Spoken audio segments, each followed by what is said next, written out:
Good morning. Good morning po, sir. Good morning, Dean. Good morning po. We can just start anytime kapag ready na kayo, ma'am. And I'm driving, heading to my house. So probably 5 minutes nandun na ako. Anyway, naka-data naman ako, ma'am. I'll just use my laptop in a while. Yes po. Waiting na lang kay Ma'am Lily tsaka kay Ma'am Bea. Thank you.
Dean, let's start with at 8:15 in 1 minute. Sure. Po. Yes po. Dean Revita. Ah, Yes po, ma'am. Yes po. Yes po.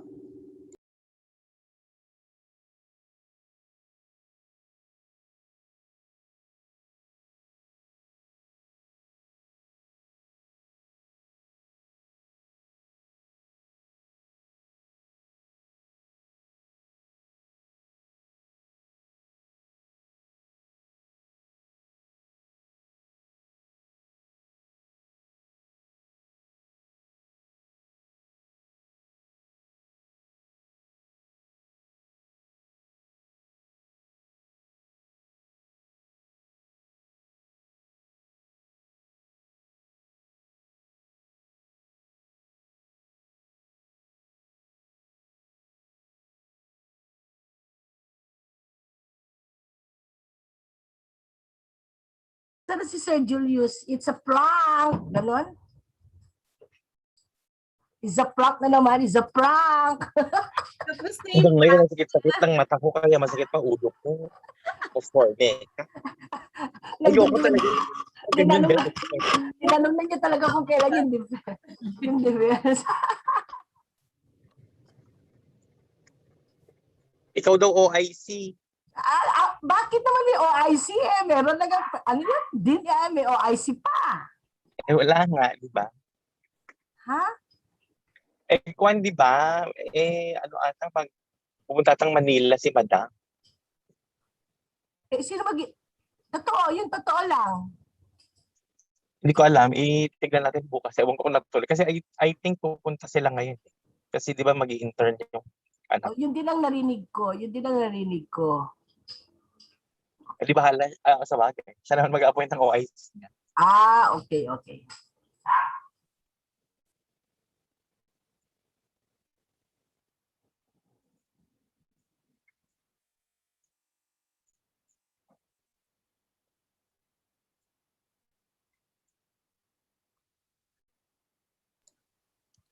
Excuse me po, ma'am, magte-tech check lang po ako ulit. Yes.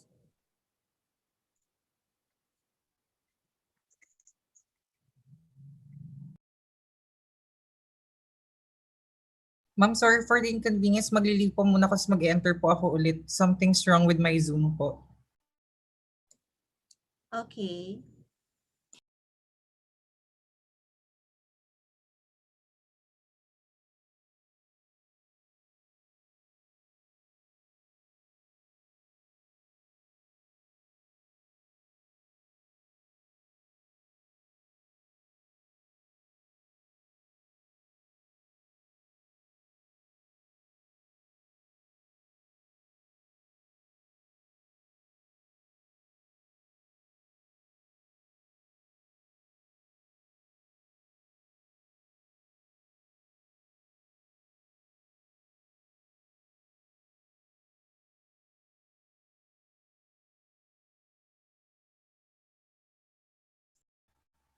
Okay na po, ma'am. Good morning, everyone, and welcome to the BSRT third year's final defense for the semester of 2020 to 2021. Now, to formally start our first day of defense, may we Ms. Shona Sampayan to lead us the prayer. May I request for everyone to please open their camera and pray along with us. Let's bow our heads and feel the presence of God. In the name of the Father, and of the Son, and of the Holy Spirit. Amen. Loving Father, we thank you for this day, for all the blessings and love you bestow upon us. We come to you this hour, asking for your help and guidance as we are gathered together to present our research proposal. May you all guide all our panelists who will help us improve our study. May you use them well, God, to share their knowledge and expertise. We thank you also for the strength and energy that comes from you. May you also bless each word and action that we will do today. Continue to bless our families at home and all your people who need you. May you show us how you work in our lives, God. Give us a humble and kind heart to acquire new learning for today. May we ask also for the forgiveness of our sins. We also submit our worries and anxiousness to you. We ask this through Christ our Lord. Amen. In the name of the Father, and of the Son, and of the Holy Spirit. Amen.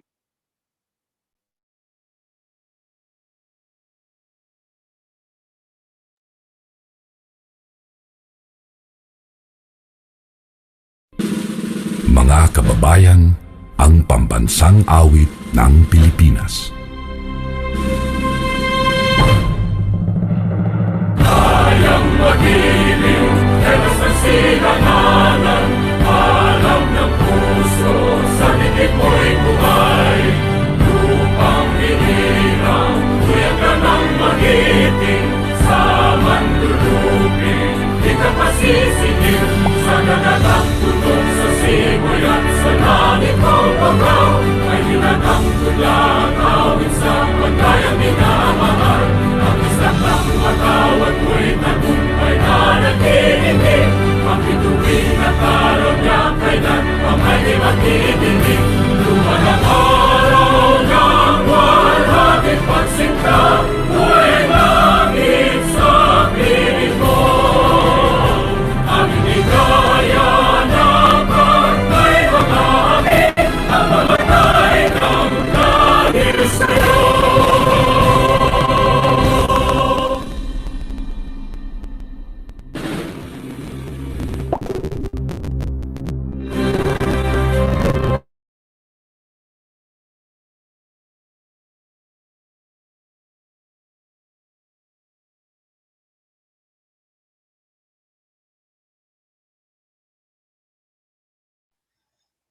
May we now call on our current still reigning dean to please deliver his welcome remarks for today's event.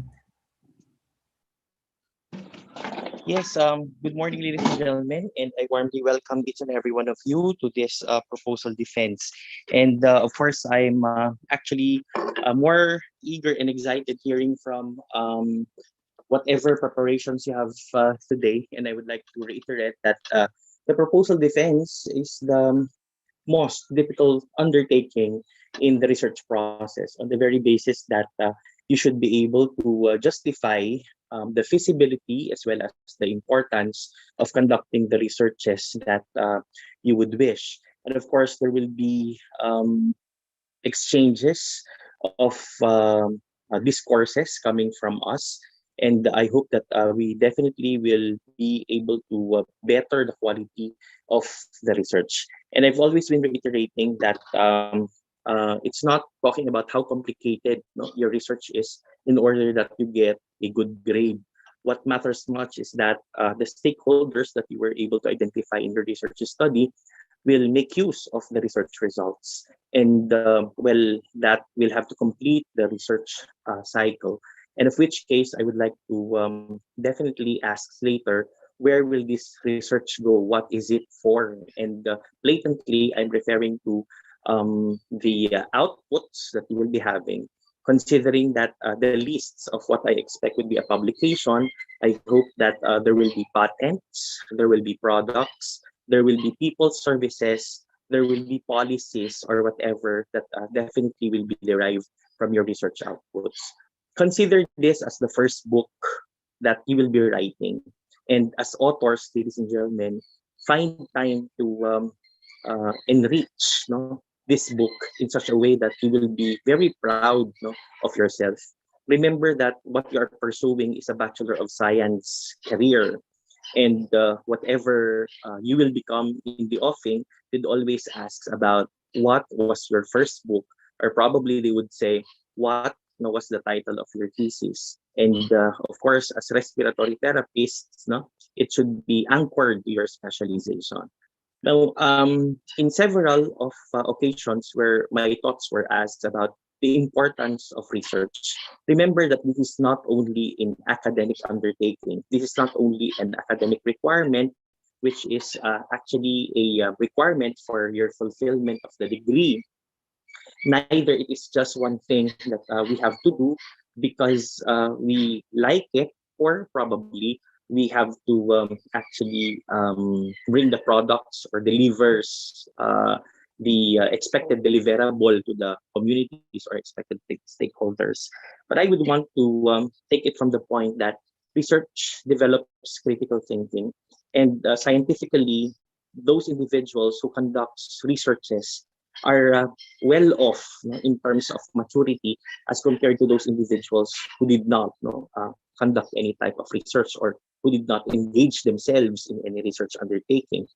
And obviously, as a student, you please remember that the professional subjects that you have had taken in, including, I think, the minor subjects like English, like that of biostatistics, when they are actually conglomerated together, no, it is actually talking about how you deal with research. So this is an opportunity where we're going to blend all of the subjects that you have had taken in the span of being in your academic degrees. So in which case, let us not defy, no, the purpose of research, and that is for you to be inculcated of critical thinking.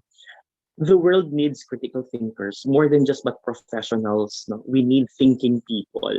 And when you're talking about thinking people, of course, we come to a point of asking how deep, no, your analysis is, how do you perceive life to be, and everything of that.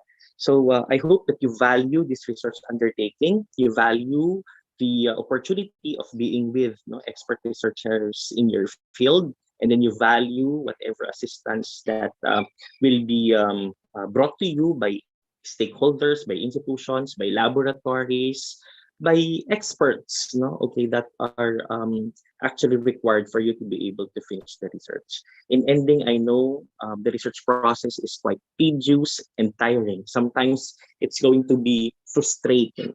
But apparently, you think of where you are to be after this research and what will this research become. No?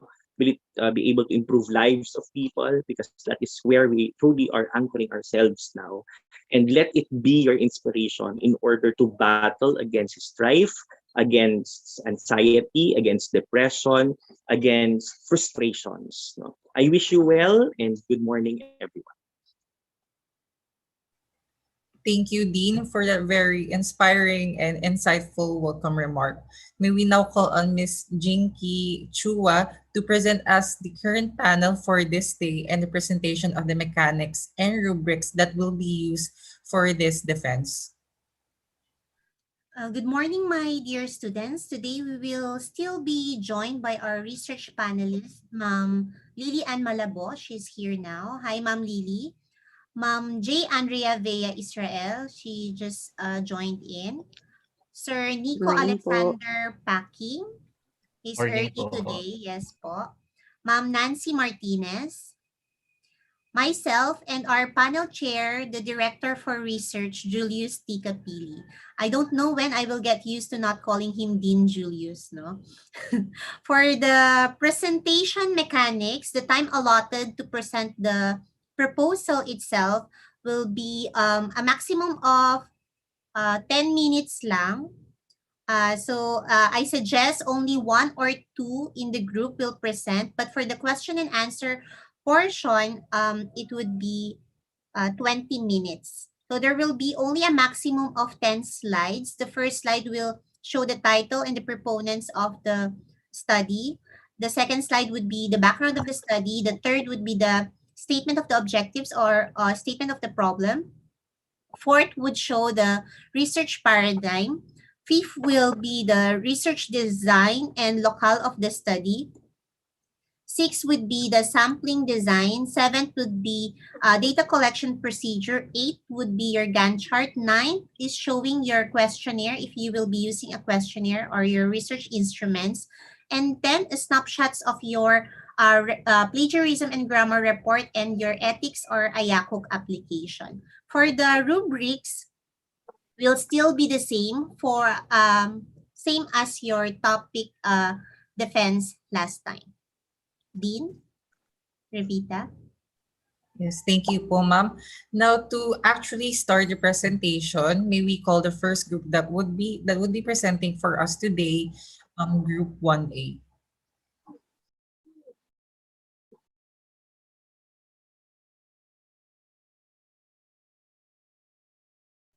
Wait lang, co-host.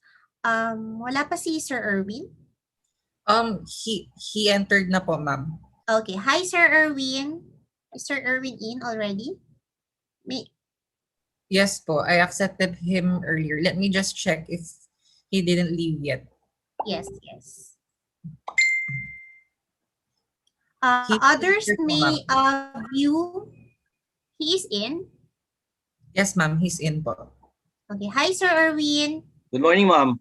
Yes po, yes po. So the Opo, first I'm in po.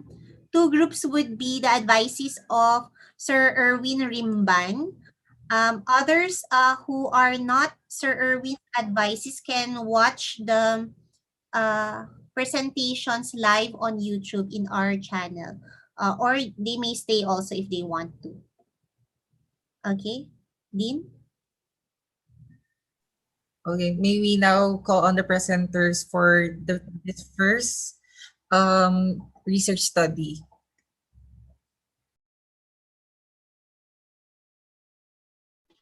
Good day, everyone. I'm Jonna Marie Aro, and our research title is The Anxiety Level and Academic Challenges of CAS Bachelor of Secondary in Respiratory Therapy during COVID-19 pandemic. The researchers are John Cesar Abaya, Karen Albis, Marian Ambona, Jonna Marie Aro, and Hanaya Shimei Bakuyag. On the background of the study, the COVID-19 widespread has had a profound and sudden impact on the numerous areas of life all over the world. According to CHED Memorandum Order Number 04 Series of 2020, the guidelines of flexible learning are adopted and promulgated for public and private higher educational institutions to implement. The Cagayan State University has made its learning and instruction methodologies flexible since the pandemic began on March 11, 2020. The learning environment or management system of Cagayan State University implemented the use of CSU Lens. Upon the implementation, series of online seminars and workshops were provided for the faculty members in order for them to deliver a quality educations for the students of CSU. However, as they introduce this new way of flexible learning, certain situations must be addressed. Suppose the learning strategy is unsuited to all the students and the competency will not match. In that case, that will be the cause of poor academic performance, an increase in dropouts, and students can experience anxiety as a result of this. There is an increase of dropouts because of issues includes poverty, lack of electricity, and problem with poor internet connection. These certain issues usually lead to poor academic performance, and the students often experience stress leading to anxiety. Next is the statement of the objectives. So generally, this study aims to identify the different academic challenges of the RT students during the COVID-19 pandemic and their level of anxiety. Specifically, this study attempts to answer the following question. Number one is, what is the profile of the respondents in terms of their demographic profile? Demographic profile pertains to the character of the students, wherein it includes their name, their age, their sex, their academic tracks, and their address. B is the socioeconomic profile, wherein it includes their religion, ethnicity, weekly allowance, their parents' income, their relationship status, and their occupational, if there is any. C is their academic profile. It includes their award, their achievements, the unit taken by the students, the study skills, their year level, and the status of the students, if they are regular or irregular. And D is the health-seeking behavior, which includes the who pertains to someone who they talk about their problem with. Is it with their mother, father, sibling, their friends, teachers, or professor, a guidance counselor, a priest, their boyfriend or their girlfriend, a psychiatrist. Second is when. Third is where. It pertains to a place. Is it at home, clinic, or in the church? Fourth is how. It pertains to the channel of the communication. Is it through phone call, video call, face-to-face, text, or chat message? Next is the conceptual framework. Number two, what are the academic challenges of the RT students during this COVID-19 pandemic in terms of their first, enrollment or the admission; second, the lecture or the discussion; three is the practical quizzes and examination; and lastly, the passing of requirements. Number three is, what is the level of anxiety of the RT students during the COVID-19 pandemic; and number four, is there a significant difference of level of anxiety considering the following: A, the demographic profile of the students, the socioeconomic profile of the student, the academic profile, and the health-seeking behavior. On the conceptual framework of the study, it is represented by the use of input, process, output, or the IPO model to show the relationship of each variable. The input includes the profile of the students in terms of their demographic profile, their socioeconomic profile, their academic profile, and health-seeking behavior. Second is, what are the academic challenges of the RT students during this COVID-19 pandemic in terms of their enrollment or their admissions, their lectures or the discussions, the quizzes and exam, and the passing of requirements. And lastly is, what is the level of anxiety of the RT students during the COVID-19 pandemic. In the process, the questionnaire will be used in identifying the different challenges of the students and their level of anxiety. And lastly, on the input, it includes the academic challenges of the RT students during the COVID-19 pandemic and their level of anxiety. Thank you. So for the research design, the descriptive survey method of research will be used to identify the different academic challenges faced by the respondents.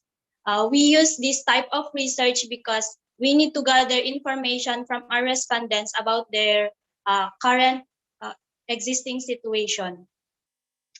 For determining the anxiety level of the students or the respondents, we use the analytical research because we will be required to use facts and analyze them to make a critical evaluation of the material. For the locale of the study, it will take place at Cagayan State University, wherein respiratory therapy students will be our respondents. The respondents will be in their homes or some other comfortable location that they choose as the researchers conduct their study. The data analysis will be at Tuguegarao City, Cagayan. For the sampling design, we will be using some purposive sampling because we might decide purposely to select subjects who are judged to be typical of the population. Respondents included in the study are those officially enrolled in the respiratory therapy program and has predetermined suffering from anxiety. Based on the survey conducted by the researchers, there are 168 out of 414 IT students who are selected as a sample in the study. So for the data collection, the first thing we did is to submit a letter of request to conduct a survey to the college dean. Next is we conducted survey to determine students that are prone to anxiety. And then we submit a letter of request to conduct the study to the college dean. Next is we will be floating the questionnaire to the respondents and then gather the data from the floated questionnaire. And then lastly, we will be analyzing the data collected using statistical tools. For the Gantt chart, activities to be accomplished for the month of May are the advising form, letters for the college dean and respondents, conducting initial survey, tallying initial survey result, accomplishment of Gantt chart, and designing survey questionnaires. For the month of June, it will be the time for us to conduct our survey. For the month of July, continuation for the conducting survey, tallying survey result, analyzing and interpreting survey results. And then for the month of August, continuation for the analyzation and interpretation of survey results, drafting recommendations and conclusions, drafting the thesis, submit for review to research advisor, revising to form final draft, and submit to research instructor. And then lastly, for the month of September, it would be the approval for final defense. For the research instruments, survey questionnaire via Google form will be used. And there would be 40 items questions for academic challenges and 10 items questions for anxiety level. To enhance reliability and validity, the questionnaire are approved by the author and research advisor. So under the profile of the student, we included the demographic profile, socioeconomic profile, academic profile, and health-seeking behavior. And then for determining academic challenges, we included 10 items questions for enrollment and admission, 10 items questions for lectures and discussions, 10 items questions for practicals, quizzes, and examinations, and then 10 items questions for passing of requirements. And for determining the anxiety level of our respondents, we developed an instrument and we called it proposed test anxiety scale. For our plagiarism report, only 1% plagiarized has been found on our study. So that would be all. And now we are now ready to accept your suggestions and recommendations. Thank you. The timer starts now.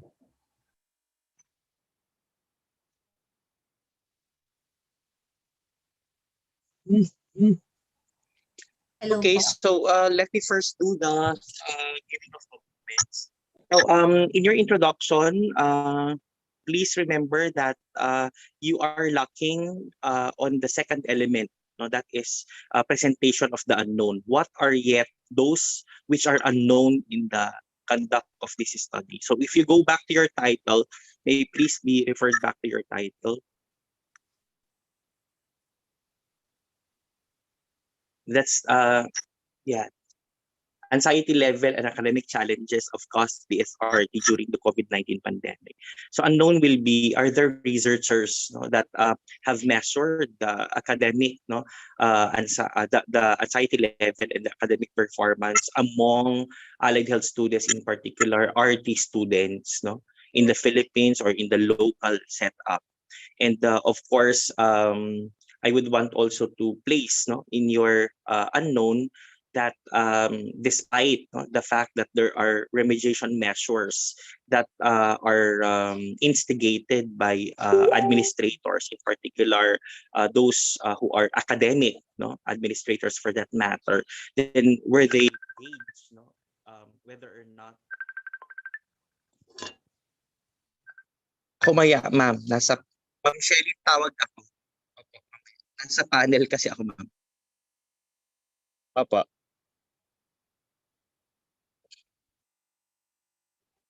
Anyway, I hope narinig nyo yung sinasabi ko. Guys,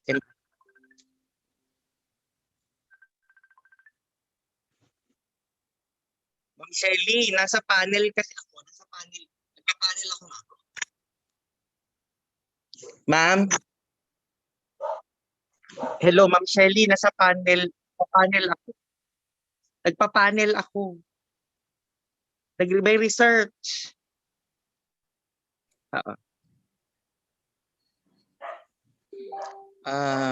Pasensya lang, daming tawag. Okay, naintindihan ba yon? Second, I would like to bring you to your yung title mo kasi nakalagay, Anxiety Level and Academic Challenges of CAS BSRT who? Faculty, students yan, di ba? Naintindihan? Anxiety level of academic challenges of respiratory students of Cagayan State University. Take note, you make use of CSU because you're the only RT naman department in the entire of CSU.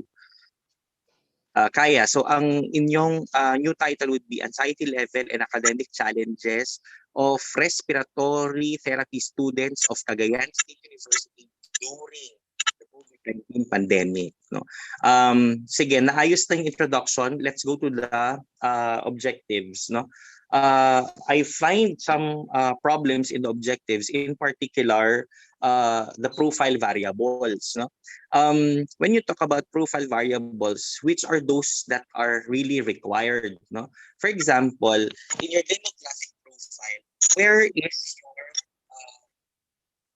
level? No? Kasi magkaiba ang academic challenges ng first year, second year, and third year on the very basis na magkakaiba, naintindihan ang inyong subjects, correct? Assigned tasks, correct? So under demographic profile, not unless you have an educational profile. Is there such an educational profile? Yes, So Dean. not that we have an educational Academic profile. profile. Meron ba? May Meron academic din ba? profile? Okay. Not so dun sa academic profile na. So nasa academic profile pa yung level, no? Balik tayo dun sa number 1, no? Okay. So demographic profile talks of yung address, no? Pag sinabi mong address kasi, we talk about the permanent address, the boarding house address, no? Or what we refer to as the current address. No? Pag sinabing address, medyo malabo yan. So, tingnan mo kung ano yung address na yan. I think it's not really talking about the home address but the address during the time, no, that he is actually having academic sessions. No? For example, there are those students from Kalinga who are now actually into Gigaraw. Intindihan? So ano yung address na yan? When you talk about academic track during his high school, naintindihan? So siguro nakalagay dyan, academic track during the senior high. Okay? Parang kung academic track kasi yan, pwede kasing iba yung connotation. Ano bang academic track? Now, under demographic profile, hindi mo ilalagay ang name. Because the name is optional. Okay? So, nandyan lang, naintindihan, hindi kasama sa demographic profile ang name. So, age, sex, you'd have academic strand during the senior high, and then you'd have current address siguro. Yun na lang, no? Under your socio-economic profile, while it's true, religion, ethnicity, weekly allowance, patient's income, relationship status, yung relationship status, ano ba yan? Yan yung meron ba siyang mga, may jowa ba siya? In a relationship ba? Ganyan ba yan? Yan ba yung relationship status mo? I think, actually, what matters for me is, by this time, talks about whether the type of family where they are. I mean, do they belong to a broken family? Because it gives them issues, no? Or do they belong to a nuclear family or to an extended family? Minsan I'm asking my students, what are your challenges, no, as students now that you are actually in your houses, no, studying online and then attending online sessions? Sinasabi lang, ang dami namin masyado sa bahay, ang gulo-gulo at sabay-sabay kami nag-attend ng session and a whole lot more. Saka pwede nyo sigurong ilagay yan. Ngayon yung occupation, siguro iniisip nyo na kayong mga estudyante ay may merong mga engagements like online selling, mga ganyan ba? Okay, so actually, hindi naman occupation ang tawag dyan. No? Siguro, kasi ang occupation, that is actually what you do for a living. Naintindihan? Actually, you do it on the very basis that you'd want to probably address, no, economic turmoils or dilemmas in your family. So siguro it would be safer instead of like occupation, because occupation normally would have to jive with your specialization. Okay, so ilagay mo na lang dyan na current business engagements. Intindihan? So yun yung under profile. Ang problema ko dyan ay yung next, no, yung health-seeking behavior. Balik ka doon, no. Ginat down ko yan eh. Yung health-seeking behavior, the health-seeking behavior, hindi ganyan na who, when, where, how. No? Yan yung present ko last time. Pero hindi ganyan. Natuwa naman ako at bakit naging ganito. So anyways, pati yung ano yun, sa academic profile, no, awards or achievements, ano yan, dean's list ba siya? Ganyan ba yan? Okay, awards and achievements, kailan? Intindihan? Kasama ba dyan ang socio-cultural award, so to speak? Current ba yan? Or nung award, high school yan? No? Sa introduction, wala nang nag-discuss na mga ganyan. Neither, no, is it very clear to me now that I'm looking at your objectives, kanong ibig sabihin ng mga awards na yan. So, baka awards or achievements during, no, the high school, kung yun. No? Now, units taken, when you talk about units taken, yan yung units na nakuha niya na from the first year hanggang ngayon. So, 100 plus yan. I think siguro status of enrollment. Intindihan? Under status of enrollment, no? That's letter B, no? Status of enrollment, number 1 would be year level, number 2 would be total enrolled units. Okay, total enrolled units for the semester, for the current semester. Total enrolled units for the current semester. Kasi pag sinabing units taken, yung mga natapos niya na, kung third year yan, i-lump mo together yung first year, second year, third year. Maintindihan? So, what I mean is, sa objectives pa lang, dapat klaro na kung alin talaga yung dinidiscuss natin. So, palit, maintindihan yung profiling variables natin. Okay, yeah, my warning would be the health-seeking behavior. Number one is hindi who, when, where, how. Health-seeking behavior would talk of number one, for example, people who or persons na lang siguro, persons to whom they confide problems. Ganon. Kasi who yan eh, di ba? Hindi lagi mo who dyan. Persons with whom they confide problem, academic problems. So, bahala ka kung ano yan. Health, hindi pala, health problems. People with whom they confide health problems. Number two is how, no? Okay, how or probably it talks about platforms, no? Platforms used in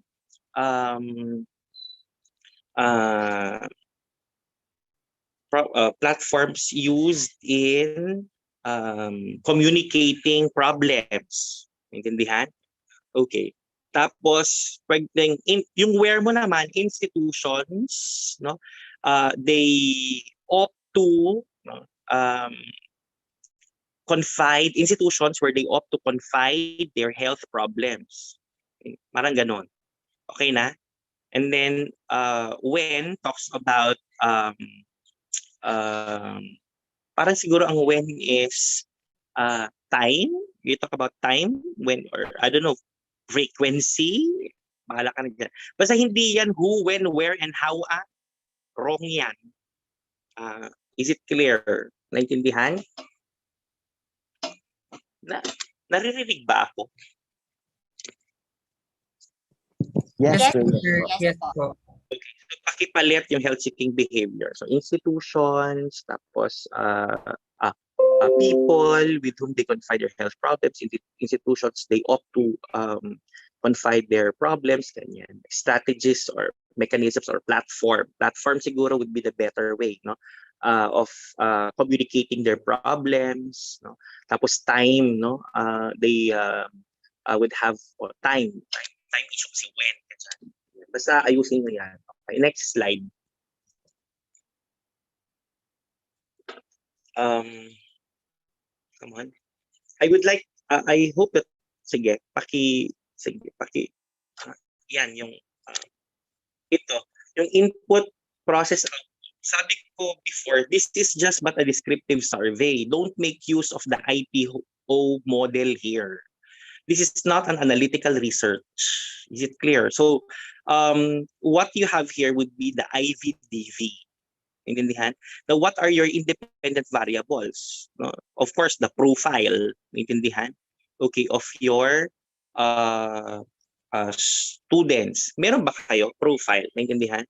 Okay, number two, talks about academic challenges. Correct? Okay, academic challenges. But remember, tignan nyo yung output nyo. Okay, bakit magkapareho yung input sa output? Tignan nyo yung input number 2 and input number 3. That would exactly be output number 1 and number 2. Wrong. Intindihan? That's basically because you made use of the IPO. So IVDV lang to. Ano yung nandun sa independent variable?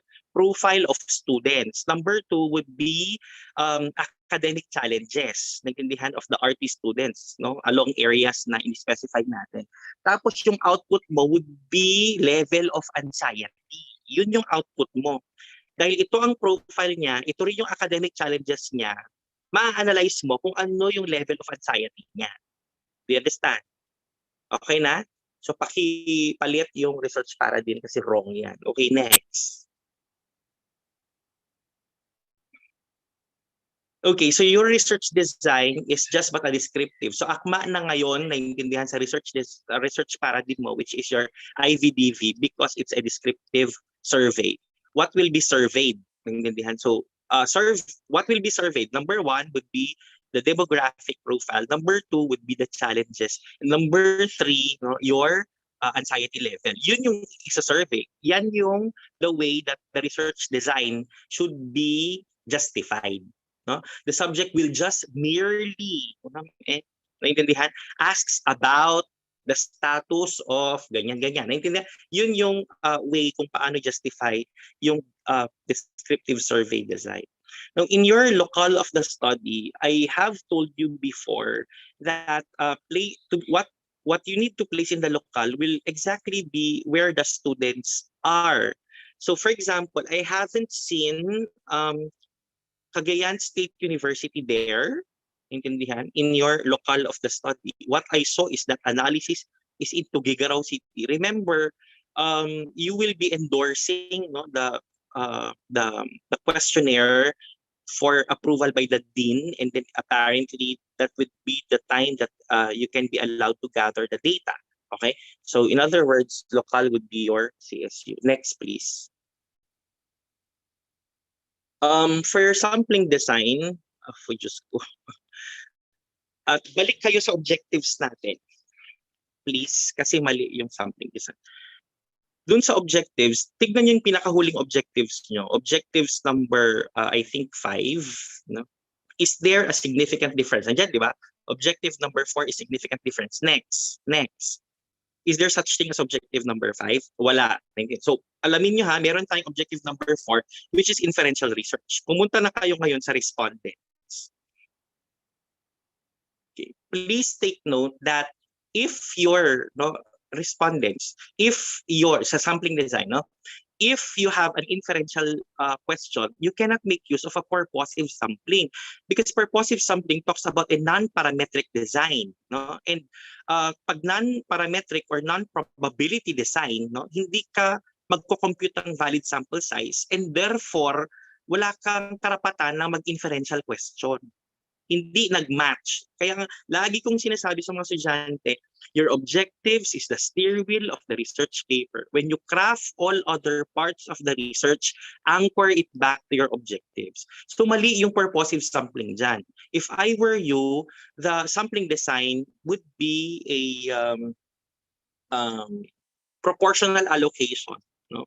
And then after getting the proportional allocation, you have to make use of stratified random sampling. Bakit stratified random sampling? Because you're going to compute for sample size across levels. For example, ilang first year ang i-evaluate natin, ilang second year, ilang third year. Naintindihan? So, nagkaroon ka ngayon ng strata. Naintindihan? Kaya stratified random sampling. Okay, the sampling design, naintindihan, is proportional allocation, and then after using stratified random sampling. Is it clear? Nakukuha nyo ba? Naintindihan na? Okay, so dapat ganun lahat. Okay, sa data collection, what I would like to advise the group is you have to actually hindi natin kailangan ng flow chart doon sa actual na paper nyo, because again, this is not an analytical research.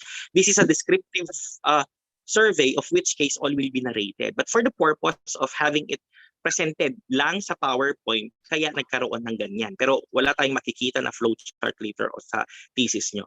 Now, what I would advise the group is, ilista nyo muna kung ano yung mga unang mangyayari. Hindi yung submission of a letter for the conduct of the study ang mauuna. Wrong. After this proposal defense, you come up with your questionnaire first.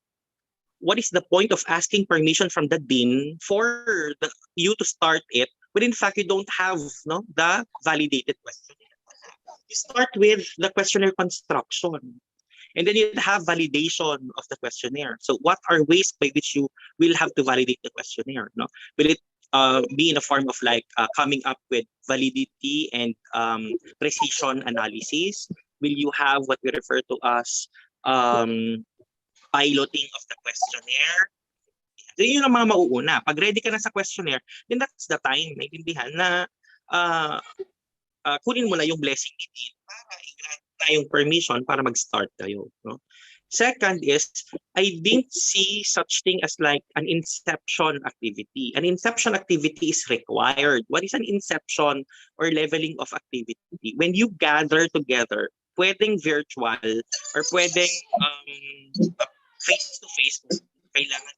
For example, this would be getting permission from the department chair through Zoom, the officers of RT, just explain to them what are what are the peculiarities, no, or the particulars of this research, okay? And then you ask them how they can help.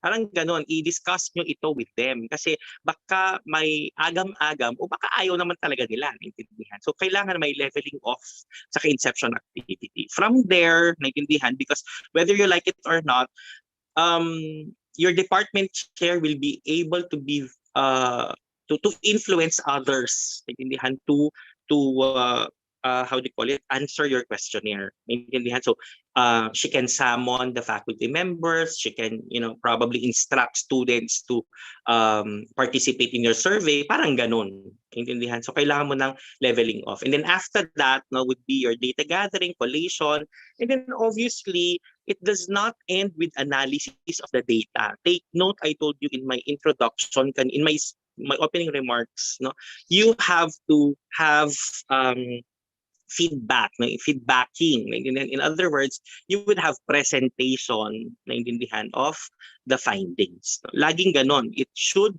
be able to complete the life cycle. Naintindihan, hanging yan. You understand? Okay, meron pa bang next slide? Wala na. Okay, yung Gantt chart, bahala na yung ibang panelists dyan. Thank you so much. May tanong ba?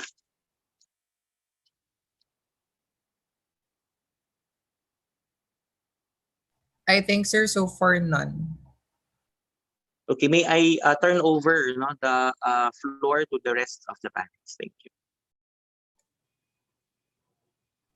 Let's start po with Professor Jinky Chua po. Yes, good morning to the group. I have only a few comments na lang kasi nasabi na lahat halos ni Dean. For your respondents dun sa something, you've stated kanina that you predetermined students with anxiety. Yung letter B. Predetermined suffering from anxiety. Initial ano ba kayo dito? Initial survey po, ma'am. How did you predetermine?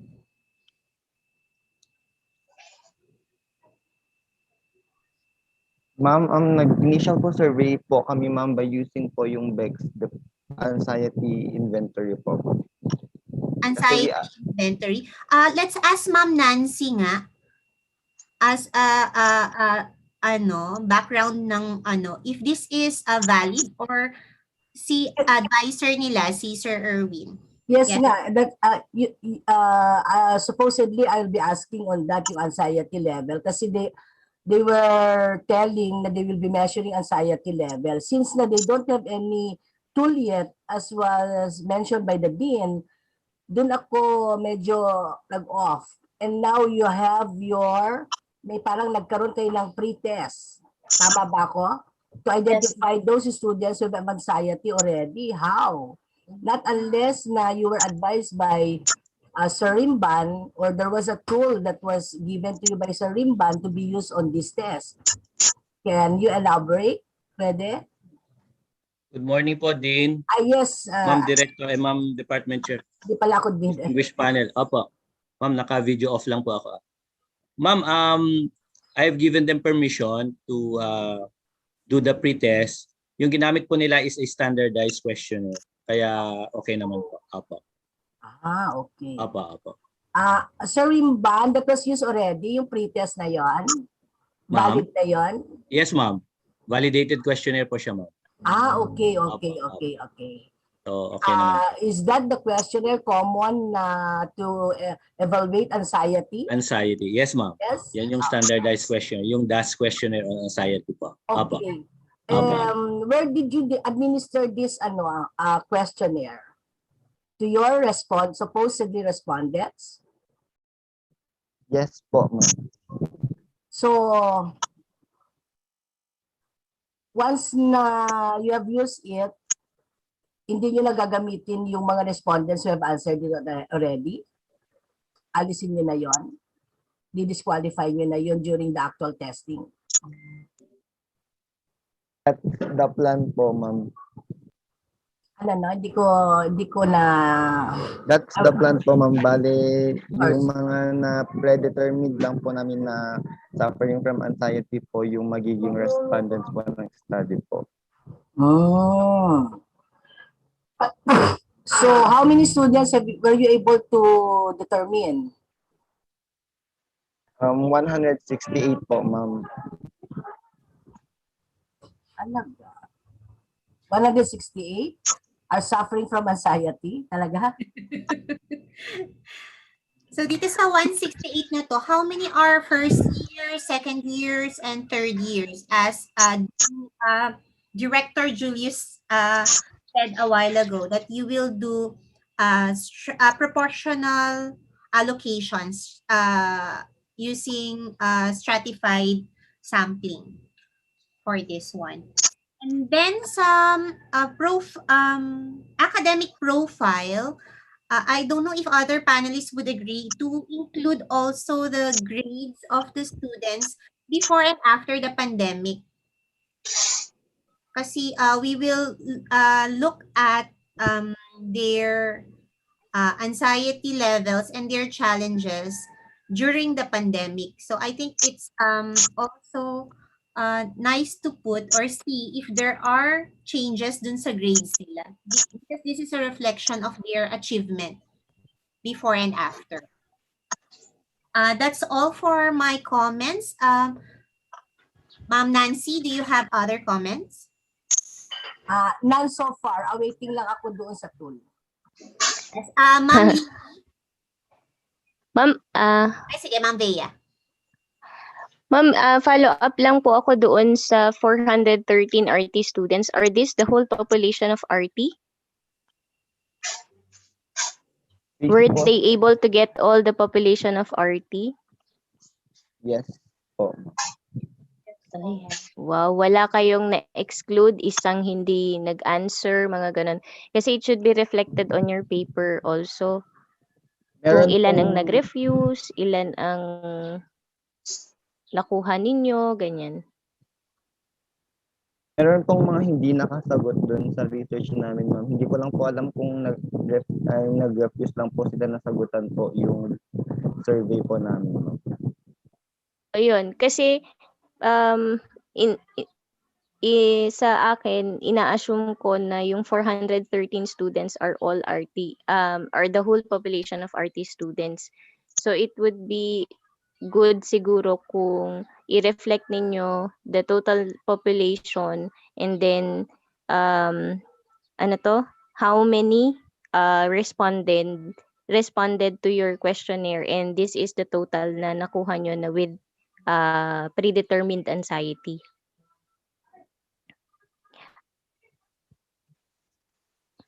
Tapos, siguro, anong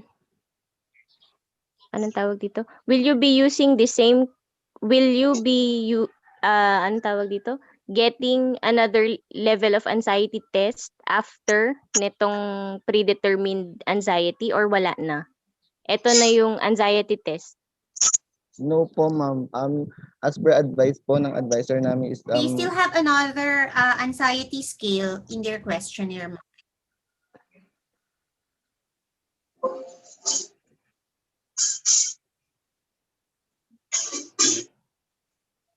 Yes, Mr. Abaya. Yun nga po, yung parang sinabi, yung meron, as per advice po ng advisor po namin is mag-create po kami ng sarili po naming anxiety scale po, pero ipapa-validate po namin siya sa mga professionals po. Meron po kaming nakaseparate po na anxiety test scale po. Define yung professionals, anak. Hindi ba standardized, Ma'am Jinky? Kailangan talaga nilang gumawa ng sarili nila. Kasi kaya nga dapat standardized. Oo. For the anxiety scale, yes, no, this should be, tanong natin yung mga site dito, si Ma'am Nancy at Sir Erwin. Kailangan standardize yung for the anxiety scale. Hindi man ito, what do you call that? Kung hindi man to adopted with an O, modified lang siya to suit yung mga respondents niya. Oo, ganun. And then they still need to check for, yes, Sir Erwin. Yes, ma'am. Gusto kasi ng mga bata na may sarili silang questionnaire kaya nag-yes ako na i-modify nila yung standardized questionnaire para sa Though I've given them the option na sabi ko sa kanila, ang first option natin mga anak is to have the standardized. Kasi Oo, may sir. naman. Oo. Kasi ang anxiety kasi sir is may clinical description yan and then Yes, they are yes. under Clinical po yan. DSM. And yung ano po, yung gold standard is yung DAS. Yes.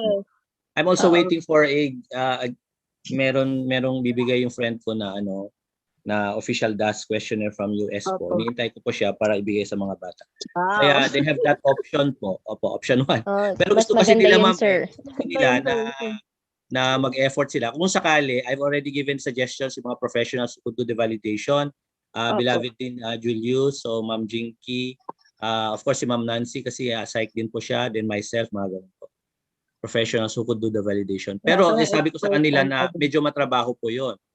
Just in case na yun yung path na gagawin nila. So ang easier path is yung standardized talaga. Thank you po. Yes, sir. Thank you, sir. Before we forget, your sampling design is actually stratified random sampling. You have to make sure that you compute for valid sample size per year level. That's the first thing. Second is, as regards your questionnaire, remember, this is not a turf of an RT professional. So in which case, what for that you will be introduced of like validation whatsoever if an existing standardized questionnaire is already there. You cannot, naintindihan, afford to come up with a lesser level in terms of accuracy of a question. If so, that standard questionnaires are already there. Naintindihan? So, ang sinasabing questionnaire na gagamitin nyo lang ay yung part 1 ng questionnaire nyo. Remember, yung standardized na questionnaire for determining level of anxiety is forming part of your questionnaire. I hope that you understand that part 1 would talk about demographic profile, profiling variable. That's part of your questionnaire. Part 2 would talk about your academic channeling, challenges. That's part of your questionnaire. And the third would be your questionnaire to determine anxiety lang. Baka iniisip nyo lang dito, isa lang ang questionnaire, reject ka.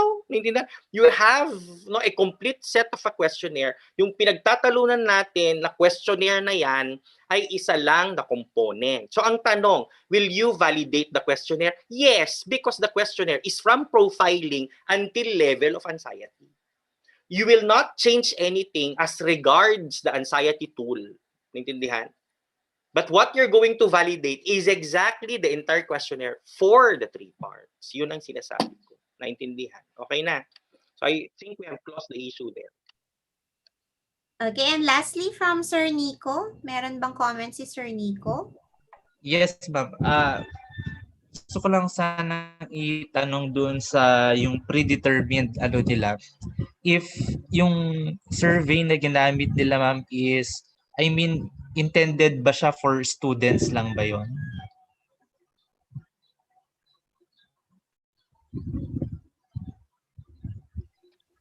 For students lang ba yung tool na yon, Sir Erwin? The tool that they use to predetermine the anxiety levels of the students? Yes, ma'am. Ma'am, hindi po. Universal po yun, ma'am. It's a standard questionnaire for everyone. Pwede ka ding mag-take nun, Sir Nico. Yeah, I have a question. Thank you. A very valid question. What for that they did a pre-survey when in fact that's not actually what the intention is? I mean, well, if you try to take a look at the title of the research and how, the research must go on, there's no need for a pre-survey even. In fact, parang may bias na dun sa exactly. Already an anxiety level. I think, kung tama ako, yung haka ko lang, siguro they make use of a pre-survey to determine if there are students suffering from anxiety.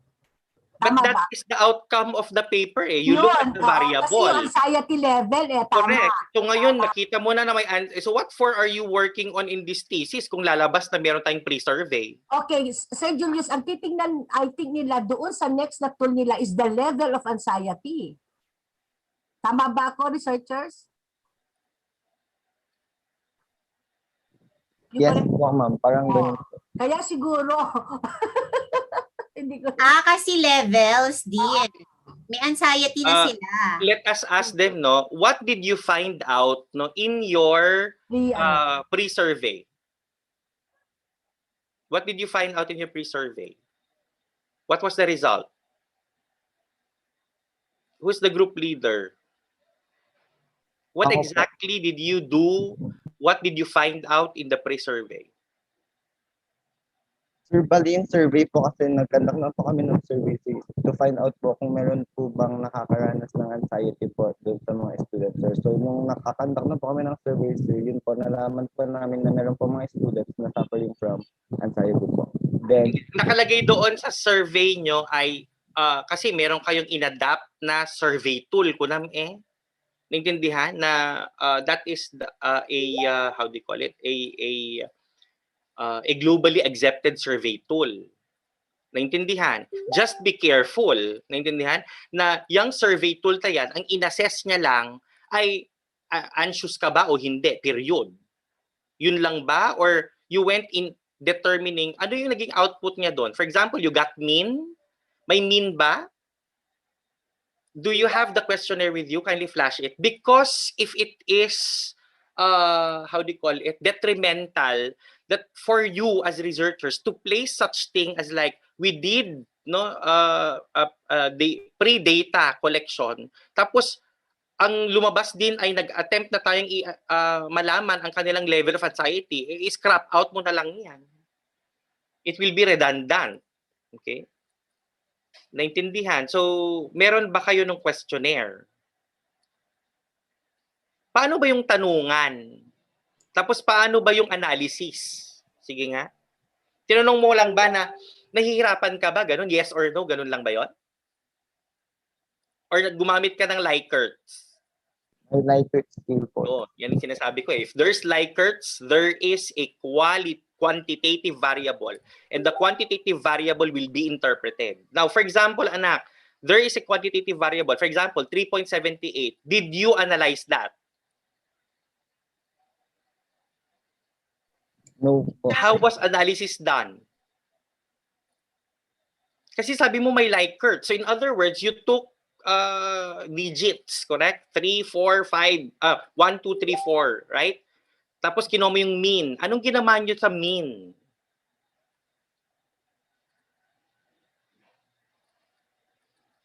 Sir, I'll try po na i-flash po yung questionnaire, sir. I-flash mo para makita na. Kasi sabi ko, if this is detrimental to the research, I'd rather not report na nagkaroon kayo ng pre-survey. Pero if this becomes a strength of the paper, then we will. No? So tingnan nga natin kung ano ba ang nangyari diyan kasi sa ano na yan. Sa process na yan. Sabi ko, Likert scale ka mo, edi syempre may value yan. Paano mo in-interpret yung value? Wala naman na yung question eh. May ba yan? You may share the questionnaire, Mr. Abaya. Pwede siyang ma-share. Wala na rin ata si Abaya eh. Nag-leave na siya. Hinahanap ko po yung file ng questionnaire namin, sir. Yun na lang, para madali. No? Kung hindi mo man mahanap, di ba sabi mo may Likert scale. So, anong ginawa nyo dun sa values? Kasi pag sa may Likert, may mean yan. So, anong nangyari sa mean?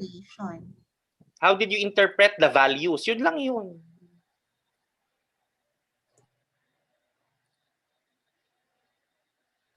Sir, bali, parang ang ginawa po kasi namin dun sa survey na kinandak po namin, sir, is parang naka-range po siya ng 1 to 4, sir. Tapos, pag-a-addin po, sinum up po namin lahat nung naging score nila, sir. Tapos, meron pong indication doon kung meron po ba silang ay kung nagsasuffer po sila from anxiety po, sir. So ano yung mga indications? For example, if the score is this, anong sinasabi niya? Wait po, sir. Open ko lang po yung... Yun ang afraid ako eh. Yung paano nyo ininterpret yung result. Kasi yung nakalagay lang dyan, anxious, non-anxious, very good. Pero kapag nakalagay dyan, from 1.01 to ganyan, at tapos ito ang kanyang interpretation, medyo may problema tayo dyan. Baka yun na, kasi ang kagandahan nito ay kapag ginawa nyo na nga yan, tapos level pala yung pre-survey, hindi tapos nyo na pala ang data gathering. Di ba? Tapos nyo na yung research. Actually, Sir Julius, the easiest way out dito sa research na to is i-determine na lang kung how many of the yung population ng students ang nagkakaroon ng anxiety. Yun lang, magre-reflect ngayon doon sa mga factors. Kaya titignan nga natin, ma'am, kung ano yung paano na-interpret. Kasi lalo na nandyan, level of kurana eh. So, i-report natin. Ilan ang nasa bracket na to? Kasi bracket yan. Kaya kailangan makita natin yung question. Kasi kung yung questionnaire na yan ay pwede na para doon sa thesis na ito, di tapos na kayo sa data gathering. Pero kung talagang preliminary lang siya, sinasabing anxious, not anxious, then you do another. Mas gusto ko yan na. I think, din kasi Likert siya, talagang may makikita ka ng level doon. Kaya nga gusto kong makita, ma'am. Baka, if you look at the questionnaire dun sa drive na binigay ko sa inyo din, their proposed questionnaire also for the level of anxiety, their proposed test anxiety is in 1, 2, 3, 4, 5, always to never experience of anxiety scale. Parang Likert din siya. Yeah, pero dyan sa sa baba ng Likert, like any other instruments na gumagamit ng Likert, merong interpretation yan. Yes po, meron silang 1 to 1.9 low So, anxiety. ano yun? Anong ibig sabihin nun? 1 to 1.9? Low anxiety. Level na yan eh. Okay, next. 2 to 2.9 normal or average anxiety. Okay, level nga. Ganito ba yung predetermined survey ninyo? The same? No po, ma'am. Wrong naman pala. Pero parang parehas lang. Kaya nga, tumpaan ka niya. Pwede dating ka, nagpintas mo yung matisol ko, tatanya. Ipakita, DJ interpretation, DJ naramid yung pre-survey. Yes. Yung sinabi ko kanina kina Dean. Balito po yung interpretation po namin yung...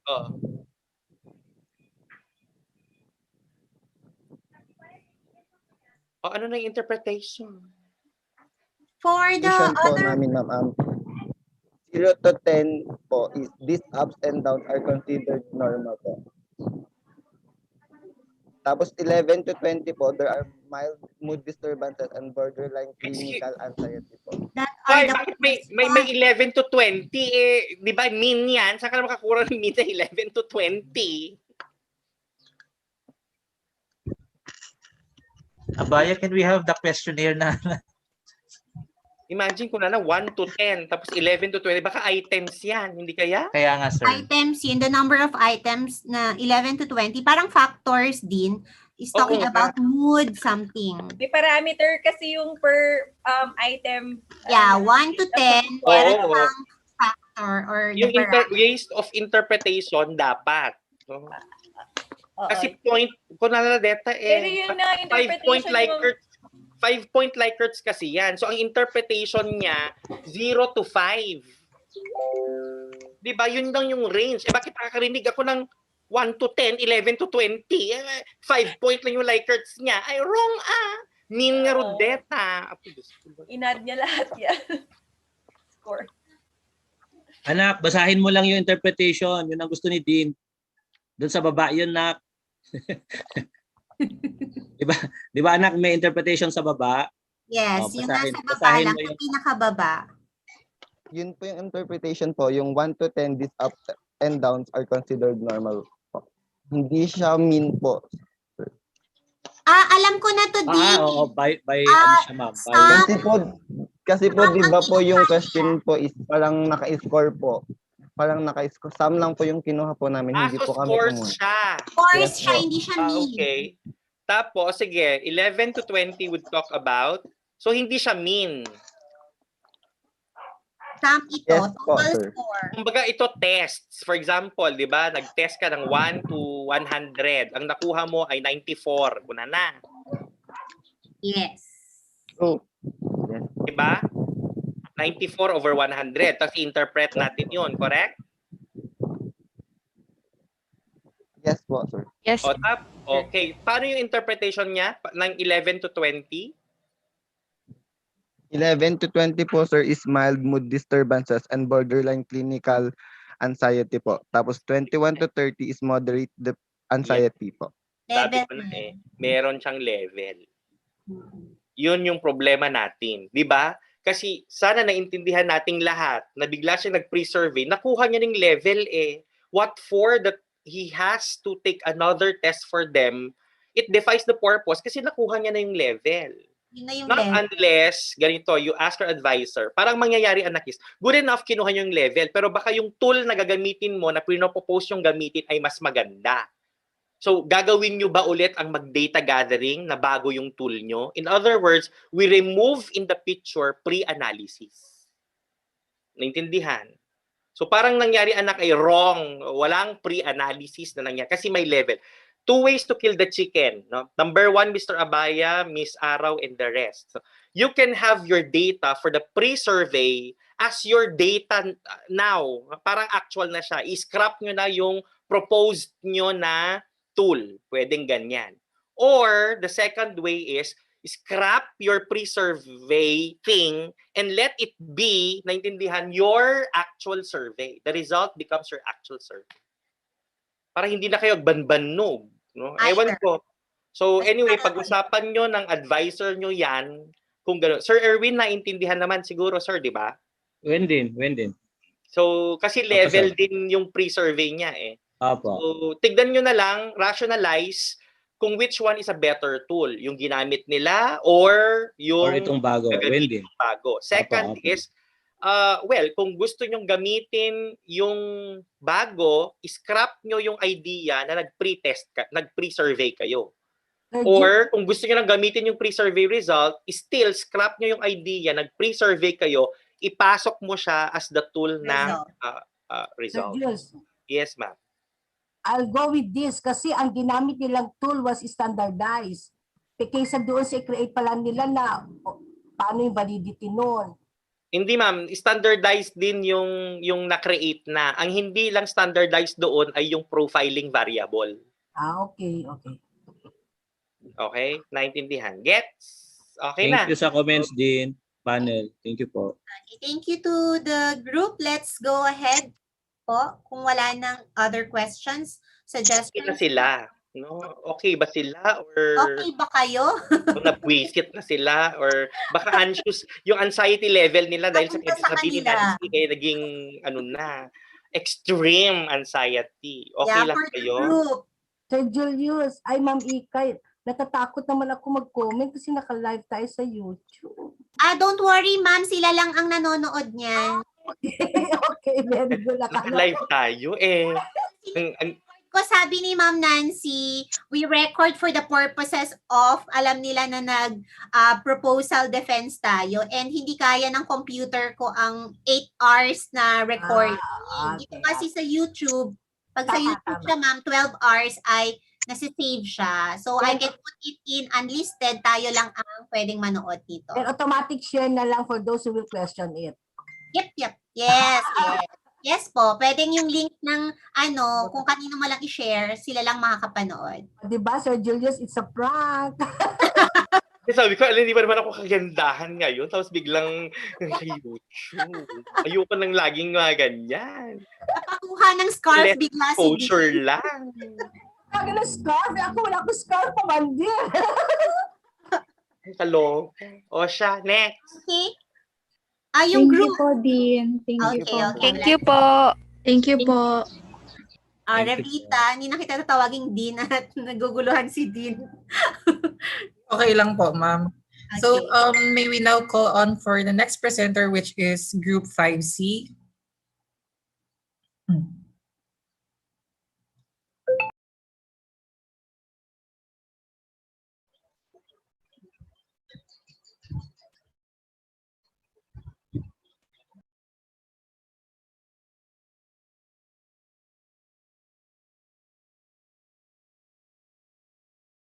Okay.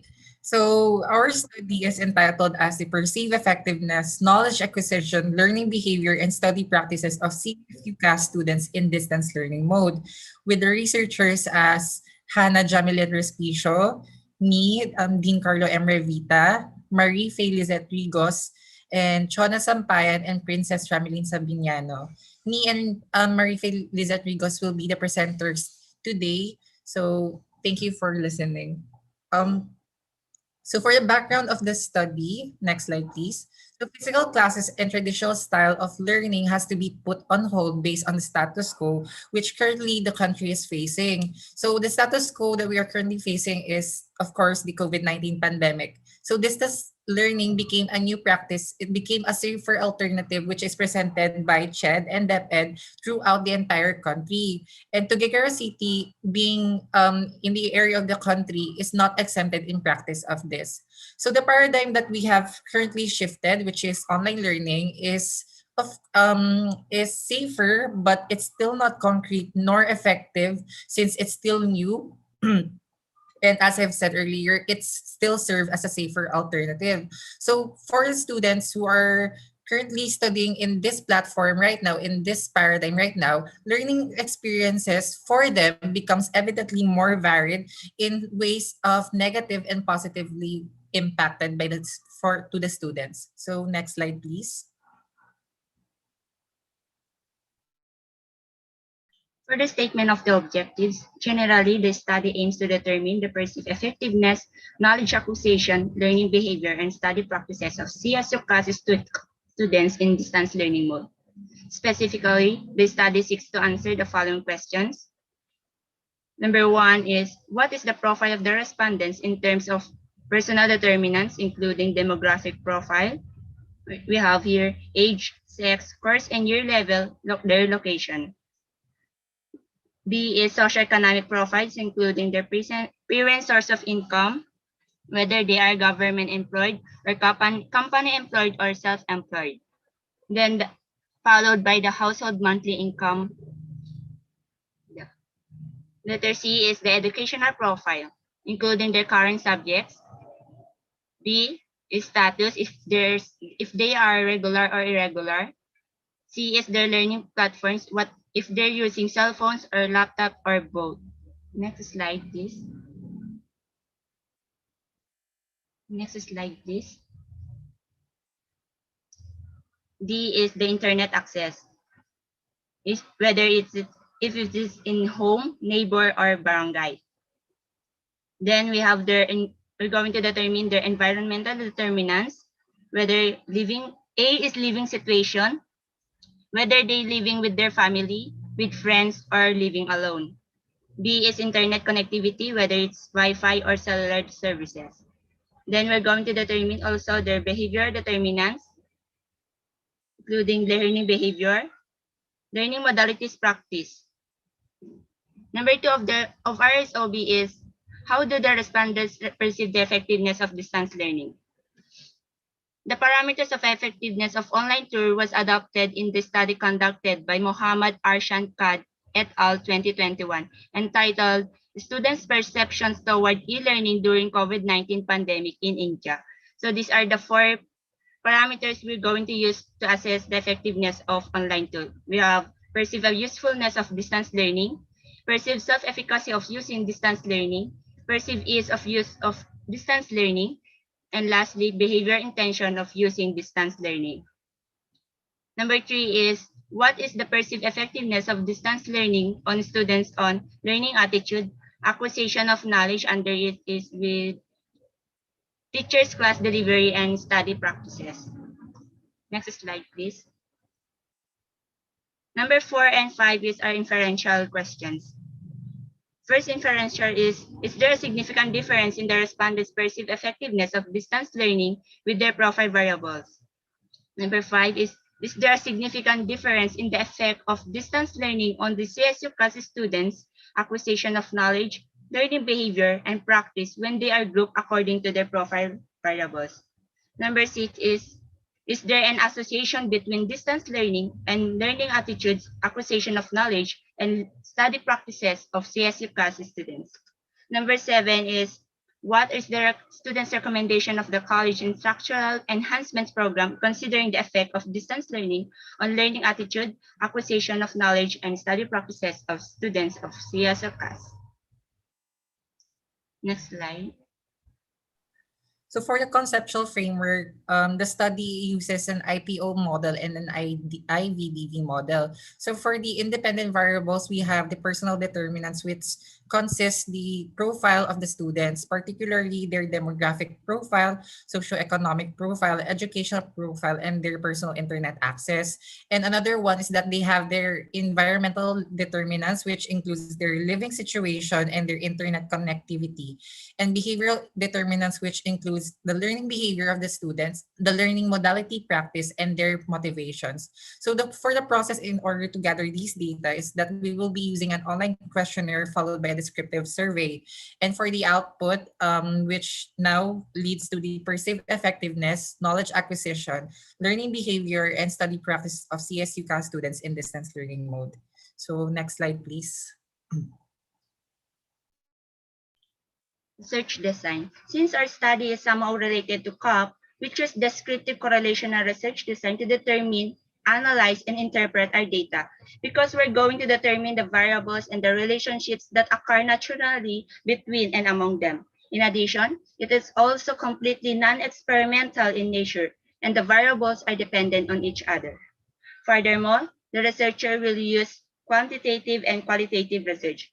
Qualitative research is applied to understand the respondents' underlying problems, reasons, opinions, and motivations, which provides insights into the issue presented in this study. The quantitative portion of this research will provide a clear representation of the result in the understandable manner and to test the hypothesis in this study. The locale of the study. The study will be conducted in Cagayan State University College of Allied Health Sciences. The researchers covered the entire student body of CSU class. These are MedTech, RT, and PH. Next slide, please. The sampling design. Since we are going to cover the entire body of class and to minimize time and effort, the researchers first divides the population into smaller groups or strata. These are the first year, second year, and third year, based on shared characteristics which referred to as the stratified random sampling, which exercise unbiased scientific sampling. Then we use Taro-Yamane formula, commonly known as Slovin's formula, to calculate the appropriate sample size from a population with a 95% confidence interval and 5% margin of error. The computation of the sample size is attached in our Appendix C. The sample size computed is 317 with a population of 1,519. Next slide, please.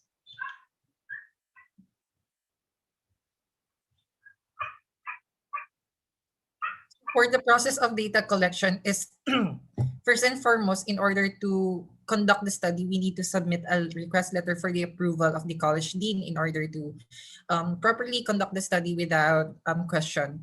And we had to acquire the total population of the college and compute for the appropriate sample size. Then we prepare the questionnaire for pilot testing first if it's appropriate and not hard for the students to answer. And if once accepted, we prepare and incorporate it in an online platform. Next is that we randomly select the respondents from the college to partake the study. They are from different year level, courses, and blocks as well. And we gather the data and analyze it with the appropriate statistical tools that we will be using, which is in particular is that we will be using a frequency and percentage distribution for the social demographic, educational, and internet profile of the students while using a weighted mean and ANOVA for the perceived effectiveness of distance learning in CSUCA students' knowledge acquisition, learning behavior, and practices during the distance learning mode. Next, please. So for the research instrument is that we prepared a survey questionnaire which will be incorporated in an online platform via Google Form. It is a 53-item guided questionnaire covering the experiences about distance learning. And the survey the survey heavily relied on education-related questionnaires, acquisition and motivations, but tailored to them in an online setting since the study is really new and has no standardized questionnaire. And it is also tailored at a collegiate level. It also consists of 7 parts, which part 1 will ask the profile of the respondents. Part 2 is the tool that to determine the behavioral determinants of the students. Part 3 to 5 is the evaluation tool, which reflects on the knowledge acquisition, learning behavior, and study practices of the respondents.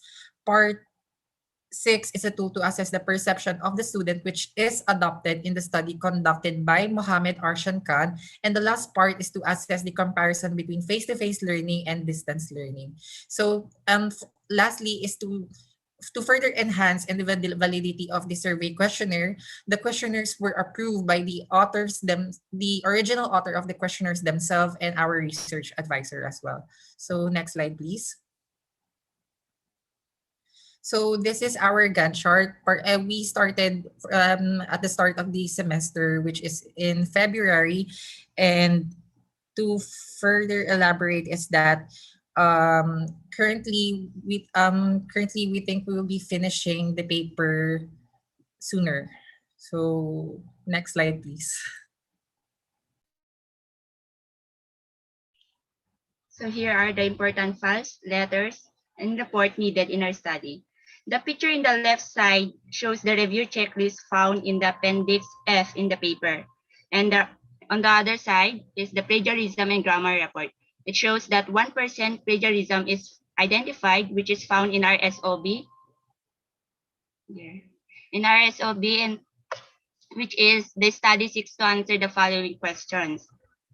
Next slide. On the left side, you can see the reply of the author or the original author of the questionnaires we adopted. On the right side is the Appendix A, which is our questionnaire tour, and Appendix B is the prior and informed consent. That's all. Thank you. So we are now ready to hear your suggestions and recommendations. Back to the title, please.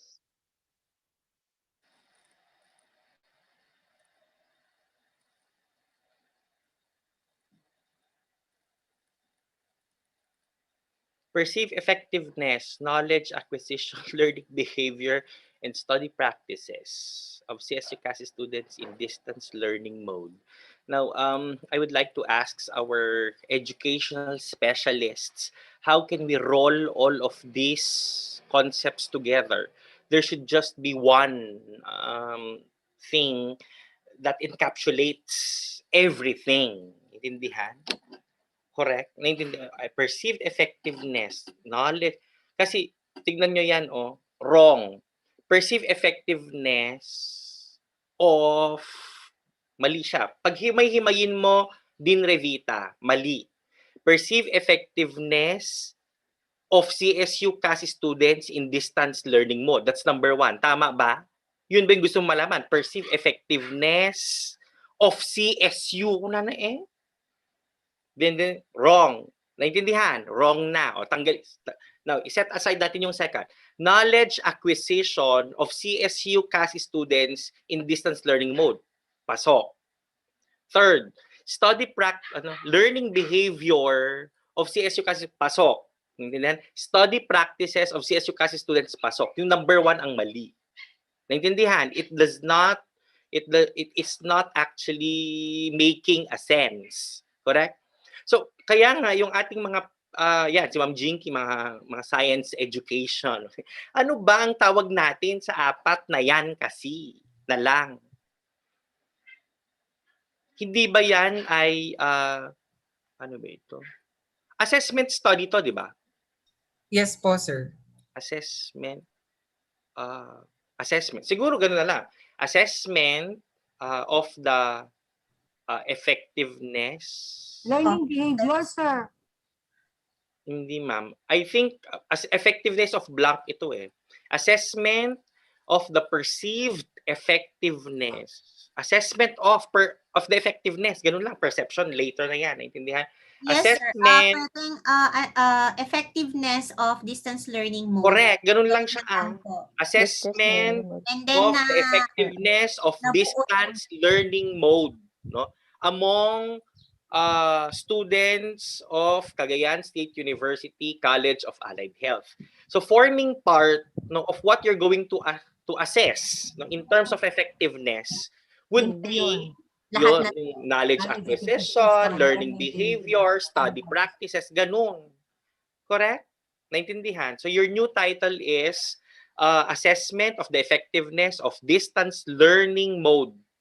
Okay, among students of Cagayan City University College of Allied Health Sciences. Do you understand? So, swak na. Hindi, kasi title nyo pa lang, wrong grammar na. Naintindihan? Okay, next. Introduction. Pasok sa introduction. Doon sa introduction, hindi ko nakita yung elements, naintindihan, ng distance learning mode. Okay? Nasaan yung, yan. For example, background of the study. Nasaan yung elements dyan? Di ba? Naintindihan? Sige nga, ibaba mo pa ba yung background mo para baka may makita lang ako? Wala. Naintindihan?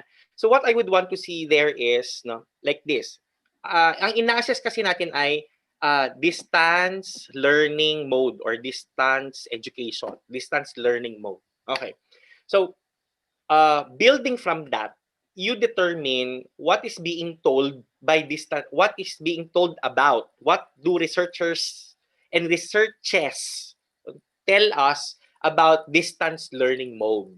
Intindihan? So for example, distance learning mode had been there several decades ago. It's just that it was not actually practiced. But I tell you, in Western countries, they do. Naintindihan? Tayo lang sa Pilipinas kasi ang mapilit sa animal na face-to-face na yan.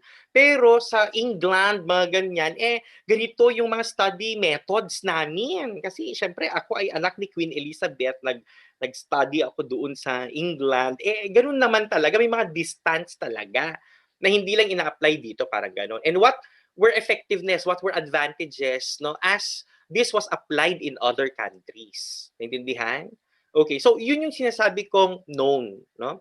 Now, from the known, you will have to tell us about the determinants, no? So determinants ng distance learning mode, yung sinasabi mo kanina, how will it help in number one, ano na yung isa, critical thinking, ano na yun, tatayo, legit kabkabil yung behavior kung kunanan.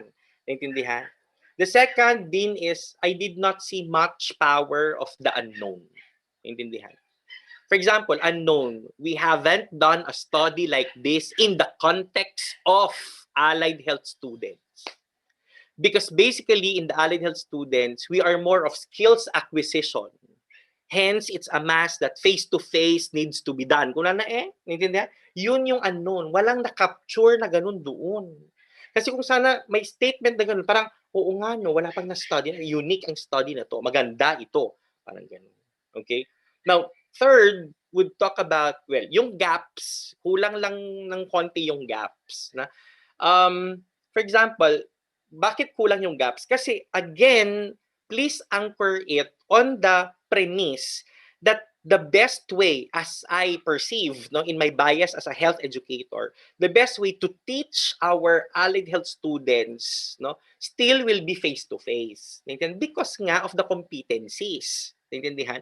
But because COVID is there, we can't do otherwise but to have a paradigm shift. And that is getting into distance learning mode. No? So what will be gaps pag hindi natin inaral ito? No? For example, CSU, forever na tayong mag-online. Hindi na ba tayo gagawa ng paraan para man lang mag face-to-face? Naintindihan? Ilabas mo na dyan. I would want to see there, Din Revita, in your conceptual framework, CHED Memorandum Order requesting allied health schools to have partial face-to-face, no, instruction. O di ang ganda. Actually, maganda ito. Yun nga lang, kurang. Kung ulam ito, nonong, hindi nilagyan ng asin. Naintindihan? Yes, Sir Egg, yan po. Sorry po. Meron po lahat talaga na sinabi yung hindi ko lang po nalagay dito sa background of the study. Tapos, yung conceptual framework, gamitin mo yung bago, yung ni-release na initial face-to-face na yan. Alam yan ni Ma'am Jing, alam ng taga-Allied Health yan. In fact, magulo dyan si Ma'am Nancy kasi gusto niyang mag-face-to-face. Naintindihan? Yan. Nakukuha nyo ba? Kasi yun yung sinasabi ko sa conceptual framework, no? Okay. So, yung gaps na yan ang talagang kulang. Kasi pag hindi natin inaral ito, hindi natin malaman kung paano i-improve. Kasi pwede naman na puro virtual lang tayo, pero baka kailangan may i-incorporate, no? May mga mechanism na ilagay para maging effective yung virtual na sessions, academic sessions natin. Kasi no one was ready about this. In fact, gumawa kami ng module, pero yung module ba, effective ba? Actually, hindi ko alam eh. Naintindihan. Basta, wala, naintindihan. Basta ginawa lang namin yung module. Kasi there was not much time doing all of these things. So, parang ganun, no? Kurang yung introduction. So, i-revise nyo, naintindihan, hindi naman revise, siguro, i-enrich nyo yung background sa kayong conceptual framework. Naintindihan. Okay, balik next sa objectives. No? So, objectives natin, palitan nyo na yung objectives. Yung main problem mo kasi is based on the title. Naintindihan? So, number 1, what is the profile of, wag mo munang ilagay yung respondents sa first, CAS students. Kung pa lang, naintindihan? So, what is the profile of the students of the College of Allied Sciences of CSU in terms of, no? Now, naglagay ka ng personal determinants. Bakit? May 1.2 ka pa? Wala naman na ata eh. Meron po, sir, yung ganyan po. Environmental determinants Okay, po. so punta tayo sa 1, no? Okay, so what is the profile of respondent in terms of personal determinants? Demographic, sex, scores. Yan naman, location. Ano yung location? Location niya noong ano? Location? Yung address po nila, sir. Yung kanyang present address. Yes po. Naintindihan? So, ganon. Present address, hindi location. Kasi location, baka nasa likod siya ng refrigerator. O di location niya yon. Yes po. Naintindihan? Okay. So, socioeconomic profile, no? Household monthly income. Ayun na naman siya. Current subjects enrolled. Naintindihan? Okay. Status of enrollment. Kasi bakang status complicated. Naintindihan? Okay. Tapos, learning platforms used for online education. Kung naintindihan? Learning platform. Kung lang aro, the online education. Sige, next, no? Tapos, environmental determinants, living situation. Ano naman yung living situation na yan? Is ano po, pag living with family, living with friends, or living alone po. Hindi naman living situation. Meron pa sigurong mas magandang ano dyan, word kaysa living situation. Kasi ang living situation, dead or alive. Living situation, di ba? Naintindihan? Tsaka yung living situation. Siguro, I think, family something. Naintindihan? Basta gano'n. Yes? Isa pong suggestion ng classmate namin, living environment po. Basta i-ensure nyo yung kwan dyan, yung maghanap tayo, no? I-ano mo ako later on, no? Okay, so bakit may internet connectivity may internet access, di ba? Parang po kasi yung ganyan, yung internet access nila. Ito po kasi kung meron po silang yung internet access po kung may internet po sila at home or nakiki-connect sila sa neighbors or sa barangay. Tapos yung internet connectivity po kung anong type po ng internet yung meron silang access. So it's either Wi-Fi po or data po. Siguro so yung letter D mo, source of internet Sige po. access. So that yung source mo, letter A, hindi home, own. Own. Sarili nila. Hindi home. Pwedeng naintindihan. Owned. Tanuhaan, neighbor, barangay, kunana. Owned. Yes po, yes po. Okay. So yung internet connectivity, paano ba yan? So anyway, tapos behavioral determinants. bumalik ka nga sa title, ang nakikita ko lang dito ay behavioral determinants. Balik ka nga sa title, ano yung, bago na yung title nyo, di ba? So, nasaan sa objective natin ang effectiveness, ang knowledge acquisition, ang learning behavior, at study practice. Balik ka na dun sa objectives. Ito po yung number 2, sir, yung perceived effectiveness po. Ito po yung suggestion nyo last time. Nasaan na yung, di ba, ang first element natin kanina ng online would be perceived effectiveness. Number 2. In terms of, kuna na hindi, no, what, hindi how. Okay, kaya, how do respondents perceive the effectiveness of distance learning in terms of, kuna na in terms of, naintindihan, in terms of, letter A, usefulness, letter B, self-efficacy, letter C, ease of use, letter D, di ba? Ganon. Di ganyan. Ang hahaba ng objective nyo, wronging. Okay. The second element I saw in your title is, what is the second element? Knowledge acquisition. Nasaan yung knowledge acquisition? Balik ka na sa objective. Nasaan na yan? Bakit perceived effectiveness pa rin yan? Next slide mo din. Naintindihan? Hindi, balik ka pa sa number 3. Kasi sabi mo is knowledge acquisition, perceived effectiveness. You know, for me kasi, Ma'am Jinky and whoever is the advisor, sabi ko kasi dyan, ang element na pinag-usapan natin dito ay perceived effectiveness of learning education, of distance learning. So, ang mangyayari dito is, yung number 2 mo is, how do the respondents perceive the effectiveness of distance learning in terms of letter A, knowledge acquisition, letter B, anong isa? Learning Behaviors. behavior, letter C, study practices. Gets? So that from letter A, for example, is learning behavior, what are the sub-parameters under that? Correct. Number 2 would be learning channeling, what are the parameters after that? Study practices, what are parameters after that? Do you understand? Okay na tayo? Naintindihan. So, baguhin itong objectives na ito. Sir, clarify ko po, bali yung sinasabi niyo po is dapat na-incorporate po namin, i-mix po namin yung number 2 and number 3 po na objective po. Go back to your title. Your new title, anak, is assessment of the effectiveness of online, of distance learning mode. Naintindihan? So, what are the parameters to answer that? Okay? So, sabi mo nga, number 2 would be, how do the respondents perceive the effectiveness of the distance learning mode? In terms of, kunin mo na yung 3 parameters doon sa original na title mo. Ano yung 3 parameters mo doon? Ikaw nakakaalam. 3 yun, di ba? Yes po, yes po. Yung knowledge acquisition. Okay, knowledge acquisition, study practice. So, letter A, B, C. Yun yung under number 2, A, B, C. Kasi 3 yun. Intindihan? Now, under A, B, C, you have to have specific parameters. For example, letter A, what are sub-parameters? A.1, A.2, A. Ganon. Yes po, yes Gets? Naintindihan? So, i-revise nyo yung study objectives na ito.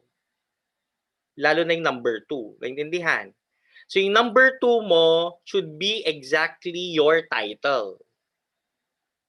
Naintindihan? But how will the objectives become specific? Because your title is broad. No? Specific will tell us about your sub-parameters in each of the 3 parameters. Naintindihan? Yes po, okay sir. na? Okay, balik sa next sa number 4. So is there a significant difference on the perceived effectiveness of distance learning? Kasi 3 na yung areas nun. Distance learning, naintindihan? With that of the profile variables of respondents. Naintindihan? With profile variables of respondent. Naintindihan? So maganda yung number 4 mo, magiging number 3 na lang yan. Correct? So, kasi pag nandyan na yung perceived effectiveness, tama yun. Kasi under your perceived effectiveness, merong 3 parameters. Hindi mo na sasabihin yung 3 parameters dyan kasi na-specify mo na yung 3 parameters doon sa objective number 2. Do you understand? Yes po. Okay. Now, number 4, bale, would be, did we assess for the effect of distance learning? Wala na ata. Scrap out yung number 5. Diba? Wala tayong ganyan. Okay? Now, number 6 is very good. No? So, remove number 5. Number 6 turns out to be number 4. Right? Is there an association between yung 3 groups, yung 3 variables? Hindi na yung distance learning. Like, gets? Is there an association between, ano yung tatlo? Sir Nico? Ano yung tatlo? Knowledge acquisition, sir, Knowledge acquisition, learning behavior, study practices. and study practices. With that of study practices. Yes. Naintindihan? So, is there an association between letter A and B with that of study practices? Yes. Yun yung number 4. Okay? Naintindihan? Okay. Tapos, number 7, what recommendations of... Okay. I think we can be silent with number 7 because that is in fact what we will have towards the last part. Why should we ask about recommendations now in the objectives when that is what they have to recommend later, correct? Considering the results of the study. Okay, so for the group, we have only 4. 4 na, no? Yes, 4 big objective. 5, right? 5 ba? Profile, effectiveness, significant difference, association. 4. Okay. Intindihan? Okay na. Yes. Do you understand? Ganyan gumawa ng objectives. Kasi mamaya, kapag nag-publish kayo ng paper, baka objectives na lang ang laman ng pinablish mong papel na kurang papado yung publication mo. Dapat maliit lang yan. Imagine, meron pa ako sa College of Medicine, 12 ba naman ang objectives? Ay, nervyosa. Naintindihan? Paliitan nga tayo ng there's maximum pages lang. And required in a publication would be your entire objectives. 7 ba naman ipapakita mo ng objectives? Wronging. 4 lang yan. Gets? Okay, next. Now, ito na naman yung conceptual frame. Bakit hindi ito conceptual framework uncle? This is a paradigm. But again, for the paradigm din revita, IVDV. No? This virgin. Naintindihan? Okay. IVDV format. Kasi nga, descriptive survey na naman. Actually, descriptive correlational ito because is there an association? Okay, fine, no? Okay. Is descriptive correlational still, again, you have IVDV. However, the challenge din is you highlight on the confounders. So, IV, arrow, DV, at the bottom would be the confounding variable. Apo. Naintindihan? Ano yung ma-confounding variable mo dito? Example, yung skills ko sa information technology, alam yan ng mga teachers. Si Dean, magaling si Dean kung nagsusulat. Pero pag gamitin mo siya ng computer ng madina, naintindihan? Ay, i-upload mo ito. Tanungin mo kay Ma'am Jinky yan. Ma'am, i-upload mo. Ma'am, hindi ko alam kung paano yun i-open. Pero sabihin mong gumawa ako, saglit lang yan. Naintindihan? Hindi ko alam kung afraid ba ako sa technology or ang nabibwisit kasi ako when I am sitting there, konting channeling ko lang mamaya, nag-blackout na lang, wrong na lahat yung nandoon, malukring na ako. Do you understand? No? Hindi ako techie as a person. Okay? Confounder yan. Katulad ng bata, no? Naintindihan? Online, siyempre, yung teacher mo, maraming ginagamit. Edmodo, kada conforme, kada naintindihan. Yung bata, baka, mas agitated siya kasi hindi niya alam yun. Di katulad ng iba na Ay, madali lang yan, o, di ba? Kalikot. Gets? Do you understand? Confounder yan. Ano pa ang ibang confounder? Example ng confounder is the number of the gadgets they have. Kasi poor yung poor yung family. Iisa lang yung laptop. Di pag-iinunaan na yung laptop? Naintindihan? Or ang ginagamit niya yung cellphone. Mahirap kaya din kapag cellphone, right? Bari sa College of Medicine, sinasabi ko pa naman okay, yung mga magha-heart papasa. Yung ibang nasa cellphone, wala namang reaction na heart doon Ibig sabihin, will they fail? O, di kawawa naman sila. Sir, bali, question din po. If IVDV model po, so hindi na po namin kailangan include yung process part.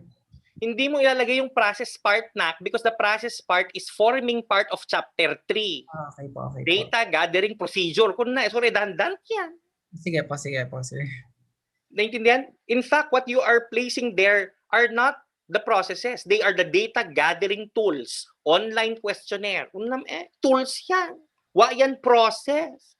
Hindi talaga yan process kasi hindi to analytical. Kung sana nag-take ka ng blood pressure, ng blood sugar level, may process talaga yan. Nag-take ka ng height, weight, kukun na, may process. I-teach, process? IVDV, tapos may confounder sa baba. Gets? Kasi correlational ka.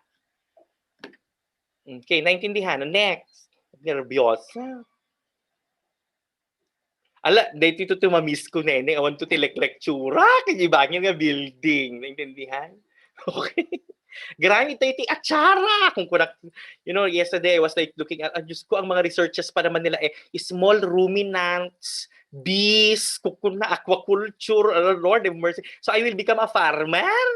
Lord, Diyos ko, Lord have mercy. Anyway, research design. Yung babae, nakaboses ni Ma'am Jocelyn Gesta, ang research design mo, ay descriptive correlation. Huwag mo lang sabihin na qualitative, this is not an analytical. Of course! Ang sinasabi dyan bakit siya correlational? It's a correlational because number one, you have determined relationship between the three sub-variables, yung binanggit ni Sir Nico kanina, in order to ascertain the effectiveness of the online learning mode. Yun lang ang sabihin mo. Do you understand? Okay na, Neneng? Josie, naintindihan mo yung sinabi ko? Yes, dear. Okay. Okay. Pwede na yan. Next. Ito naman, yung researchers, stratified random sampling. Yung stratified sampling, i-randomize mo pa yan. Naintindihan? Stratified random sampling. Huwag mo nang ilagay dyan ang probability kasi known yan. Redundant din yan. Pag sinabing stratified random sampling, then actually it's a probability or parametric sampling.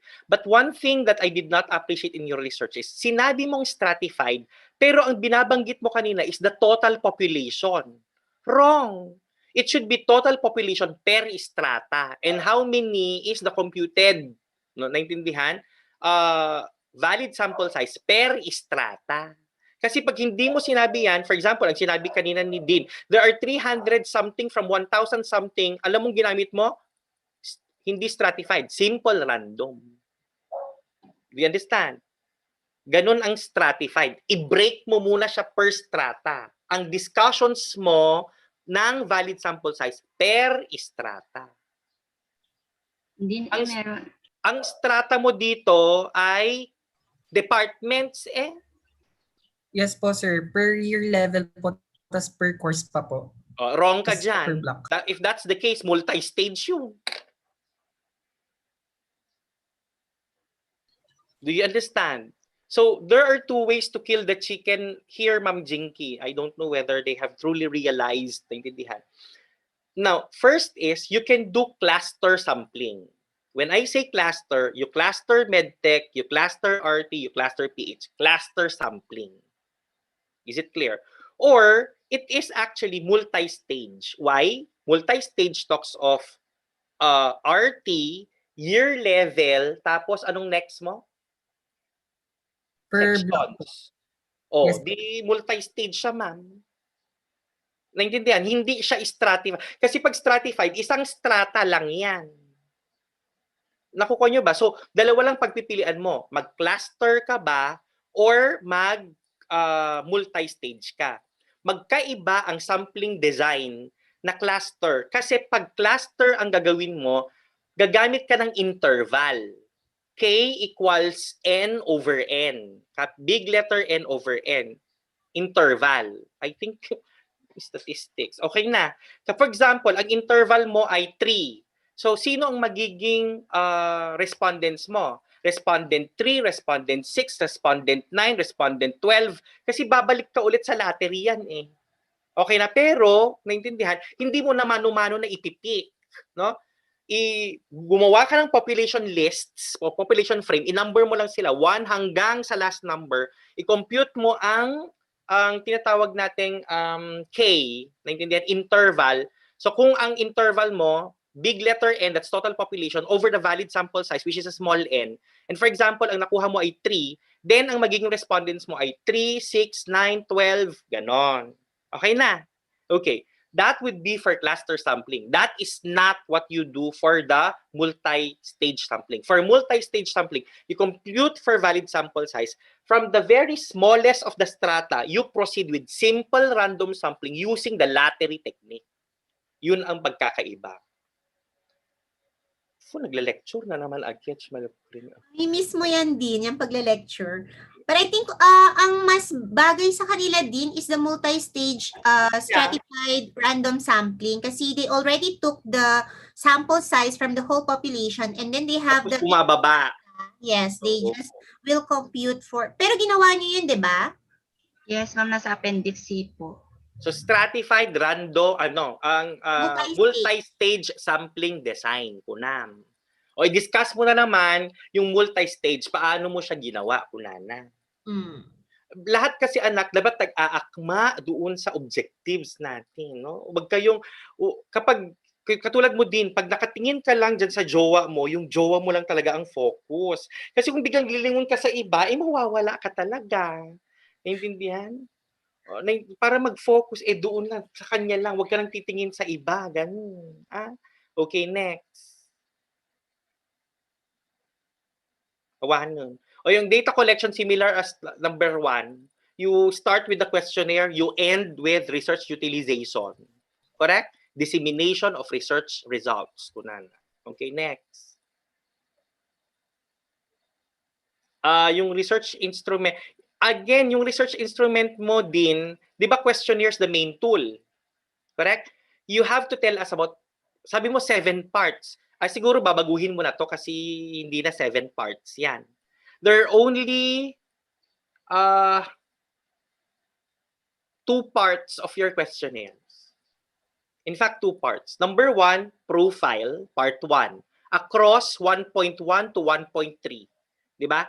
Number 2 would be perceived effectiveness of online learning mode across 3 parameters. Yung bilanggit ni Sir Nico. O di 2 parts lang. Mahilig ka kasi sa madami din eh. Isa-isa lang. Naiintindihan? Okay na. Gets? So, 4 na lang objectives. Okay, thank you. Next. Next panel member.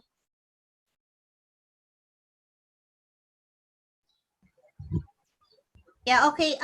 Yung comment ko for your group, actually natanggal na ni Dean kasi pinagsama na niya yung perceived effectiveness dun sa, actually yung perceived effectiveness niya, andun na si knowledge acquisition, learning behavior. So pinagsama niya na si 2 and 3. Pagdating sa questionnaire niyo, naging redundant kasi yung part na yon, yung may learning behavior, bigla dun sa first part, sa profiling, tapos may learning behavior ulit dun sa second part. So tinanggal na ni Dean, ni director pala yung dun sa part na yon. Mas magiging, hindi naman mapupunta sa waste yung pinaghirapan yung questionnaire at pinag-approve nung author na inano ninyo. Magiging papaliitin lang ni Dean, hindi na siya kasama yung pwede nyo isama pa rin within the perceived effectiveness, yung perceived usefulness, ganun. Pero meron siyang major factors yung tatlo ninyo na knowledge acquisition, learning behavior, and study practices. Pwede nyo i-insert doon yung mga questions nyo na yun. So that, kasi naayos na nila to yung questionnaire nila. And I would like to commend the group. This is the first group na nakatapos actually at nagpa-check ng questionnaire nila. Akala ata nila magde-data gathering na sila agad. But, yes, yun lang. And dun sa title natin, best yung ginawa ng broad ni director, yung na-capture na lahat yung assessment of effectiveness, yung tatlong parameters na andun ninyo. Actually, dun tayo nahirapan and better nga yung naging general na lang na yun. Ma'am Nancy, you have additional comments for this group? Wala ata si Ma'am Nancy. Si Ma'am Lily na lang. Ma'am Lily, may comments ka po? Okay naman na ako, Ma'am Linky. Ma'am Bea, may comments ka for the group? Okay na, ma'am. Sir Nico, meron ka pong additional? Same lang dun sa ano nyo, ma'am, yung sa questionnaire nila, halos parang kompleto na din siya. Isingit na lang nila yung breakdown or yung parameters under ng learning behavior. Isingit, parang tanggalin nyo siya doon sa original, baguhin nyo na lang siya, no? Ilipat nyo na lang doon saan akma yung study practices at saka basta yung tatlong components nung perceived effectiveness. So far, yun lang po, ma'am. Yes. For our advisor, meron po ba kayong question, sir, or clarification? Ma'am, wala po. Thank you po. And congratulations, team. Yes, and lastly for the group, yung group natin, meron ba kayong clarification, questions? Nakamute ka. Sorry po. Ma'am, siguro po kung mayroon po kaming ganyan, kung may problem na lang po kami, ipa-check na lang po namin sa inyo po with the advisor po. So far naman po kasi clear naman po. Siguro na lang po si pag-formulate ng objectives na lang po. I think nakaset naman na yung objectives ninyo. Yes po. Pero lang yung 2 and 3 nyo, and actually pinaliit na ni Dean. Mas madali na lang yung gagawin ninyo. Mas clear na siya ngayon. Hindi na nakahiwalay yung number 2 and 3 ninyo. Yes po, yes po. Ipa-check na lang po namin, ma'am. Yes. Very helpful naman si Sir Erwin. Laging andyan para sa inyo. Kaya, okay. Thank you for the group. We go on to the next. Okay, so may we now call on the next group to present, Group 2A.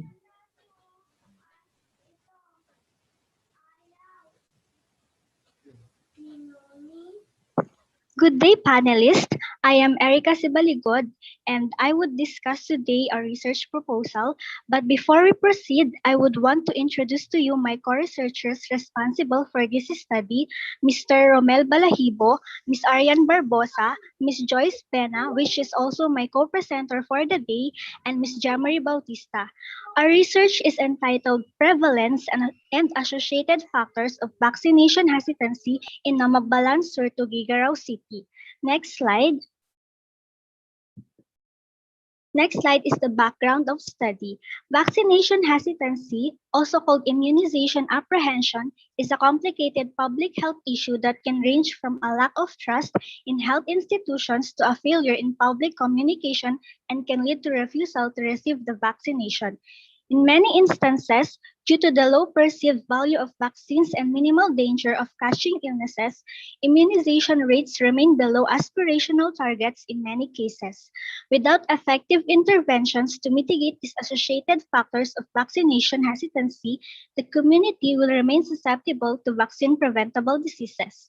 Concerns expressed differ depending on the socioeconomic status, clinical profile, environmental factors, religion, and geographic location. Next slide. Furthermore, While vaccine-specific and healthcare-related factors influence vaccine decision-making, substantial studies on vaccination reluctance are needed to understand why people delay or refuse vaccines even they are provided.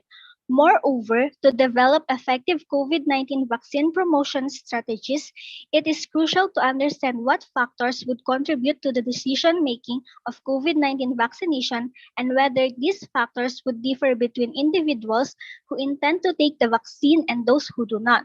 Without robust evidence of successful interventions to encourage vaccination, it is hard to picture the range of possible attitudes toward vaccination. Next slide. Next is our statement of objective. First and foremost, this study aims to determine the prevalence and associated factors of vaccination hesitancy among residents in Barangay Namabalansur to Tuguegarao City, Cagayan. Specifically, the study will attempt to answer the following question. Number one, what is the profile of the respondents in terms of A. Demographic profile. Under this are age, sex, marital status, religion, ethnicity, and number of children. B is the socioeconomic profile. Under these are highest educational level, nature of work, employment status, means of transportation going to a health facility, and monthly income. Letter C is clinical profile.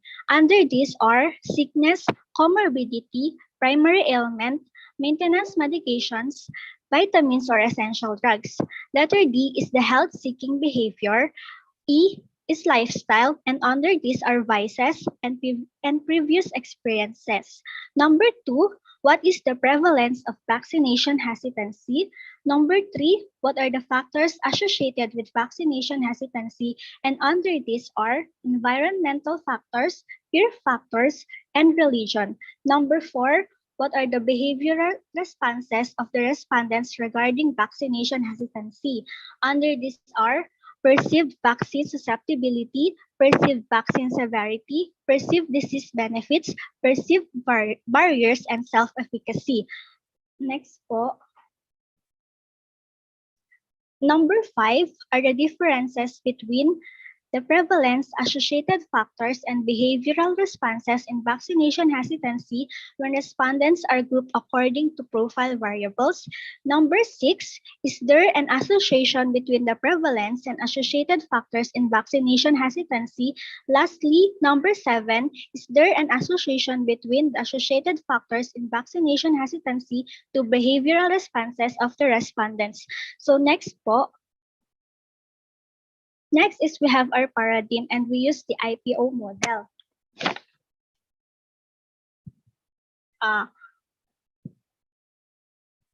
The paradigm presents the variable dealt with in study using the IPO model.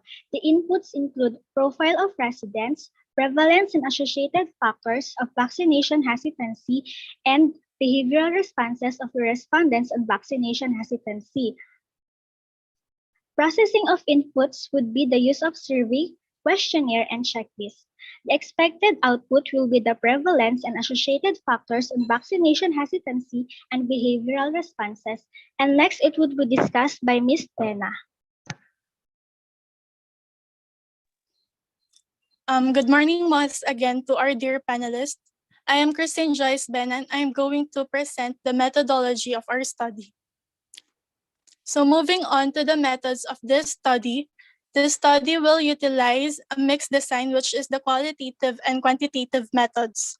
A descriptive approach will also be utilized to obtain the profile of the respondents. This is to describe the demographic, socioeconomic, clinical profile, health-seeking behavior, and lifestyles of the respondents. Next will be the locale of the study. The study will conduct in Namabalansur, Tuguegarao City. For the sampling design, the respondents of the study shall consist of residents and mothers of Namabalansur aged from 20 to 45 years old and must be residents for at least 1 year in the barangay. Furthermore, a simple random sampling technique is used to determine the total respondents of the present study. The researchers have accumulated a total number of 135 households in Namabalan Sur using a solvents formula with a confidence level of 95%. Next slide. For the flowchart of our data collection, the gathering of the data will be done upon the approval of the letters and consent forms. It will also be sent to the barangay captain of Namabalan Sur to conduct a survey in the area. Next is to personally float the questionnaires in cooperation of the barangay secretary or the barangay health workers, or through the use of phone call interview, depending on the guidelines of community quarantine during the COVID-19 pandemic. And lastly, the retrieval of the data will be tabulated, analyzed, and interpreted using appropriate statistics. Next slide. For the next slide, here's the presentation of our Gantt chart. This illustration presents the scheduled tasks of the researchers to conduct the proposal. As of now, we're still in the month of May, which is the development of research instruments. Follow to disseminate the survey questionnaires upon the approval of consent forms. The data collection will be on June to August, and the data analysis will be on the month of August to October. Next slide.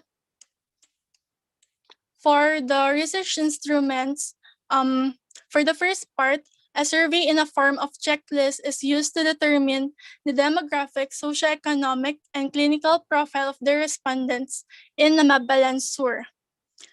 Second part is the questions to answer the prevalence and associated factors, as well as the behavioral responses on vaccination hesitancy.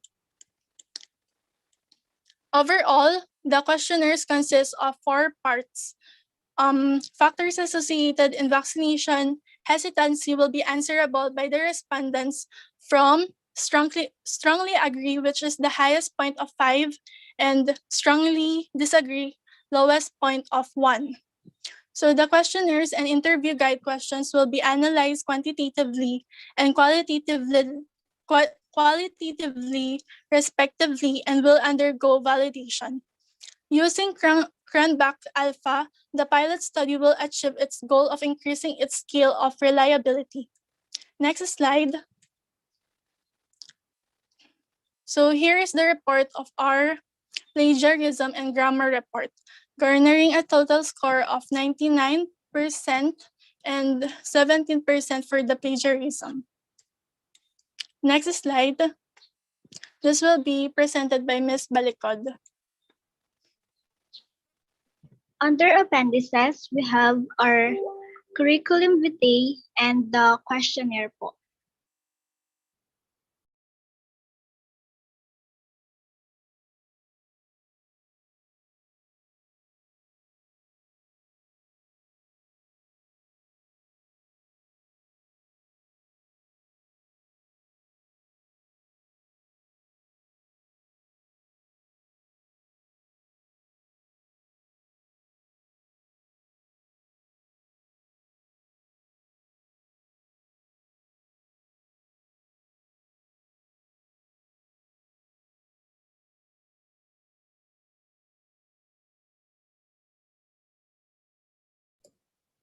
Is the group done? Dean? Yes, ma'am. Or so may we now call on the panelists to give their suggestions.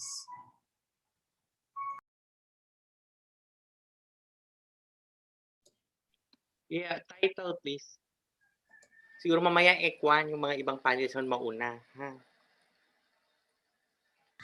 Din mga advices tong mga yung next 4 groups are advices ko. So baka hindi muna ako magtatanong. Sila Ma'am Lily na lang muna. Sige pa.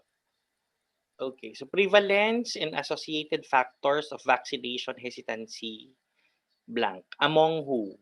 That's the problem with your title. Who are your respondents? Okay, so would it be like among mothers, among what, among who? Prevalence and associated factors of vaccination among blank, no? Okay, for example, among mothers in Namabalansur, Tuguegarao City. That's a problem with your title. Okay, in the introduction, okay na tayo sa title except walang respondents. Next, please. For the introduction, in fact, kulang ang ating mga known. Naintindihan? For example, known would talk about vaccination rollout, no, in the Philippines, perhaps. When did it start? What is its accomplishment rate? In fact, Tuguegarao is one of the top 7 of the cities in the Philippines, which has very efficient, no, accomplishments for vaccination. Okay. Second, no, you have to tell us about the brands, no, of the vaccines, no, and apparently what were some of vaccines that had um, reported adverse effects, no? And I think you know that I'm referring to AstraZeneca and the CoronaVac. Yan. Okay, and for the background also, please remember that the Department of Health had been advocating, no, two programs along your title. Number one is the creation of the RAEFIC or the NAEFIC, where I belong. No? I belong to the Regional Adverse Events Following Immunizations Committee for COVID-19. So it started this year. I will not tell you the date kasi kailangan mo known yan. Okay? What are our roles in the RAEFIC? I'm a research specialist of the DOH. I'm part of that. Second is there are actually the Information Education Promotions Group or the HEPO, Health Education Promotions Office, no, of the Department of Health had been going to the different communities for health education and information dissemination. Ilagay mo din dyan sa background na yan. Okay. Nakukuha mo ba? Para, naintindihan, dun sa sinasabi nating known na yan, pumunta ka sa unknown. Unknown is how effective are these strategies? Correct? Did the creation of RAEFIC and did the move of the HEPO, no, of DOH, for example, really were effective? Second is, were there investigations done in the local level as to vaccination hesitancy among mothers? Correct? I think the problem that we have now is vaccination hesitancy among elderly. Actually, yung mothers scary. Pero yung ayaw magpabakuna mga anak ay yung mga shotanders. Kasi kapag nagpabakuna daw sila, baka mangisay na sila, baka mamatay na sila. Actually, ganun yun. But why is it that the mothers are those you would want to actually include in your study? Naintindihan? So you tell us about the power of mothers. Naintindihan? Nakuha nyo ba? Kasi ang talagang problema natin ay vaccination hesitancy among elderly. Totoo yan, naintindihan? Pero kasi, if you try to take a look, no, they belong to the priority groups. Mothers do not belong to the priority group. No? Ang mga nababakunahan, nagsisimula tayo sa senior citizen. Sila yung hesitant eh. Naintindihan? Now, since it's not the elderly who are your choice, and now this is the mother, where lies the relationship between the mother and the elderly? Correct? Is it not that the mother, for example, will influence, no, okay, the choice of the elderly to go for vaccination? Pwede ba yung ganyan? Or is it not that the mother will, I don't know, naintindihan, i-connect nyo, no? Diyan. Hindi lang gagawa-gawa tayo ng research na walang connect. Naintindihan, kailangan mag-connect, no? Katulad ni Dean, magaling mag-connect. Dean Revita, hindi ako. Yes, okay. Ano pa yung sasabihin ko? So yun yung gap, yung unknown. Known tapos unknown. Gets? Gaps, medyo nakakita ako ng magandang gap. Ang tanong nga lang ay bakit natin ito kailangan gawin, yun yung gap, and hence you proceed with your title. Nakulangan lang ako sa background, no? Kasi whether you like it or not, the background is the first part of the book. And just like any other book, if you make the introduction interesting, it will sustain my interest reading the book. If you give me a book which has a boring introduction, I will throw the book away. Intindihan? I won't care finishing it na. Tsaka, intindihan? So gawin yung maganda. Yung parang isang sangit na, oh my God, ito palang nangyari. Di ba? Excited, looking forward. It gives me so much of emotions reading your introduction. Okay, next part. Okay. Hindi prank yung pinagsasabi ko, ay hindi ako mahilig sa prank. Si Nancy lang ang mahilig sa prank. Now, in your objectives of the study, okay, fine. Now, wag mong ilagay na profile of respondents. Yung number 1, kasi hindi pa natin nasabi yung respondents. So, what is the profile of mothers? For example, it's the mothers in Namabalan, Tuguegarao City, for example. Ganun yon. Okay? I-introduce mo muna sila. Okay? Sa next na objectives, respondents na ang tawag kasi na-introduce na natin sila dun sa objective number 1. Okay. So, ang sabi mo, you'd have demographic, and then you would have socioeconomic, pero medyo may wrong ata sa mga profile variables mo. Imagine, nilagay mo ang religion as a demographic profile, and that is in fact a social profile. Gets? Okay. Next would be ethnicity. No, in fact that is actually a social profile. No, number of children. No, okay, can be I think demographic, but apparently if you're talking about sana nandyan yung dun sa socio-economic ay number. I think hindi siya number of children kasi pag mothers, yan yung sinasabi ko na ilapat mo yung importansya ng mother sa community. Ang pinag-uusapan natin ngayon, vaccination. COVID vaccine ba ito, ma'am? Or anong klaseng vaccine muna? Any type of vaccine? Any type of vaccine. Okay. So, in which case, mga anak, hindi lang kasi bata ang dapat pabakunahan. For example, yung elderly, flu vaccine. Di ba? Gets. Meron din tayong tinatawag na HPV. Naintindihan? Vaccines. Marami. Naintindihan? So, hindi dapat number of children yan. I'd rather na ilagay mo siya sa economic profile and you talk about family size. Because everyone needs to be vaccinated. It's not just but the children. Okay? Naintindihan. Hindi naman maternal health ito or maternal death, no, of which number of children will have to matter, correct? This talks about a phenomenon where everyone in the family is involved. Okay, so syonggalin yung number of children, family size ang ilagay dyan. And then natutuwa ako, meron pang means of transportation going to the facility. Naintindihan? Profile kasi siya. Naintindihan? So, paano yung pag sinabing profile, itatanong mo yung innate character ko. Ang tatanong mo dyan is, kung anong mga mode of transportation meron ako. Naintindihan? Do you understand? Okay, so for example, vehicles acquired. Okay, tatanong mo kung may bisikleta ako, meron akong motor, kasi broom girl nga ako, di ba? Meron akong train, may pick-up, may yate, bahala ka sa buhay mo. Naintindihan? You're talking about the individual. You're not, pag sinabing profile, innate character ng respondent. It's not talking about, how do you call it, the environment meantime. Naintindihan? So, tanungin mo lang sa kanya, di ba?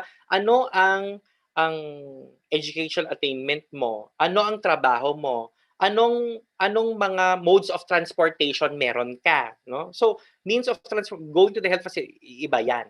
Naintindihan? That becomes, for example, a social determinant. Profile pa lang tayo, naintindihan, ng mga tao. Okay?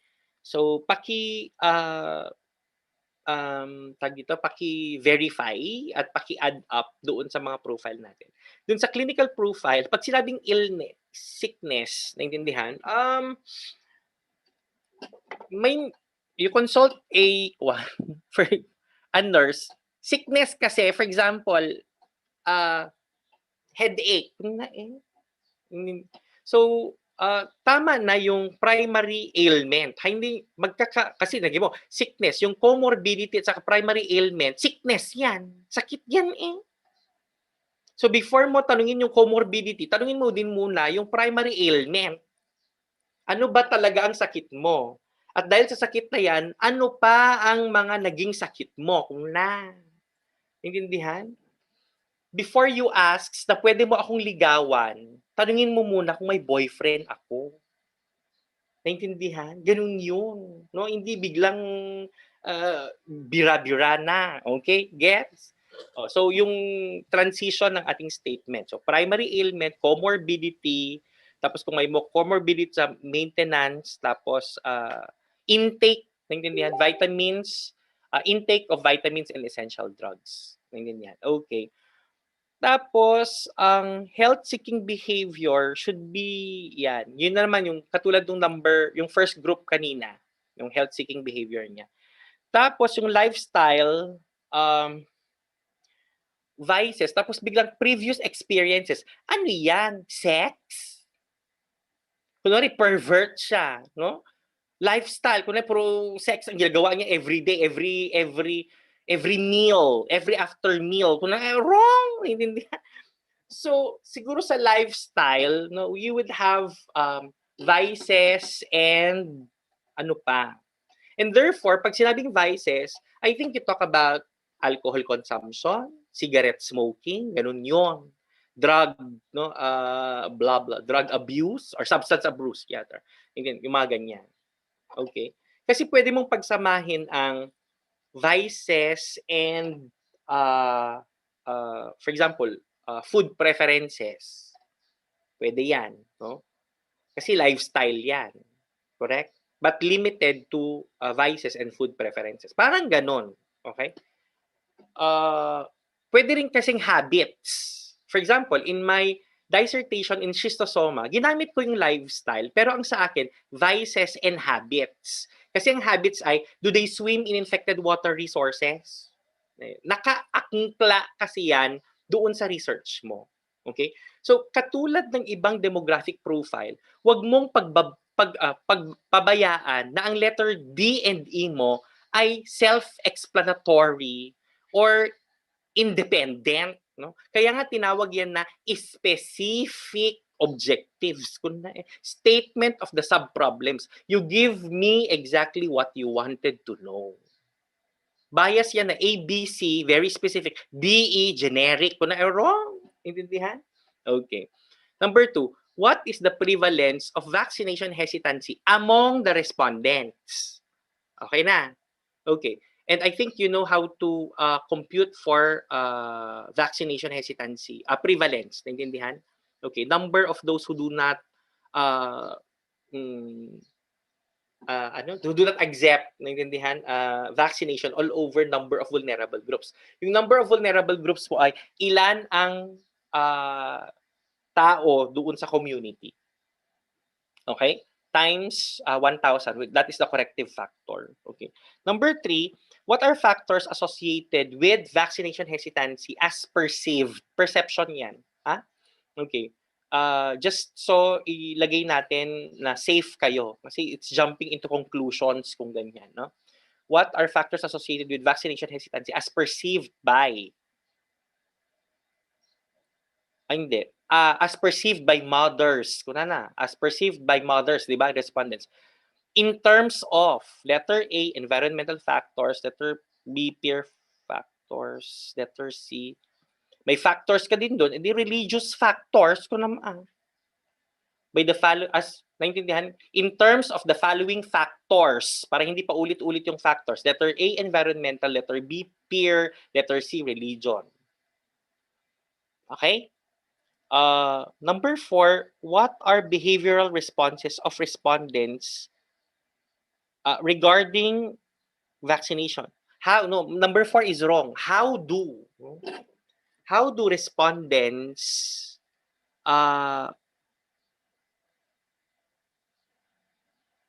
okay. So, how do respondents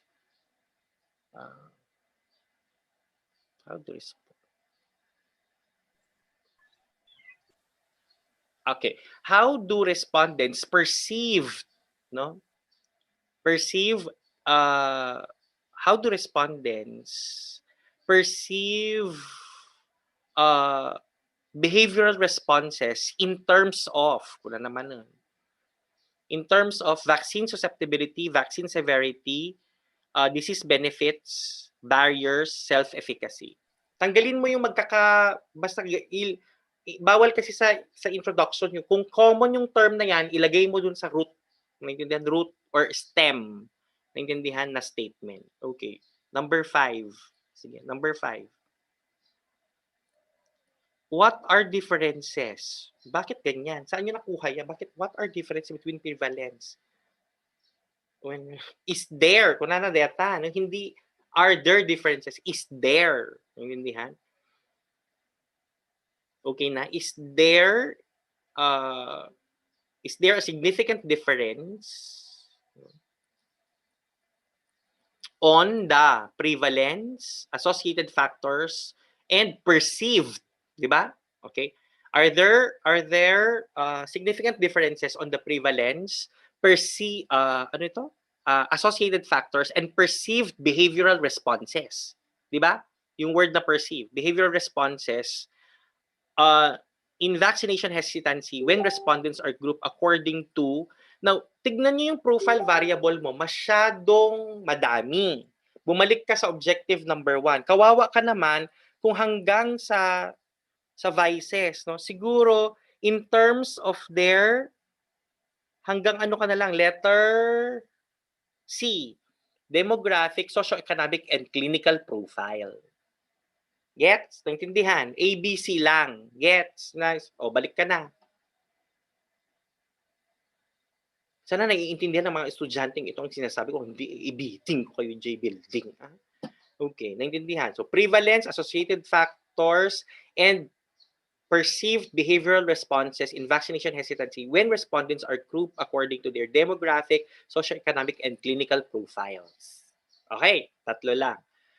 Letter C, number 6, is there an association between prevalence of what?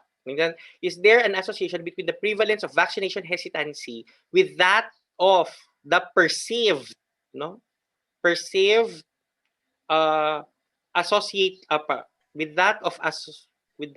perceived ba yung associated factors kanina, ma'am? Anong ginamit ko? With associated factors at yung bagong objective. Associated factors and perceived behavioral responses. Okay, yun pa rin yung number 6 mo. Association ng prevalence with letter A, associated factors, letter B, behavioral responses. Okay, yung 6 and 7, ma'am, ilump mo yan together. Gets? Letter A and B para umikli lang kasi napaka-overwhelming na 7, naintindihan? And the only way we can trim is have it lump in one. Pero ang presentation mo is 6.1, 6.2, ganyan naman later on, di ba? So, ang number 6 mo is there an association between the prevalence of vaccination hesitancy among respondents with that of the associated factors and perceived behavioral responses on vaccination hesitancy. Parang ganun. Okay na? So 6 na lang ang kanyang objectives. Okay, next. Siguro wala naman ang objectives susunod. Again, dito na naman, balik tayo. Gusto ko dito naman yung feedback mo na loop. Naintindihan. However, IVDV pa rin ito ang gamitin natin para hindi naman mahirapan yung bata. Naintindihan. IVDV. Now, what are your independent variable? You talk of profile of the respondents, tapos prevalence. Naintindihan? Tapos, ang third mo dyan would be behavioral responses. Hindi. Ang third mo is associated factors. So, iisa lang ang dependent variable mo, behavioral responses. Di ba? Yung profile kasi, yung prevalence, at saka yung associated factors will bring about your behavior. Gets? Naintindihan nyo ba? So, short law yung nandoon sa independent variable. Profile, prevalence, saka associated factors of vaccination hesitancy. Gets? Dependent variable, isa lang. Ano yan? That would be the behavioral responses of residents on vaccination hesitancy. Tapos may feedback loop. Gets? maganda din kung makapag-identify kayo ng confounder dito, no? Kasi ang isa sa bagay, ang confounder, tinanong mo naman kung, ma'am, may isang confounder dyan kasi hindi ko siya nakita doon sa objectives. Example, seminars on vaccination. Hindi yan nakalagay. So, kapag hindi yan nakalagay, confounder yan. Naintindihan? For example, occupation niya, nung mother, kinuha ba natin? Hindi ko ata nakita. Kung merong occupation, well and good. Kung wala siya, confounder yan. Kasi perceived na, assumed na pag healthcare worker yan, mas maganda yung kanyang behavior. Naintindihan? So, i-check nyo yung researchers, itong sinasabi ko, kapag hindi siya kasama sa profile variable nyo that has influence to the study, the problem is it becomes a confounder. We need to identify the confounder because if otherwise, naintindihan, there will be interferences, no? Okay, in the study and will redound to lowering the validity, no, index of your study. Gets? Naintindihan? So, let it be IVDV. I want the feedback loop, but no, consider enhancing your profile because if not that, there still will be loopholes, no, in your variables. Then they become the confounders. Okay. Example ng confounder dyan, yung status ng vaccination ng nanay. Kompleto ba ang bakuna niya? Kasi sasabihin niya, tignan mo ako. Wala naman akong kabaku-bakuna, pero I'm healthy. Di confounder na yan. Behavior nga ro. Naintindihan, dear students? Hoy, Balbon. Bakit ang apelido niya Balbon, tapos yung isa medyo may isa? Kwa. Balahibo. Balahibo. Magbabalbon ka naman, balahibo ka pa. Diyos ko, sunugin ko ng blue torch yung mga balbon at balahibo nyo. Next. Okay. Yung design mo, itong problema natin, ma'am, no? Sabi niya, mix method. Ang tinatanong ko, Mr. Balahibo, ikaw nga anak, lalaki ka ba? Balahibo? Okay. Mr. Balahibo, alin dyan ang EAFGD mo? Nasaan dyan ang ikakwali mo?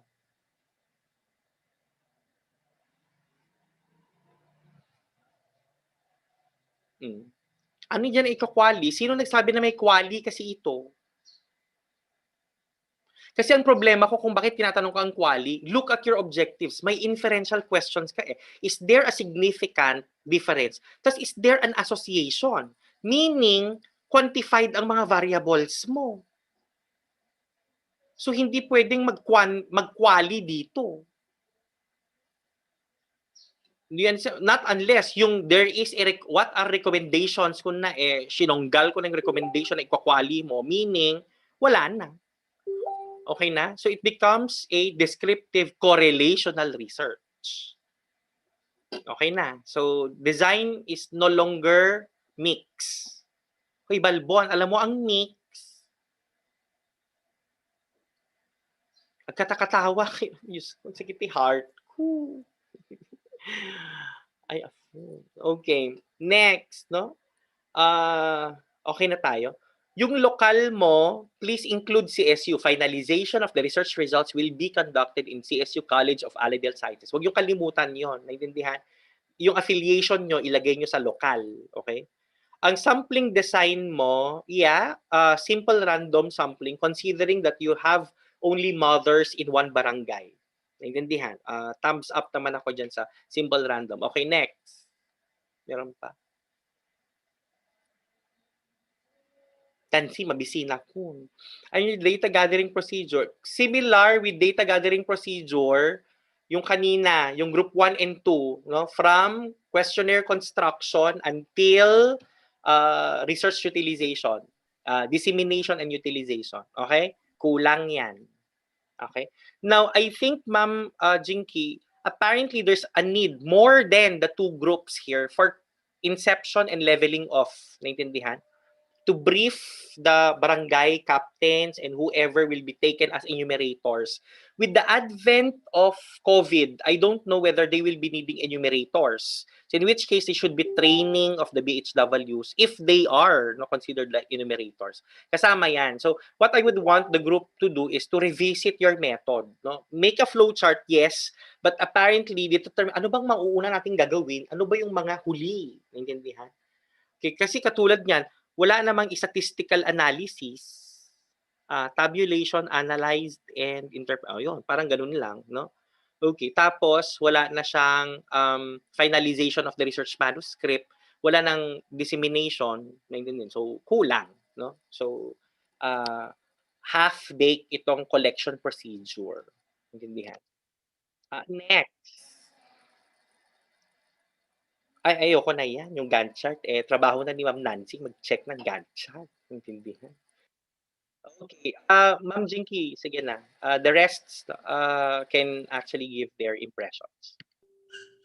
So, okay po. So, may we now call on Miss Lily Maliabo if she have any insights in regards to this study?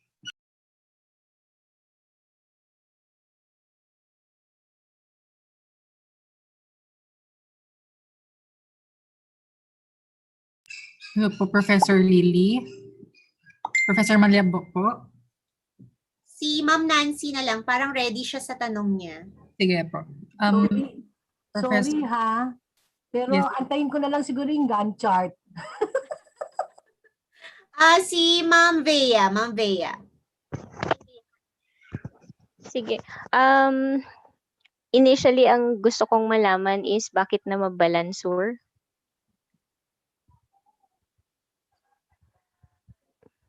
Bakit nga ba Hello naman po. pala Kasi, sure di ba dati? nung, alam ko dito, di ba nung yung sa title defense sila, kinonsider natin yung mga sa core shelters, adopted barangays natin para parang yun nga, para ma-cover din, di ba para sila maging target. Lahat ng barangays ng Tugigaraw. Lahat ba to, ma'am? Yung Opo. pare-pareho sila to, no? No. Namabalan lang to. Yung tricycle drivers yung pare-pareho. Yung iba't ibang barangay lang within Tugigaraw. Namabalan lang itong vaccination hesitancy. Okay. So this can be replicated sa ibang core shelters mo, Ma'am Bea. Yes, ma'am. Siguro mas maganda po kung lahat ng core shelters i-include natin. Kung yun yung naging basis natin last time. Kasi Namabalansur is an outstanding barangay and it's very small. Feeling ko, ma'am, kung hindi man 100% na ang mga yan kasi tutok na tutok yung barangay captain nila. So kung ang i-consider natin is yung area kung saan nandun yung core shelters, siguro mas maganda kung yung isama na rin natin ang Anafunan East ba yun? Anafunan East, Katagaman. Hindi lang yung sa core shelter, yung buong barangay ba? Yung buong barangay na siya, ma'am. Oo, para anong tawag dito? Na-include yung core shelters. Wow. Ang showy. Pero pag kukunin nila yung Anafunan tsaka yung Katagaman, ang laki na ng scope nila. Dapat makuha ito ng ibang group. Yes. Kung namabalan lang kasi, ma'am, is maliit kasi siya eh. Yes po. Sa next na thesis ni Ma'am Nancy, pwede niyang ibigay yung Katagaman. Sige. At saka, Ma'am Vey, siguro Yes, mas maganda rin siguro maging reference ito in the future dahil kung maganda yung lalabasan nito at lahat sila nag-comply, maganda yung feedback ng research. So, recommended. Diba? Meron silang guide ng ibang din for those, lalo na yung mga barangay in the future na less ang vaccination. Siguro yun ang magiging next na mga researchers, no?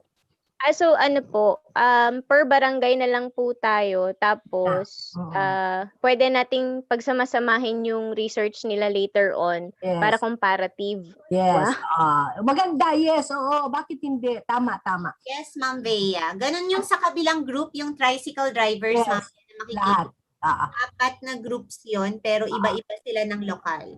At saka Ma'am Bea, baka lang kasi itong grupo na ito, majority or whatever from the members or from namabalan, yung accessibility din. Tama ba ako? Sino? Who may answer? Hello? Sino makakasagot sa grupo? Bakit nga lang Taga saan kayo, guys? Taga saan kayo? Actually, good afternoon po. Ay, good morning po. Actually, magkakalayo po yung place namin, ma'am. Baggao, Solana, Tuaw, and Peñablanca po yung place po ng mga researchers po. Oh, ay, walang That's taga why, Tinder, opo, ma'am. Kaya po yung pag-gather po sana namin ng data, if ever, ma'am, is yung ano po, via Google Forms po. Depende po sa IATF guidelines po, ma'am. No? Gathering nito pag Google Form? I don't suggest Google Form dito, dear. You can go to the barangay lang. Barangay mismo ng namabalan. And then, you talk to with the barangay health workers, pwedeng sila ang mag-float nitong questionnaire ninyo. Yeah. Pero babayaran nyo sila. Yes, of course. Kasi naman sila. Thank you nila dun sa mga barangay health workers. Kaya tayo merong, itong quali part na sinasabi nyo dito is actually for triangulation ninyo. You get out of quali kasi hindi naman kayo magte-thematic analysis. Yung phone interviews nyo just to make sure na yun talaga yung perception nila dun sa nakuha nyong questionnaire. Di ba yun yung part na ito? Ma'am Jinky. Yes. Total naman, namabalan doesn't have anything to do sa atin. Hindi na lang ba pwede sa nila kung saan yung lokal nila, yung halimbawa Peñablanca, Baggao. Baggao siguro kasi ang dami din vaccination na ngayon doon. Di ba? Kung asan sila, para andun yung mismong Di ba ma'am ngayon, ang magaganda nga ngayon ma'am kasi meron ng result kung ilan yung katulad ni sabi ni Lynn kanina ba diba, top 7 tayo sa vaccination rollout. Tignan kaya nila kung ang Baggao, Peñablanca, yes, nasa list performing in terms of vaccination rollout para makuha talaga natin kung yun, pwede rin. Mas maganda kasi wala pa lang wala pa lang sa atin ang namabalan na ito. Bakit namabalan? Eh di punta ka na lang diyan sa lokal nila, 'di ba? Mas nakakatulong pa. Opo. Anyway, maganda pa if it will be Baggao kasi mahirap ma-penetrate si Baggao. Eh meron pa lang tayong researcher na taga Baggao. Yes. At saka tama yung sabi ni Ma'am Lily na meron na palang output na top 7 ba Ma'am Lily? So kasama na tayo ang namabalan doon. So tingnan na lang natin ang Baggao and other towns, 'di ba?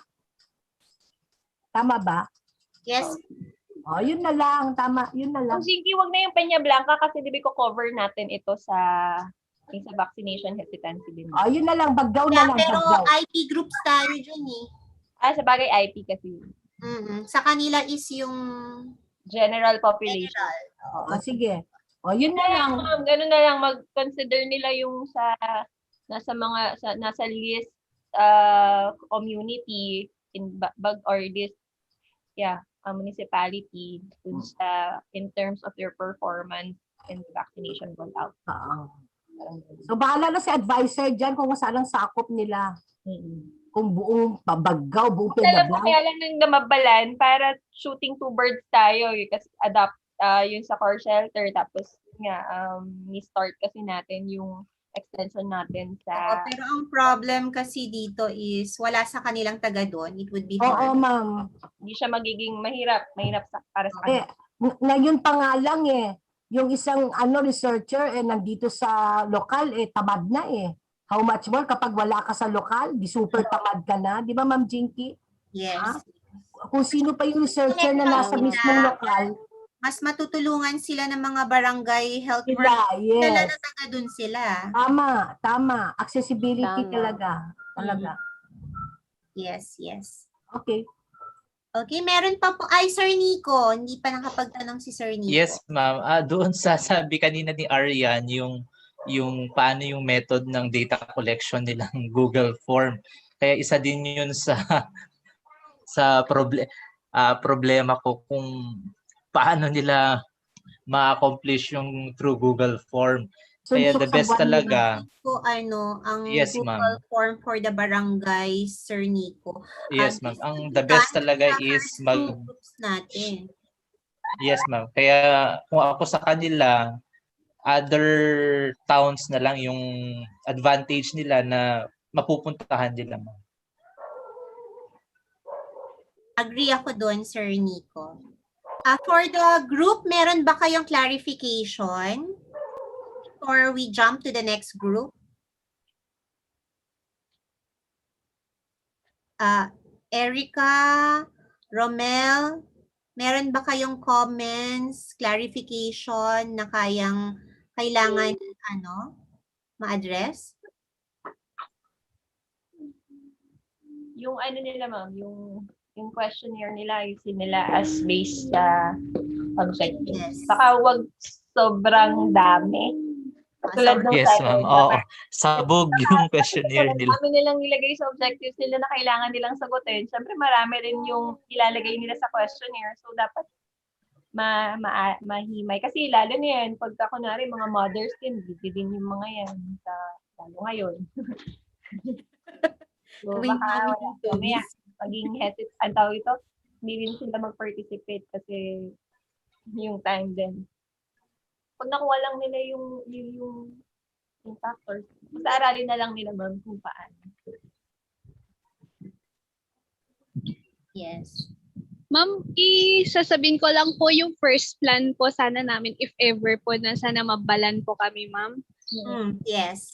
Ano po kasi, pinakaisapan po namin yung kaibigan namin, ma'am, si Despo na taga Namabalan, ma'am. Then mag-i-stay po kami doon hanggat mag-gather na po namin lahat ng data po, ma'am. No. Better yung kayo mismo kasi not your friend. Yung makikipag... Opo, ma'am, kami po. Pero hindi kasi kayo makakapag ngayon with our IATF restrictions. Kaya better yung suggestion nila Ma'am Nancy also for your safety, 'di ba? Na doon na lang mismo sa like you Arian, taga saan ka? Peña Blanca po, ma'am. Saka yung safety din ng friend nila ma'am kasi pupunta sila doon eh. Yes. Ikaw Arian, like sa Peña Blanca, artista ka ba dyan sa inyo? Sa Peña Blanca? Kilala ka ng barangay ninyo? Hindi ko po alam. Medyo lang po. Kung kilala yung family nyo, nasa pamilya. Oo. Yes, ma'am. Anak pala siya ng mayor or governor dyan sa Peñablanca.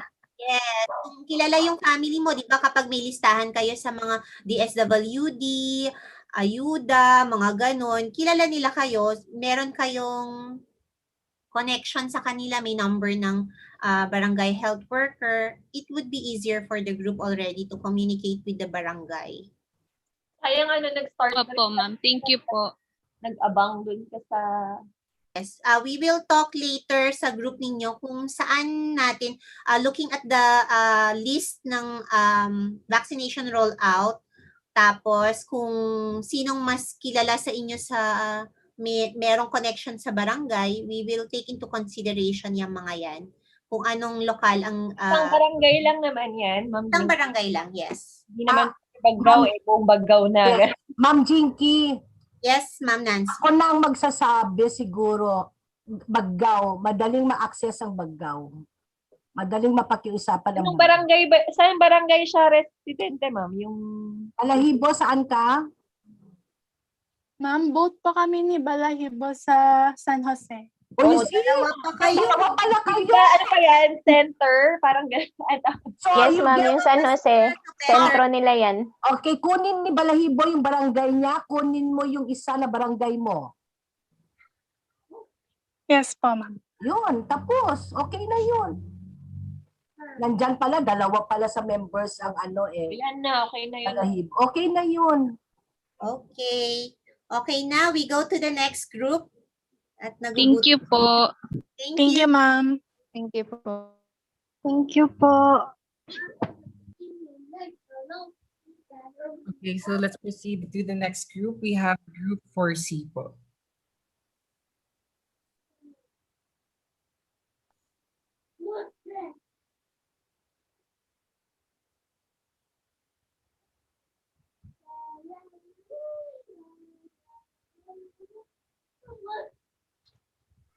Hindi ba 8A?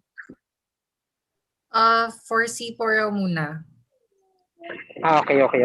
Thank you.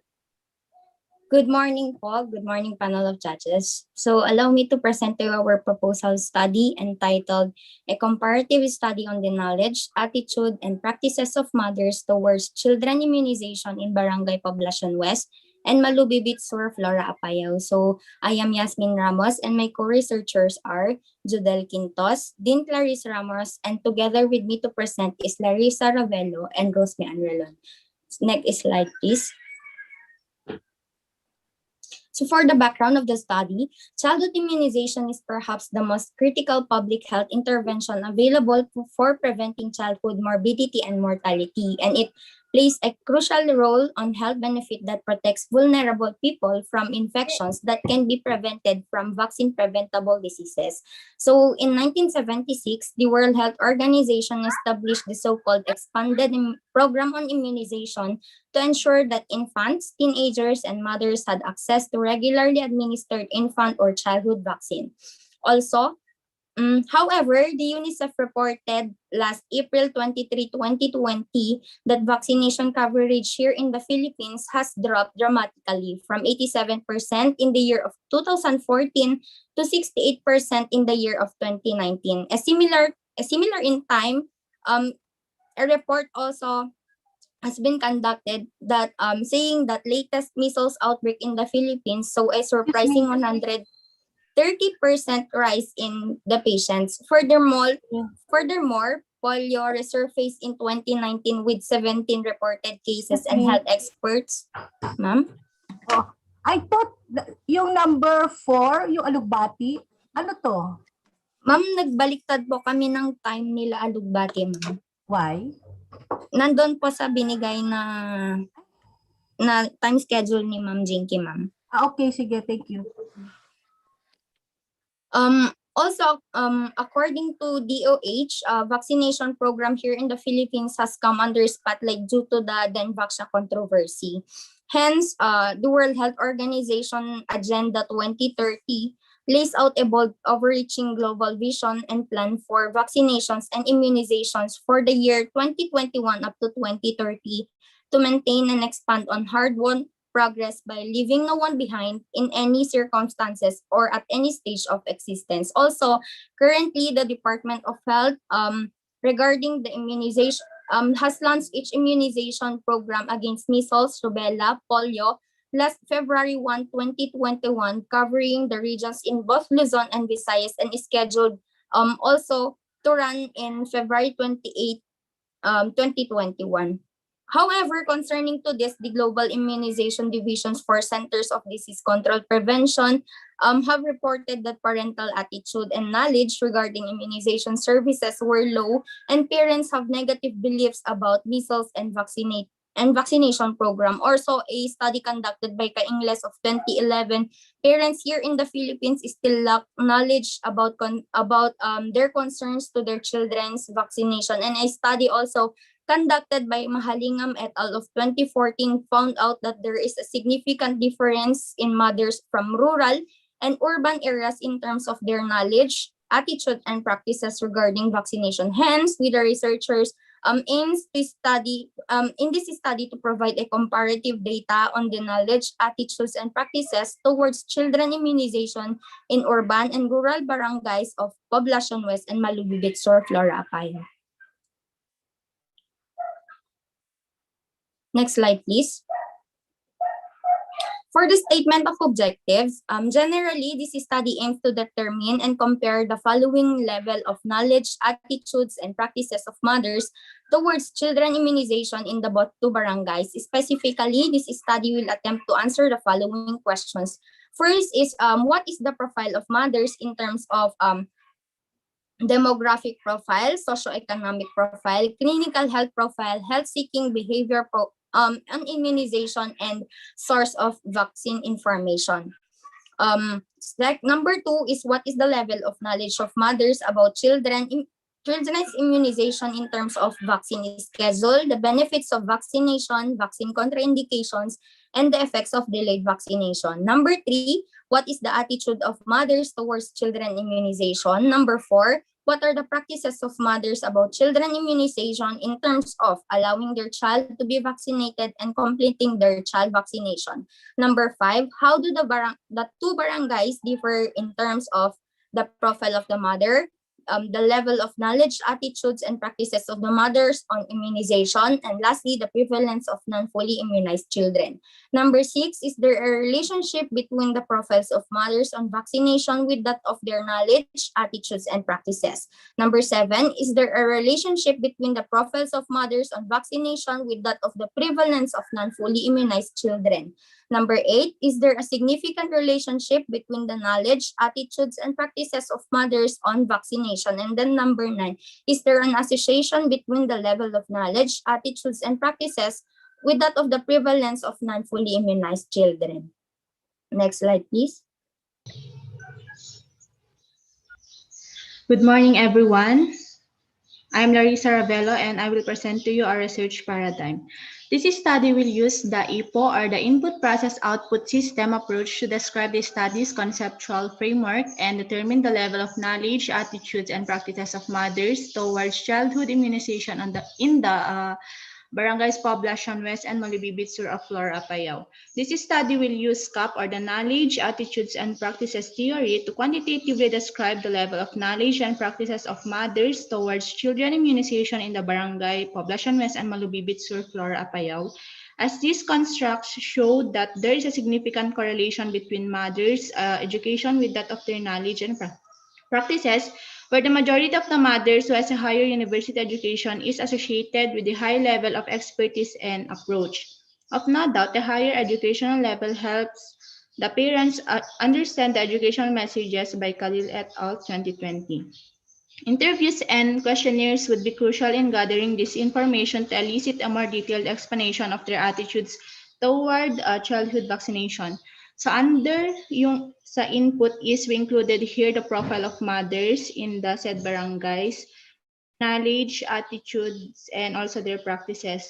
On the process, we included here interviews, then the dissemination of questionnaires, and after that is the analysis and comparison and the test of associations. And the outcome will be level of knowledge, attitude, and practices of the mothers towards childhood immunization.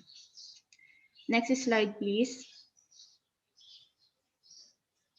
Research design. So this study will utilize a combination of descriptive correlation and comparative research design. The descriptive research aims to describe the profile of the respondents, their knowledge, attitudes, and practices on child immunization. Researchers may acquire first-hand data from respondents using this research type, allowing them to formulate fair and sound study conclusions and recommendations. Meanwhile, correlational research determines the relationship between the respondent's profile and their knowledge, attitudes, and practices on child immunization. Lastly, we'll utilize a comparative research type to determine the difference in the respondents' level of knowledge, attitudes, and practices towards child immunization in the selected barangays of urban and rural areas of Flora, Apayao. Administered modified research questionnaire in assessing the level of knowledge, attitude, and practices of the respondents, and we will also conduct interviews among the respondents, especially the respondents who cannot read and write. And for the local and duration of the study, the researchers will conduct in the province of Apayao, specifically in the municipality of Flora, namely Barangay Poblacion West and Barangay Malubibit Sur. The Municipal Health Office identified that 2 barangays are having number of recorded non-fully immunized children. Conducting of the survey by the researcher will help the barangay, with the help of barangay health workers, and the retrieval of data will do in the barangay health centers, or researchers will do a home visit, whatever will be more convenient for the mothers. Next slide, please. For the sampling design, the researchers will obtain selected respondents of this study from the identified rural and urban barangays of Flora Apayao having a recorded data on non-fully immunized children that was retrieved from the barangay health centers. So this is the inclusion criteria for the mothers. Respondents of this study shall be mothers who are 18 to 45 years old, resident for at least 6 months, having a child aged 0 to 5 years old, regardless of the number of children or gravida. So this study will employ stratified random sampling where 79 respondents from the identified rural and urban barangays were selected to represent the approximately 99 households. So the researchers used Slovian's formula to calculate the total number of respondents, which was shown in table 2. And upon calculating for that, the researchers also calculated the respondent in each strata, considering the population from Poblacion West and in Malubibit Sur. Next slide, please. So for the flow chart of data gathering procedure, to arrive at a systemic and organized collection of data, the researchers formulated a logical course of action to achieve an efficient data gathering process. So first is, the researchers asked permission from the Municipal Health Office of Flora and the health centers of Barangay Poblacion West and Malubibit Sur in gathering necessary data needed in computing for the research sampling. Next is, upon the approval of the proposal, the researchers will seek permission and make arrangements to survey with the barangay officials of the selected barangays. And next is, the researchers will give another letter of request. So they will provide informed consent to those selected respondents on the said barangays.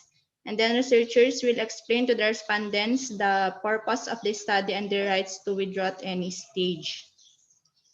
So their participation is voluntary, thus respondents can choose to participate, withdraw, or refuse to answer any questions. If the respondents decides to participate in this study, they will ask to sign a consent form. After signing the consent form, respondents are still free to withdraw at any time and without giving a reason. And then next is, approximately 8 weeks will set by the researchers to fully disseminate and retrieve the questionnaires to the respondents. And after that is, after data collection using statistical tools, where statistical tools is, we will use first the frequency and percentage distribution to describe the profile of the respondents. And then next, the researchers will be using Excel software to solve the mini scores in defining the respondents' level of knowledge, attitudes, and practices on child immunization. In addition, the use of Spearman to determine the relationship between the respondents' level of knowledge, attitudes, and practices. And finally, the variance or the ANOVA analysis will determine the difference between the respondents' level of knowledge, attitudes, and practices with that of the respondents' profile. And then, next slide, please. Okay. So this is our Gantt chart where we can see the highlighted schedule for us to accomplish this task. For number 1, the finalization and approval of proposal. So we scheduled it in the 3rd week of May until 3rd week of June. So it is approximately 5 weeks. And for number 2, secure of approval. So this is also scheduled in the 3rd week of May and 3rd week of June. It is also 5 weeks. And then for development of research instruments, design, but included here is the design, validity, pilot test, and reliability is also scheduled from 3rd week of May to 3rd week of June. So approximately 5 weeks din siya. And then for the data collection, it is scheduled from the 4th week of June until 1st week of August. And for the data analysis, it is scheduled from the 2nd week of August until 4th week of October, and it is approximately 11 weeks. And for number 6, the submission is scheduled from the 1st week of November until a 4th week of December. Okay, next slide. So for the questionnaire, we have divided the questionnaire into 5 parts. First is the part 1 is the profile of the mothers. Next slide, please. Next slide, please. Second part is the knowledge of mothers towards children immunization, which consists of 13 questions. And then the third part is a part where we assess the attitudes of mothers towards children immunization, having 9 questions. Next slide, please. For the part 4 is the practices of mothers towards children immunization. And lastly, for the part 5, next slide, please, is the vaccination status of the child. So we have adapted here yung card na binibigay po dun sa DOH. Next slide, please. And lastly, this is our plagiarism and grammar report and the ethics clearance application. So that would be all. We are now ready for your recommendations and suggestions for your study. Thank you po.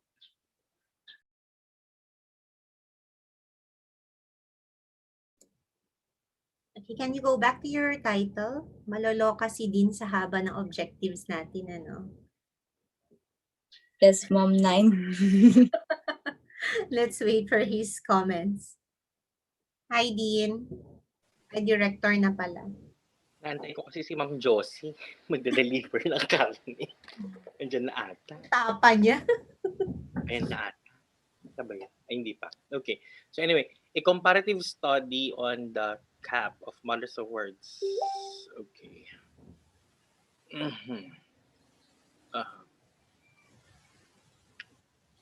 So there are actually 2 barangays, no, which are compared here, correct? That's why you did comparative study. Naintindihan? Yes. Okay, so sige, in place ang title next. So in your background of the study, I hope to see why you have chosen 2 barangays and why is there a need to compare, no? So when you talk about comparing, I think they should be very unique in terms of their character. Is it not that one perhaps is a rural barangay and the other one is a a urban barangay? Yun ba yun? Yes po. Okay. Yes. And then second would describe about why do we want to compare, no? What would be issue of comparing that perhaps should be seen in the gaps? Bakit mo kailangan i-compare to begin with? Sige nga, kailangan ko lang malaman, no? Why do you need to compare? Din baka po kasi may pagkakaiba pa rin ang cap ng mothers coming from the urban and from the rural places. Eh, hindi. That is returning back to me my question. Why do you need to compare? Bakit mo kailangan gawin yung study na to? Ano bang gusto mong gawin? So, kung may pagkakaiba, anong gagawin mo? I mean, Din para po ma-address sa municipal health office kung ano po yung mga measures na gagawin. If ever po na may pagkakaiba nga po dun sa may cap po ng mothers sa urban sa rural areas po. hindi. Kasi pag sinabi mong knowledge, attitude, and practices, tapos mag-compare ka, dapat may existing intervention. Yung isa na wala dun sa isa para i-compare. Meron pang information education or mas stringent ba yung information education campaign dun sa isa kesa dun sa isa? Ganun sana. Para makapag-compare ka. Kasi kung parehong wala, kung walang parehong information education strategy na naganap, tas ang basis mo lang for clustering would be for comparing with what is rural, what is urban, it can be by chance. So when you ought to compare kasi, dapat at least no, merong point of comparing to say, well, for example, yung strategy nito ay kailangan din ilagay sa gantong barangay kasi mas naging maganda dito, parang ganun sana. Hanapan nyo ng, for example, yung barangay na yan, no? Mas maganda ba ang dito, education, ang health education promotions program ng isa kaysa sa isa? Kompleto ba ang lineup nila kaysa dun sa isa? Mga ganun sana. Kailan lumabas yung innate character ng dalawang barangay? Kasi kung sasabihin mo, para ma-improve, for example, sabihin mo na itong barangay na to sa urban, tsaka itong sa rural, maganda. The point is, ano nga yung gusto mong gawin nila? Eh pareho naman silang walang intervention na nagawa. Okay, so anong i-recommend mo? Sasabihin mo na dapat i-upgrade mo na yung sarili mo na maging urban? Kung nga ron, hindi po. Sana lumipat kayo doon sa mas malapit sa health center. Kung hindi pwede, naiintindihan. So parang ganun, no? Dapat may nangyayaring kakaiba doon sa barangay that has something to do about CAP. No? Nawala doon sa isa. Para maganda yung comparison na gagawin.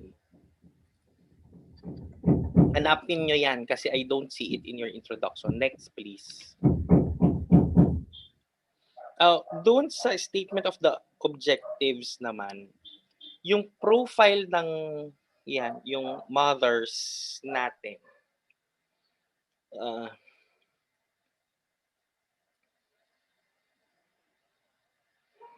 Not in place pa rin yung iba ha. For example, religion, ethnicity are social variables.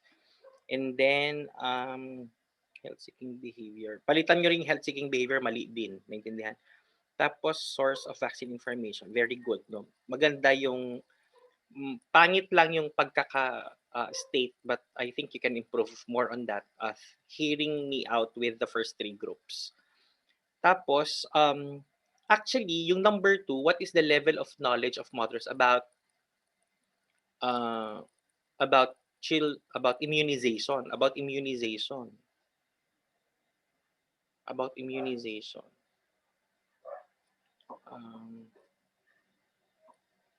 Nandiyan na ata sila.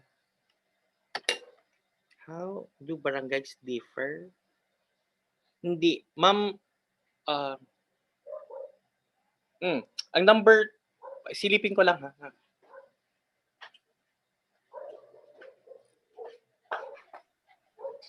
Do not go out.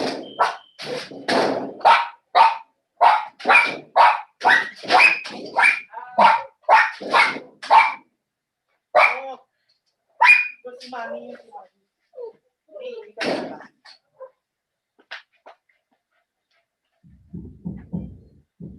Okay, so wala pa si Mami pala yun. Yung number 2 mo, i-diretso mo ng compare. Compare, ganun na Number 2 is compare the level of knowledge.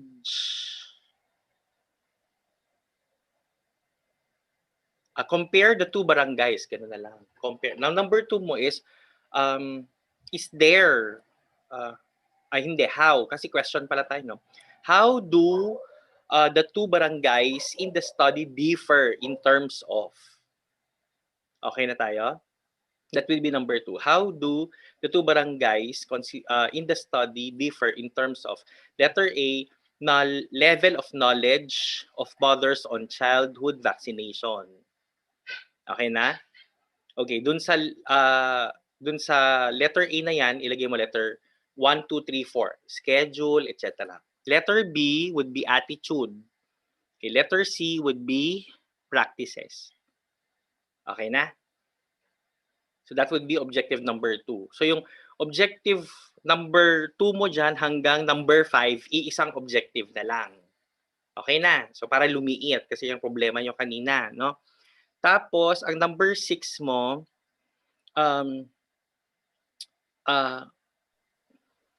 is there a significant relationship between the profile? No. Is there a significant, ano ba yan? Hindi ko makita actually. Is there a significant difference muna? Correct? So, is there a significant difference on the knowledge, attitude, and practices of mothers in the two barangays? No? In the two barangays, no? With that of the profile variables of the respondents. No? Is there a significant difference on the knowledge, attitude, and practices of mothers in the two barangays with that of the profile variables of the respondents? Okay na. Tapos number 3 mo, is there an association between the knowledge of mothers on blah blah, naintindihan, with that of their in the two barangays, no, di ba? With that of their attitude and practices. Okay? So is there a significant is there an association between the knowledge of mothers in the two barangays, no, with that of their attitude and practices? So yun. So naging 5 na lang, correct? Yes, Dean. So 5 na lang yung objectives nyo. So hindi na 9. Oh, so lumiit na ng bong, nawala na yung 4. Gets? Actually, yung 9 na yan, pwede lang paliitin, pero actually yan yung content niya. Naintindihan? 9 talaga siya, pero kinanon mo lang o pinaliit mo lang siya.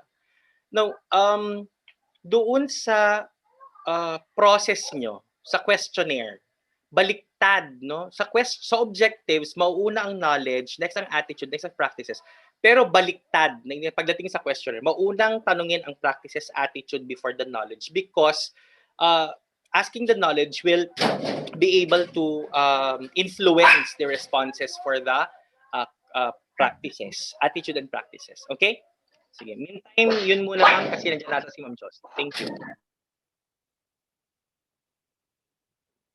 Okay, we ask from, okay naman na ata, after the statement of the objectives, next slide. Ayan, kay Dean, this is IVDV lang tayo pag descriptive yung study. So, experimental lang sa kanya yung IPO.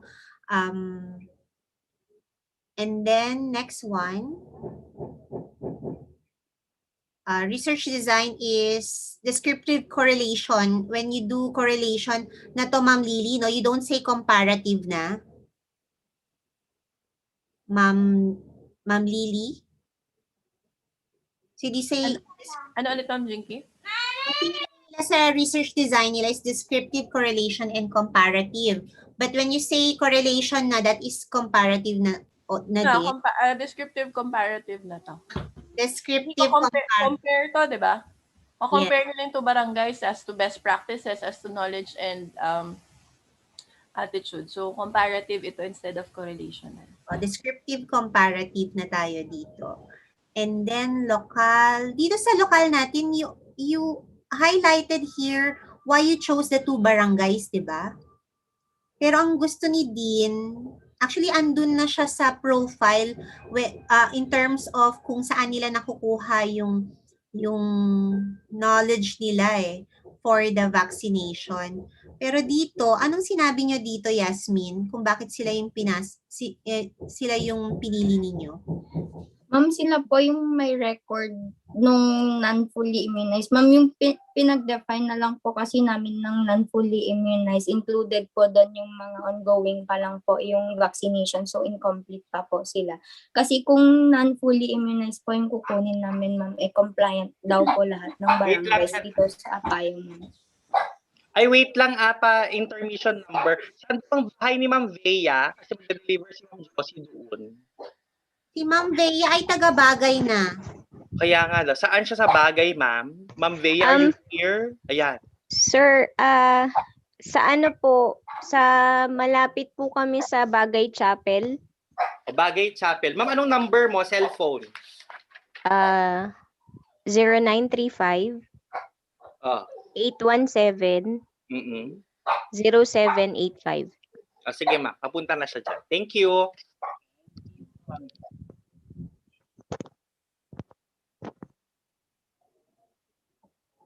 Asa na tayo?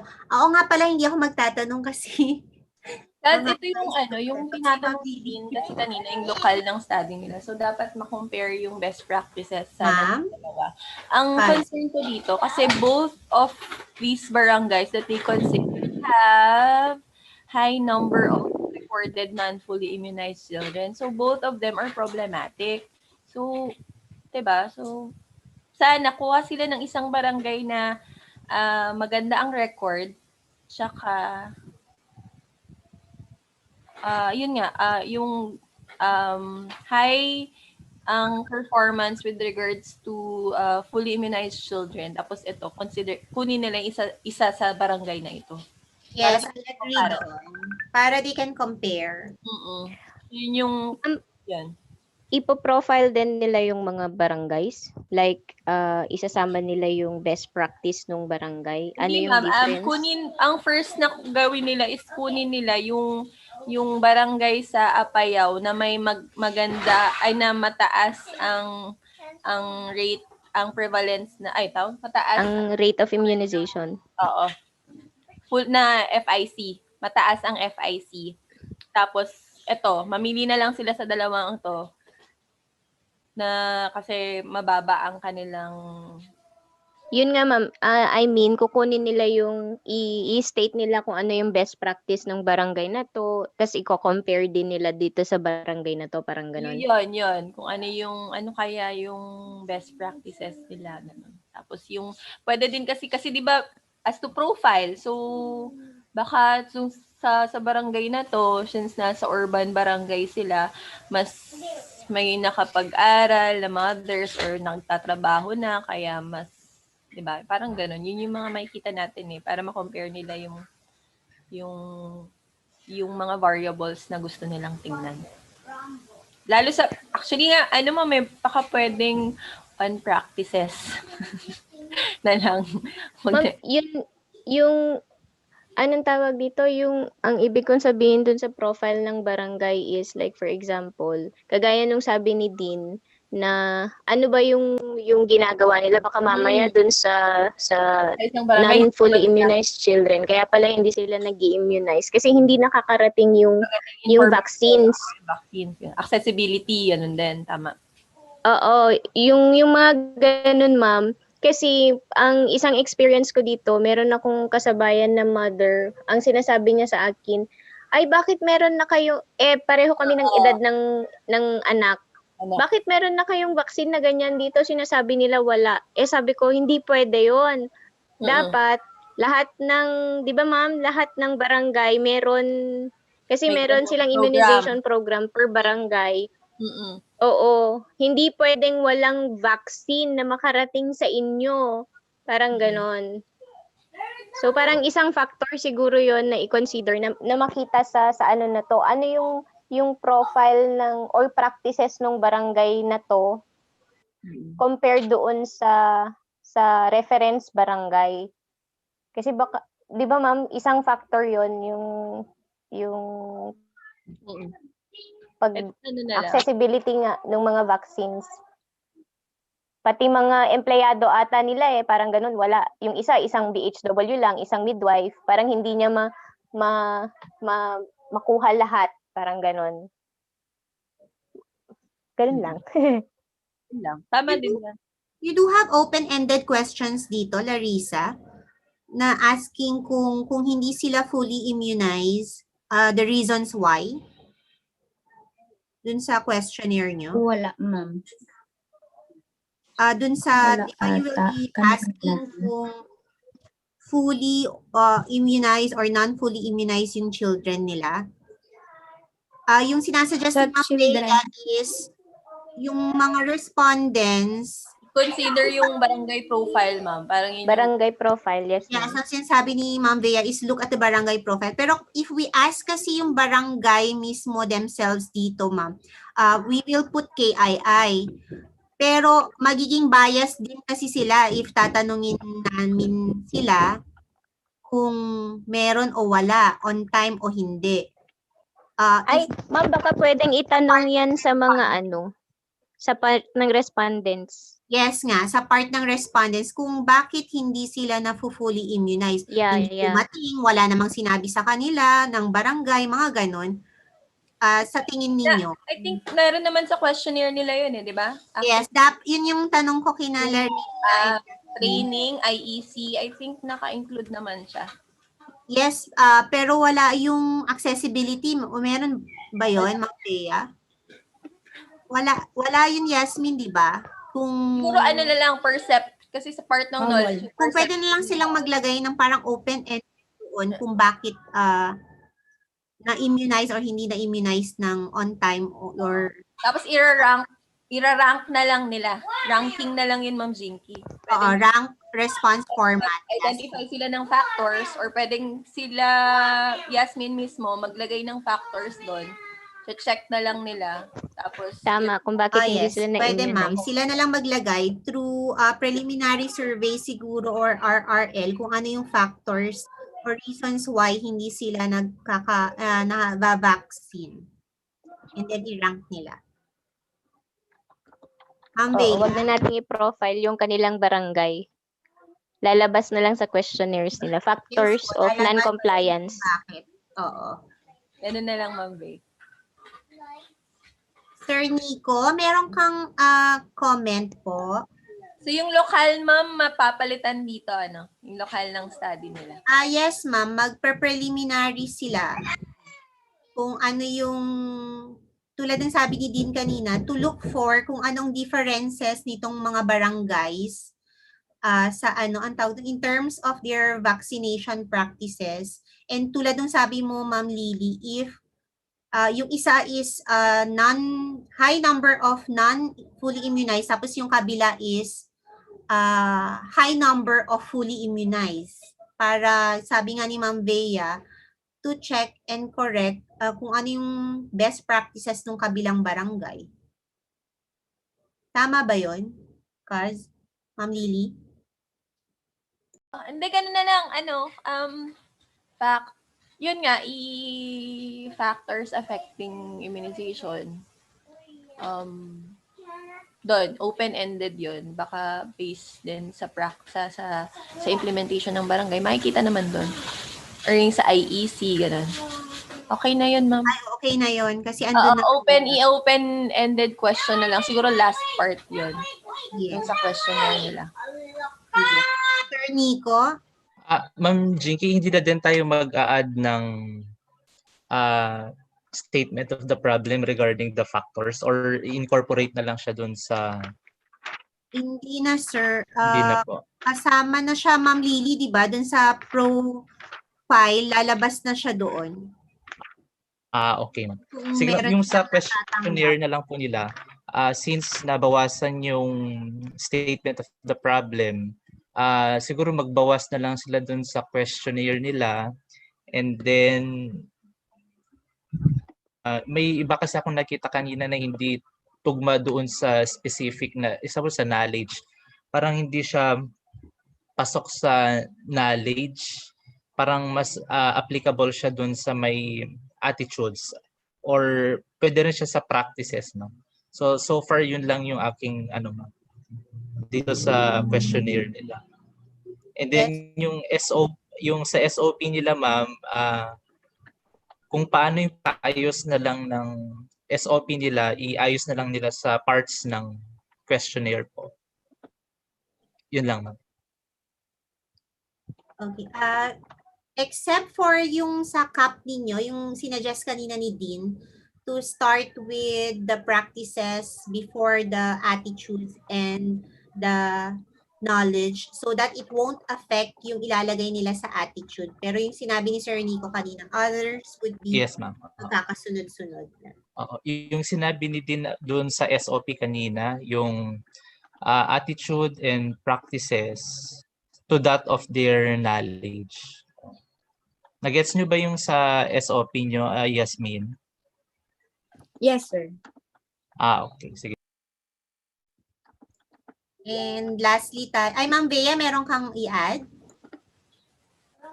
Okay na po ako, ma'am. Okay. Ma'am Nancy. Okay na po ako. May tanong from the group, Yasmin, Larissa, Judel. Ma'am, clarify ko lang po. Yung kukunin na po namin na barangay ay yung may barangay na may highest fully immunized children at saka yung barangay na highest na non-fully immunized children po, ma'am. Yes, Ma'am Lily. Yes. Oo. Pwede nga urban tsaka rural eh. Urban na highest ang full. Sabagay, confounder na kasi yun eh. No? Bali, wag na kayong mamili ng differences sa urban or rural siya, Kaz, no? It's the differences na lang dun sa immunization status. Record of immunization.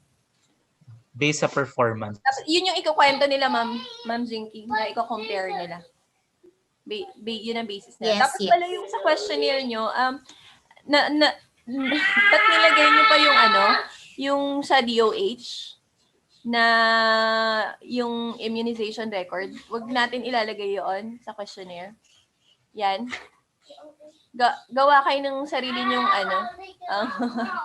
table checklist on this. Do not put this kasi copyright issues. Copyright issues yan. Okay? Or ano na lang, part Sige na lang po, siya ma'am. ng documents review. Oo, hindi naman na kasi na kailangan ilagay dito kasi Yes, kung sila ang yes, mag-fill yeah. out, parang taxing for them. Parang documents review na lang, kung i-check nyo lang kung Actually, parang hindi. Kasi kung sa profile na to di ba? Nasa profile na to Lalagay mo lang dun kung fully immunized or immunized, kung ilan yung children niya, kung ilan ang fully immunized, ilan ang hindi fully immunized. Yes. Ano lang to, no need for documents review. Oo. At saka hindi mo na kukunin yung doses, ganun, Yasmin. Hindi na. Yung profile na lang, tama yung sabi ni Ma'am Lily. Profile na lang talaga. You just ask na lang siguro kung fully or non-fully immunized yung mga Oo, ma'am. Pero this one could do parang documents review to make it parang triangulation na they really confirmation na talagang na-immunize yung mga anak nila. Yes, ma'am. Opo.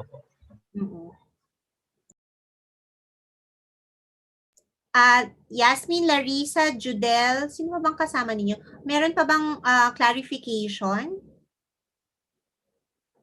from your group? Ma'am, wala na po. Wala na po, ma'am.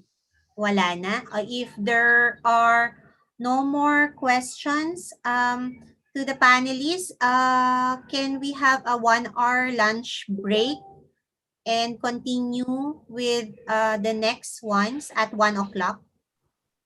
Sure. Yes, ma'am. Yes, ma'am. Yes. Okay, ma'am. Okay po. Thank you to everyone. Revita, I will be just opening this link. Yes But po, ma'am. we will have an hour break. Zero. Ma'am, may we then call on Miss Leal to please deliver our prayer for today's lunch. Thank you. So bow our heads and feel the presence of the Lord. In the name of the Father, the Son, of the Holy Spirit. Amen. Lord God, bless our family as we eat together. Bless the food on our table that we are about to eat. May this food be the source of our strength to continue our day to work. May this food fill our bodies with good health. We give you thanks for all the blessings you have given us. May you continue to bless us every day, and may you continue to be the light to our path. In Jesus' name we pray, amen. In the name of the Father, the Son, of the Holy Spirit, amen. So we will resume later on at 1 p.m. exactly in the afternoon. So thank you for attending for this morning session, and please come back later in the afternoon. Thank you.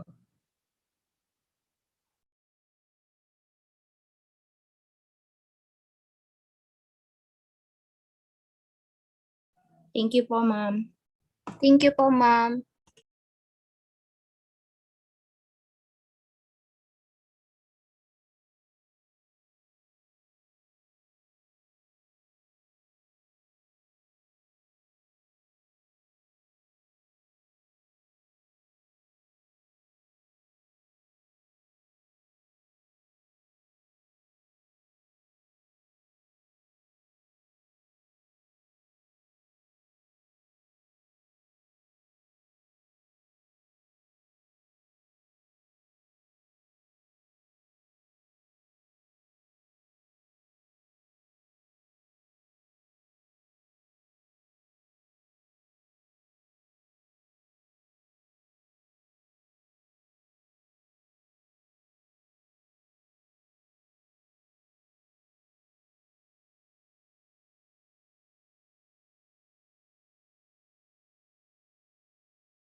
Okay, good afternoon, ladies and gentlemen. Are we ready na ba? Or the next presenter is here already?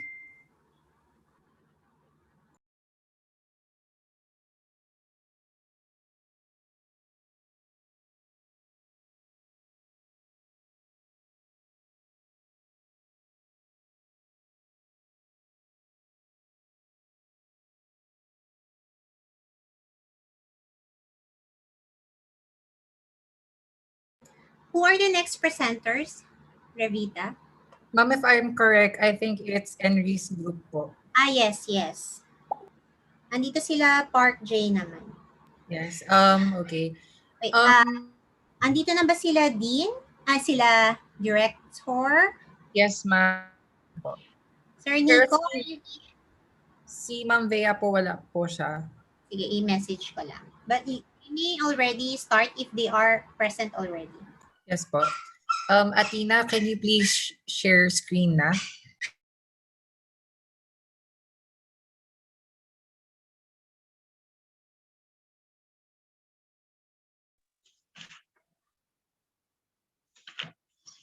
Good afternoon, everyone. I am Elvirose El Palad.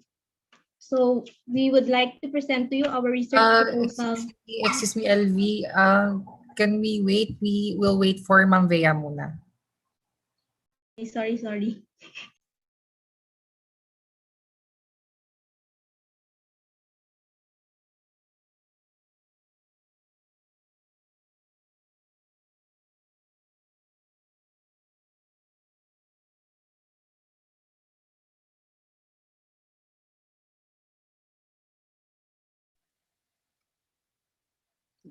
Go on now.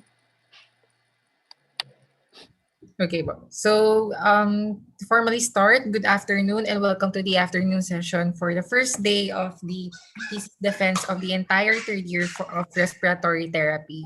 So, to start with the afternoon session, the first group who will present in this afternoon is the group of 8A. So, may we now call on the presenters to start presenting their thesis. Good afternoon, everyone. I am Elvirose El Palad. We would like to present to you our research proposal entitled Formulation and Evaluation of Anti-Inflammatory Effects of Alokbati Bacella alba L leaf extract nasal spray for allergic rhinitis. But first, I would like to present to you our group mates, Michael Enrique Martinez, Kennely Zarina Melad, Jaira Jade B. Melandres, Ramel Mordido, and Party Panopio. Next slide, please. So, background of this study. The Bacella alba plant, locally named alokbati, is one of the indigenous vegetables promoted by the Philippine Bureau of Plant Industry for consumption. The plant has enormous potential for androgenic activity, anti-ulcer activity, antioxidant, cytotoxic activity, and antibacterial activity, anti-inflammatory activity, depressant activity of the central nervous system, nephroprotective wound healing, and many more. Reverse phase high-performance liquid chromatography revealed the presence of luteolin, a kind of flavonoid, possesses antioxidative, anti-tumor, and anti-inflammatory properties. Allergic rhinitis is an inflammation of the nasal passages caused by an allergic reaction to airborne substances. This disease is the most atopic disease in the world, affecting 10 to 20% of the population, and the disease prevalence has been shown to increase. People nowadays are engaging themselves in active lifestyles. They are often exposed to dust and pollutants, which irritate the nose and can lead to infections or allergic reactions. First aid plays a significant role in minimizing these symptoms, which leads to people buying commercial medications to ease their pain. Other people tend to take oral medicine and are not totally aware of intranasal sprays, which were the most suitable medication for allergic rhinitis. With the advancement of technology and advent of drugs as a significant part of human life, the cost of this medicine rises dramatically, making them unaffordable for anyone who requires and needed them. Thus, nasal spray becomes more and more neglected for its high price and not chosen over other medications. In addition, nasal sprays may be disliked for its smell. So this is why people prompts to seek out alternatives and make effective use of herbs orally, which is not fastest route to treat allergic rhinitis. Rather than taking up anything, patients often lack treatment as it is not even considered a must since it is not only given uncomfortable feeling for a short time and only reoccurs at triggers. A condition like allergic rhinitis is maybe a little challenging to treat, and drinking herbs by mouth couldn't respond immediately to its use. So hence, the purpose of this study is to develop and evaluate Alogbati Bacella alba leaf extract as a nasal spray for allergic rhinitis. Next slide, please. My God. So statement of the objectives. Generally, this study aims to develop and evaluate the anti-inflammatory effect of Alogbati Bacella alba leaf extract as a nasal spray for allergic rhinitis. So specifically, this study attempts to 1. Develop a nasal spray from Alogbati Bacella alba leaf extract. 2. Determine the anti-inflammatory effect of Alogbati Bacella alba leaf extract nasal spray to albumin-propagated sprung dolly rats using the following concentrations. A. Crude extract, B. 50%, C. Positive control fluticasone propionate, and D. Negative control. 3. Determine if there is a significant difference in the anti-inflammatory effect between the various concentrations of Alogbati Bacella alba leaf extract against nasal inflammation, allergic rhinitis, when compared to that one positive and negative control. 4. Determine if there is a cytotoxic effect of Alogbati Bacella alba against nasal normal cell constituents in terms of A. Histopathology analysis, B. CBC, and C. ELISA. Next slide, please. So the research paradigm. In this study, the theoretical model used is a systematic approach using the IPO model. So the input includes the Alogbati extract, independent variable, nasal inflammation indicative of allergic rhinitis, dependent variable, Sprague Dowley rats, research subject, nasal spray control variable, and fluticasone propionate positive control. So the process, so under extraction, Alogbati leaves crude extract, filtration, and storage system. Under the development, nasal spray formulation. Under experimentation, treatment preparation of albumin provocation on rats, application of treatments, side effects observation. So under testing, effectiveness measurement by inflammation reduction, healing, improvement differentiation, then toxicity test, histological examination, CBC, and ELISA. So the output is the Alogbati leaf extract nasal spray for allergic rhinitis. Next slide, please. Research design and local of this study. Research design, this study will use an experimental research method to formulate and evaluate the anti-inflammatory effects of Alogbati leaf extract using aqueous extraction after its administration to albumin-induced Sprague Dowley rats. So local of this study, the study will be conducted within the vicinity of Tuguegarao, especially Cagayan State University. Extraction of the powdered leaves of Alogbati will be done in the laboratory of Philippine Institute of Traditional and Alternative Healthcare at Carig, Tuguegarao City, as well as sensitization and provocation will be done in the same laboratory. The histological examination will be handled in the Clinical Laboratory of Veterinary Medicine, Cagayan State University, Carig, Tuguegarao City. For the anti-inflammatory, a CBC test and ELISA will be done in the Department of Agriculture.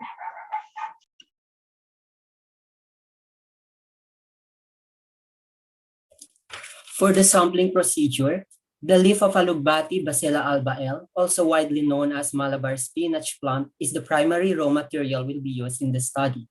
There will be a total of 36 female Sprague Dowley rats of the same ages will be used as test subjects in the study. The rats will be assigned randomly into 4 equally divided groups of 3 rats, showcasing now the different experimental treatment groups, thus forming now the first trial. To ensure the study's validity and reliability, a total of 3 trials will be used throughout the experiment to make sure the results are consistent and do not altered by the random events. In this way, the creation of homogeneous treatments with potentially biased judgment involvement can be avoided. Next, please.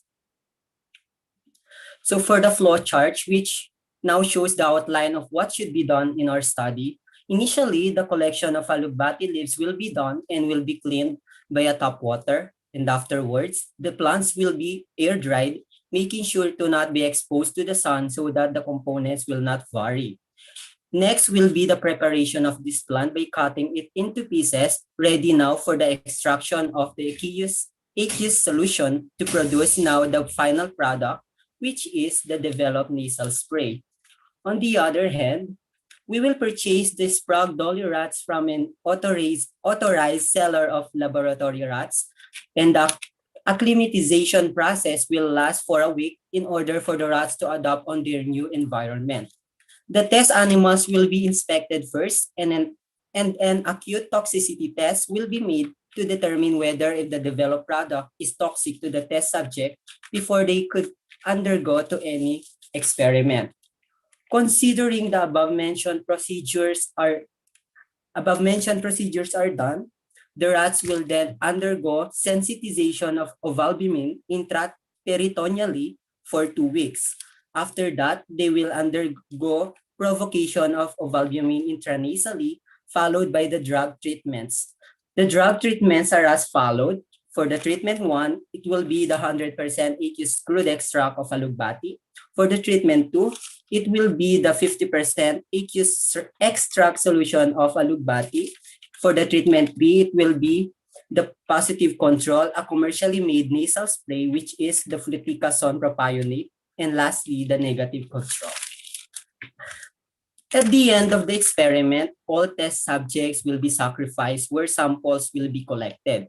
First, blood samples collected is now ready for the CBC testing, focuses on the white blood cell count.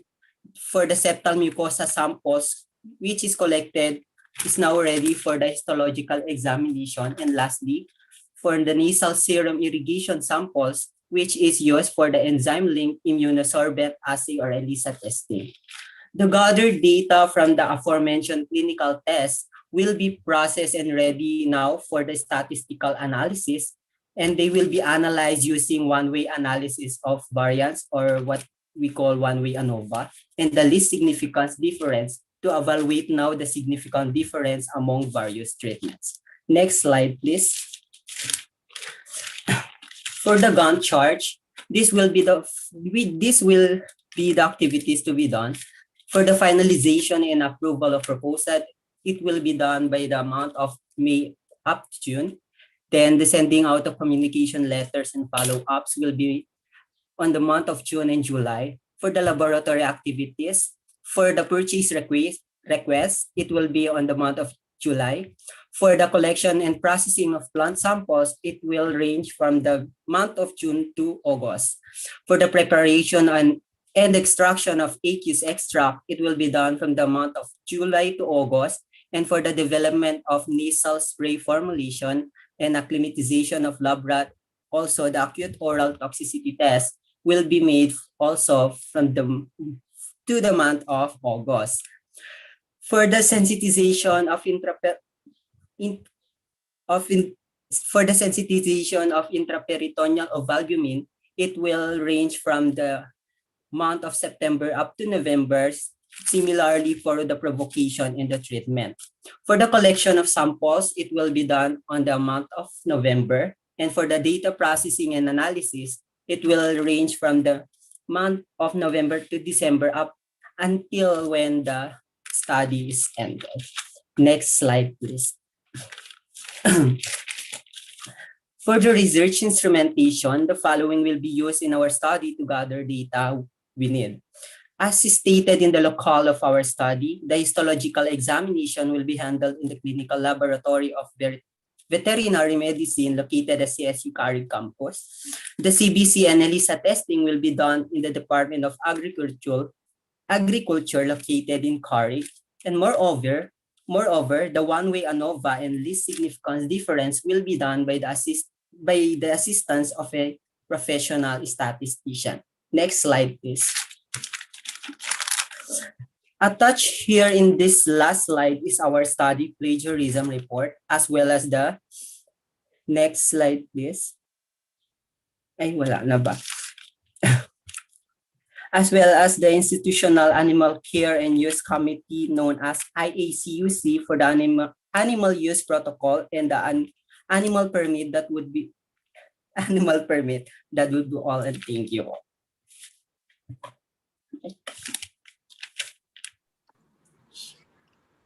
Nagulat si Ma'am Nancy dun sa Gantt chart nila.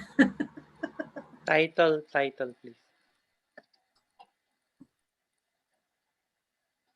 By the way, did you already process your clearances? Application letter pa lang yung meron sila din. Okay. So, ayan, yung formulation and then evaluation. Anong leaf extract to? Crude? Crude N50 po, sir. Ano? Aqueous crude N50 po, sir. Eh di aqueous, ang ilagay mo dyan, effects of alugbati, aqueous leaf extract. A formulation and evaluation of anti-inflammatory effects of alugbati, no? Aqueous leaf extract.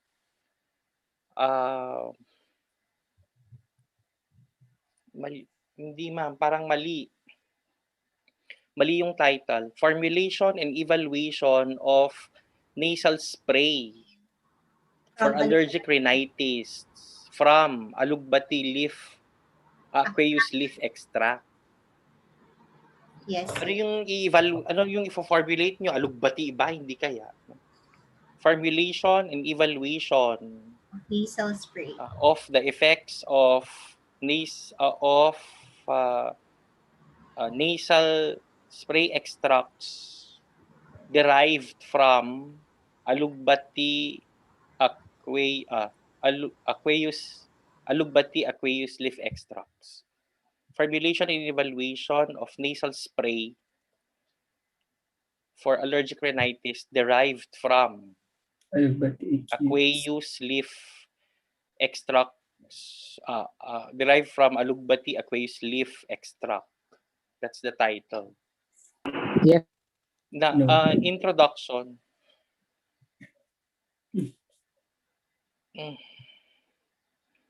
For the introduction, I don't see here about the known. Known describes about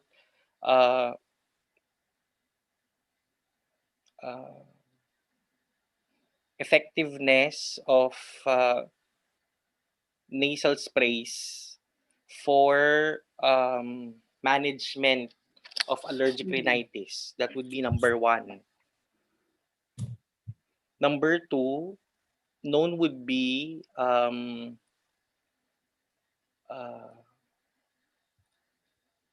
the phytochemical properties which are found in alugbati.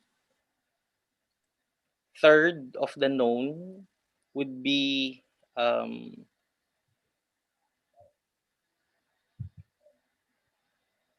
the activity of nasal sprays which have had been derived from from plant sources for management of allergic rhinitis. Those are known.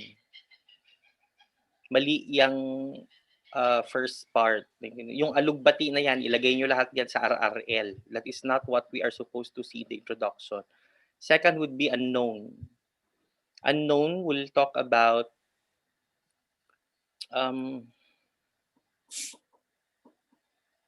there had not been were there folkloric uses? Yan ang importante sa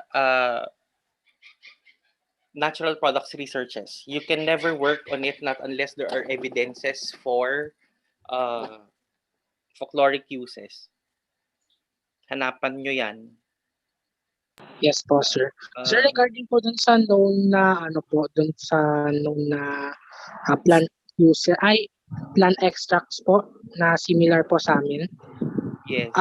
Nag-search po ako regarding that po, sir. Wala pong sir. More on ang tinetest po kasi nila, sir, is More on the medicinal po talaga, sir. Yung mga gamot po talaga. That would be forming part of the unknown if that's the case. Yes, sir. Yes, sir. And then, pwede rin yung known na yung allergic rhinitis na yan ay yan ang extent ng problem worldwide. Pwede rin naman yung known na yan. Pero it's probably in order to establish na this is actually timely for you to do. Also, from the known would be what are the effects of the synthetic standard treatments for allergic rhinitis based on yung mga current, naiintindihan, yung mga effects niya. Kasi diyan kayo magbi-build ng strength ng research. May effect kasi pag synthetic, of which case you are proposing for an organic source. Yes, sir. Next would be, ano pang pwedeng ilagay dyan sa unknown na yan? So unknown, wala pang folkloric use din yan, no? Meron na ba? Nagagamit ba ang alugbati? Yes, sir. For folkloric. Yes, sir. Meron, sir. Hindi. Folkloric use na siya ay allergic rhinitis or asthma, ganyan. As of that, sir, wala pa ako nakita, sir. So, maghanap kayo ng literature because it's either that you place it part of the known or unknown. You have to establish, naiintindihan, the importance of the research by highlighting the known and the unknown. And then third would be gaps. Why are we doing this? Number one would be affordability of the current, or the existing modalities for management of allergic rhinitis. Yun ba? Number two would be accessibility. What if these individuals are coming from far-flung areas? Number three, is there such issue on efficiency? Okay, and other issues, so to gaps. Kaya nga, bakit ito kailangan gawin? Parang gano'n. Another issue there is abundance of alugbati. Yes, sir. Okay, naintindihan. Yun yung mga tinatawag nating gaps. Walang panggagamitan ng alugbati. Si daun lang ni Nancy nga inabraw. Naintindihan? Alam naman inabraw siya lagi. Kasi kung mag-iinabraw si Ma'am Nancy palagi, magiging green na yung stomach niya. Naintindihan? So, yun yung mga tinatawag nating gaps. No? So, sa introduction pa lang, yun yung sinasabi ko, napaka-strong na ng evidences na kailangan ng study na to. No? Having heard about your gaps kasi, walang pangil, hindi nangangagat. And then, those are for your background. So, kindly improve the background of the study. Yes, sir. I think you are now guided with what I have told you. Next, please. For the statement of the problem, the first is, remember, formulation ang ginamit natin. This is an applied research. So this becomes a statement of the objectives, right? Okay. So sa study natin, nawala na doon sa, tignan nyo yung major objective nyo, nawala na bigla yung mga yung mga processes na formulation, di ba? Di ba, for development, ano yung title natin? Formulation and evaluation po, sir. Oh. Bakit biglang may development dyan? Formulation Formulation ang ginamit. ko po, sir. Regarding dun po sa formulation, since we are, ang nilagay lang po kasi namin is crude and 50, tama po, sir? Paano po yung magiging formulation po namin doon? Kasi pag formulation describes coming up with something. Development is more for a technology. For example, development of a pen, development of a machine. You don't formulate a machine. But for an ointment as well as a cream or whatsoever, then it should be rather formulation. Wait lang. Ay, sige, sir. May tawag ako. Henry and the group and Part J, sabihin ni Dean dito for number 1, you should coin the same term kung anong ginamit nyo. Yes, Instead of develop, you formulation of a nasal spray. Yung sinabi naman ni Henry na ano yung i-formulate mo. Ito yung tanong Yes. ko sa inyo, di ba? Regarding kasi din, ma'am, ang understanding kasi namin is formulation is parang, kunyari, ilang ml ang per 100 ml, ganun po. Parang ganun po yung understanding ng formulation namin. Yes, actually, ganun yung formulation. And then, Yes po, ma'am. hanap ko sa paper nyo, paano nyo i-formulate nga?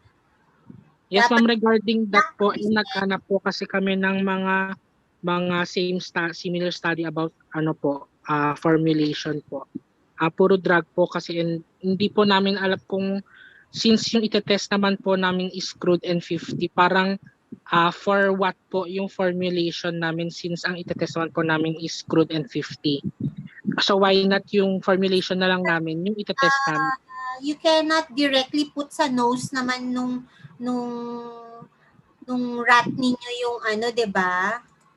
Lalagay nyo ba diretso yung crude extract o gagawin nyo siyang spray? Actually, yes, ma'am, yung i-spray namin siya directly sa nose kasi yun yung Spray nyo siya directly because if you will be formulating kasi you cannot spray that na crude siya at saka 50%. You need to add something, may solvent na doon. Paano mo yan? Kasi pagka-extract mo, it would be solid kapag ano na yung aqueous part nun. Yung extract, yes po, ma'am. yes. Andito si Ma'am Lara. Ma'am Lara. Dito si Ma'am Lara natin eh. Meron silang extraction tool dun sa kanilang lab. Pag nag-extract kayo nun, hindi siya liquid. Yes, yes. Hindi ba, Ma'am Lara? Kasi parang ang understanding ng group nila, liquid na ito kapag nag-extract sila from alugbati kasi naglagay sila ng tubig. Ay hindi, ang ano kapag nag-extract ka ay ano, ang output mo kasi ay ano solid. Tapos Yes. magpo-formulate ka pa diyan ng doon ka na mag-start na yung ilang milligrams per ganito. Yan yung gusto kong sabihin kina Henry. Hindi pwedeng solid na ilalagay mo sa ilong tayo spray ito. So you are really formulating something kasi mag-a-add ka later ng ganitong, ayan si Dean.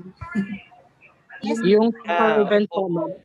I think yun yung hindi nila naintindihan. Yung words na Yes, formulation sa development and yung process. Kapag nag-extract ka, solid yan, hindi yan liquid. Tapos, ifo-formulate mo kasi there would be ratio and proportion. Diba? Yes, sir. Tapos, when you talk about ratio and proportion, what are those that you are going to incorporate? Because you're not going only to mix that in water, no? Naintindihan? What are the other things that you are to do?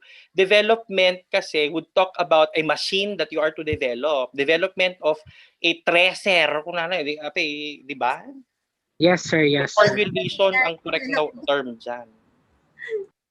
Okay, so yung number 1 mo is formulation of nasal spray, no? However, for the formulation, you have to do their trial and error eh.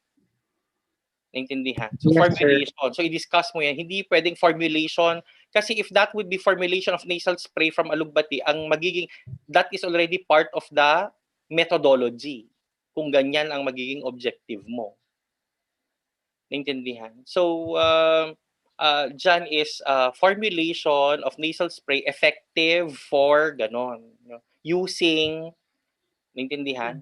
Ganun ang pag-state sa number 1. Hindi lang formulation per se. Kasi procedure yan. Number 2, assess. Diba? Evaluate ko naman the word. Nawawala na naman yung word na evaluate. Consistent dapat tayo sa title. Hindi determine ang word dyan. Evaluate. The effect, the anti-inflammatory effect. Wait lang. Ano ito? Bakit may anti-inflammatory effect na tayo? Wala yan dun sa title. Meron Sir? po, meron diba? Meron po, sir. Meron po. Balik tayo sa title. Nasaan yung, okay. So, evaluate. Sige. Number 2 would be evaluate the anti-inflammatory effects of blah blah. You do not place already yung mga concentrations na crude extract, etc. Pag sinabi mong evaluation, what are the criteria? Ilabas mo yung criteria niya dyan. Do you understand, Henry? Pag sinabing evaluate, what are the criteria which will be utilized?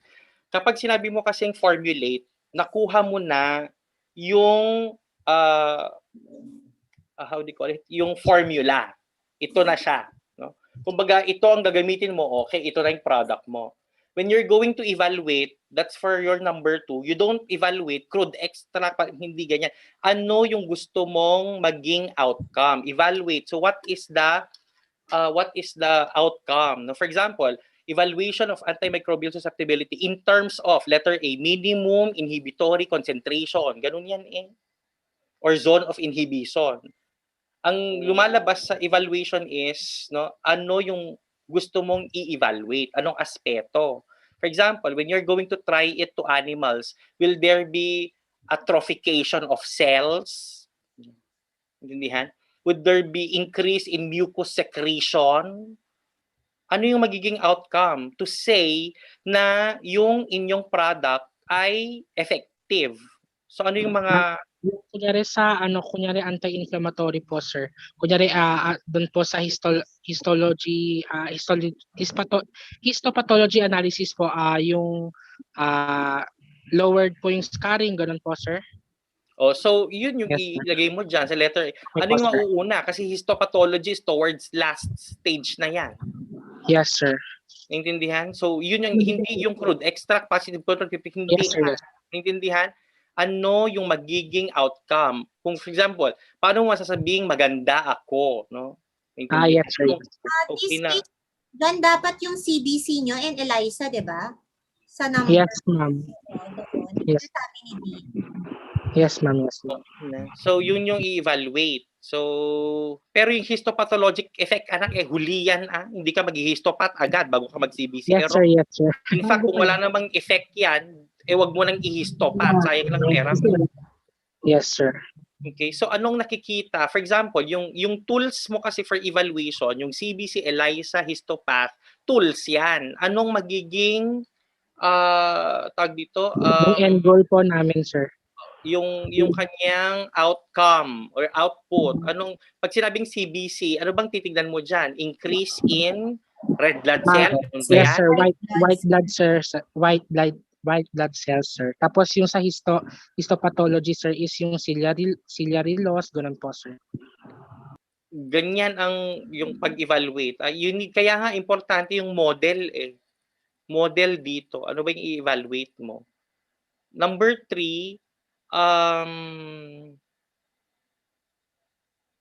compare the anti-inflammatory effect to the positive and negative control. So wala tama yung positive and negative control mo diyan, no? Tanggalin mo yan dun sa number 2. Okay, compare to ganun lang, positive and negative control. Yung positive control mo, close open parenthesis, kung ano man yan. Tapos negative control mo, close open parenthesis, triple distilled water example. Okay. Tapos ang number 4, will we proceed with, kasi pag to, may organoleptic studies pa to, Ma'am Jinky. Ano to, sir? Nasal spray naman siya. Kasi kahit pa nasal spray yan, ma'am, kung masyadong malapot yan. Yun nga, more on evaluation ng diba? ano. Tapos, for example, spray nga yan, mabaho naman siya. So, yun yung number 4 dapat. Yung mga organoleptic niya. Organoleptic meaning yung mga senses. For example, makati sa ilong, mabaho. Sensory evaluation, sir. Parang ganun. Sensory evaluation yan. Yun yung number 4. Kasi ang ibig sabihin yan, kahit you came up with something, kung hindi naman talaga maganda doon sa mga users, hindi nila yan gagamitin. Do you understand? So, i-establish nyo din yung mga organoleptic procedures na gagamitin nyo. No? Kasi for example, yung sinasabi ni Ma'am Jinky na sensory evaluation, Example, ice cream. No? Sasabi mo sa akin, i-rate mo nga no, kung maganda itong ice cream ko. So, ang mga parameter doon ay, tama ba yung sweetness? Yung texture niya ba ay coarse?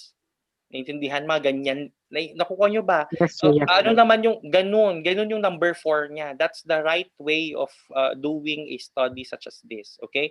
So you start with formulation. Second would be development, no? And then you include there what are the parameters to ascertain the degree, the how you will be able to evaluate. Paano mo evaluate?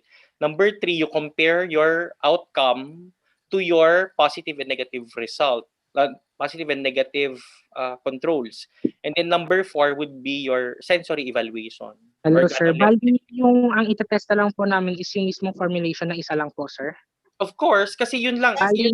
Bali, tatlo lang po yung test subjects po namin. Ay yung grupo po nung sa rats po namin. Bali, tatlo lang po, sir.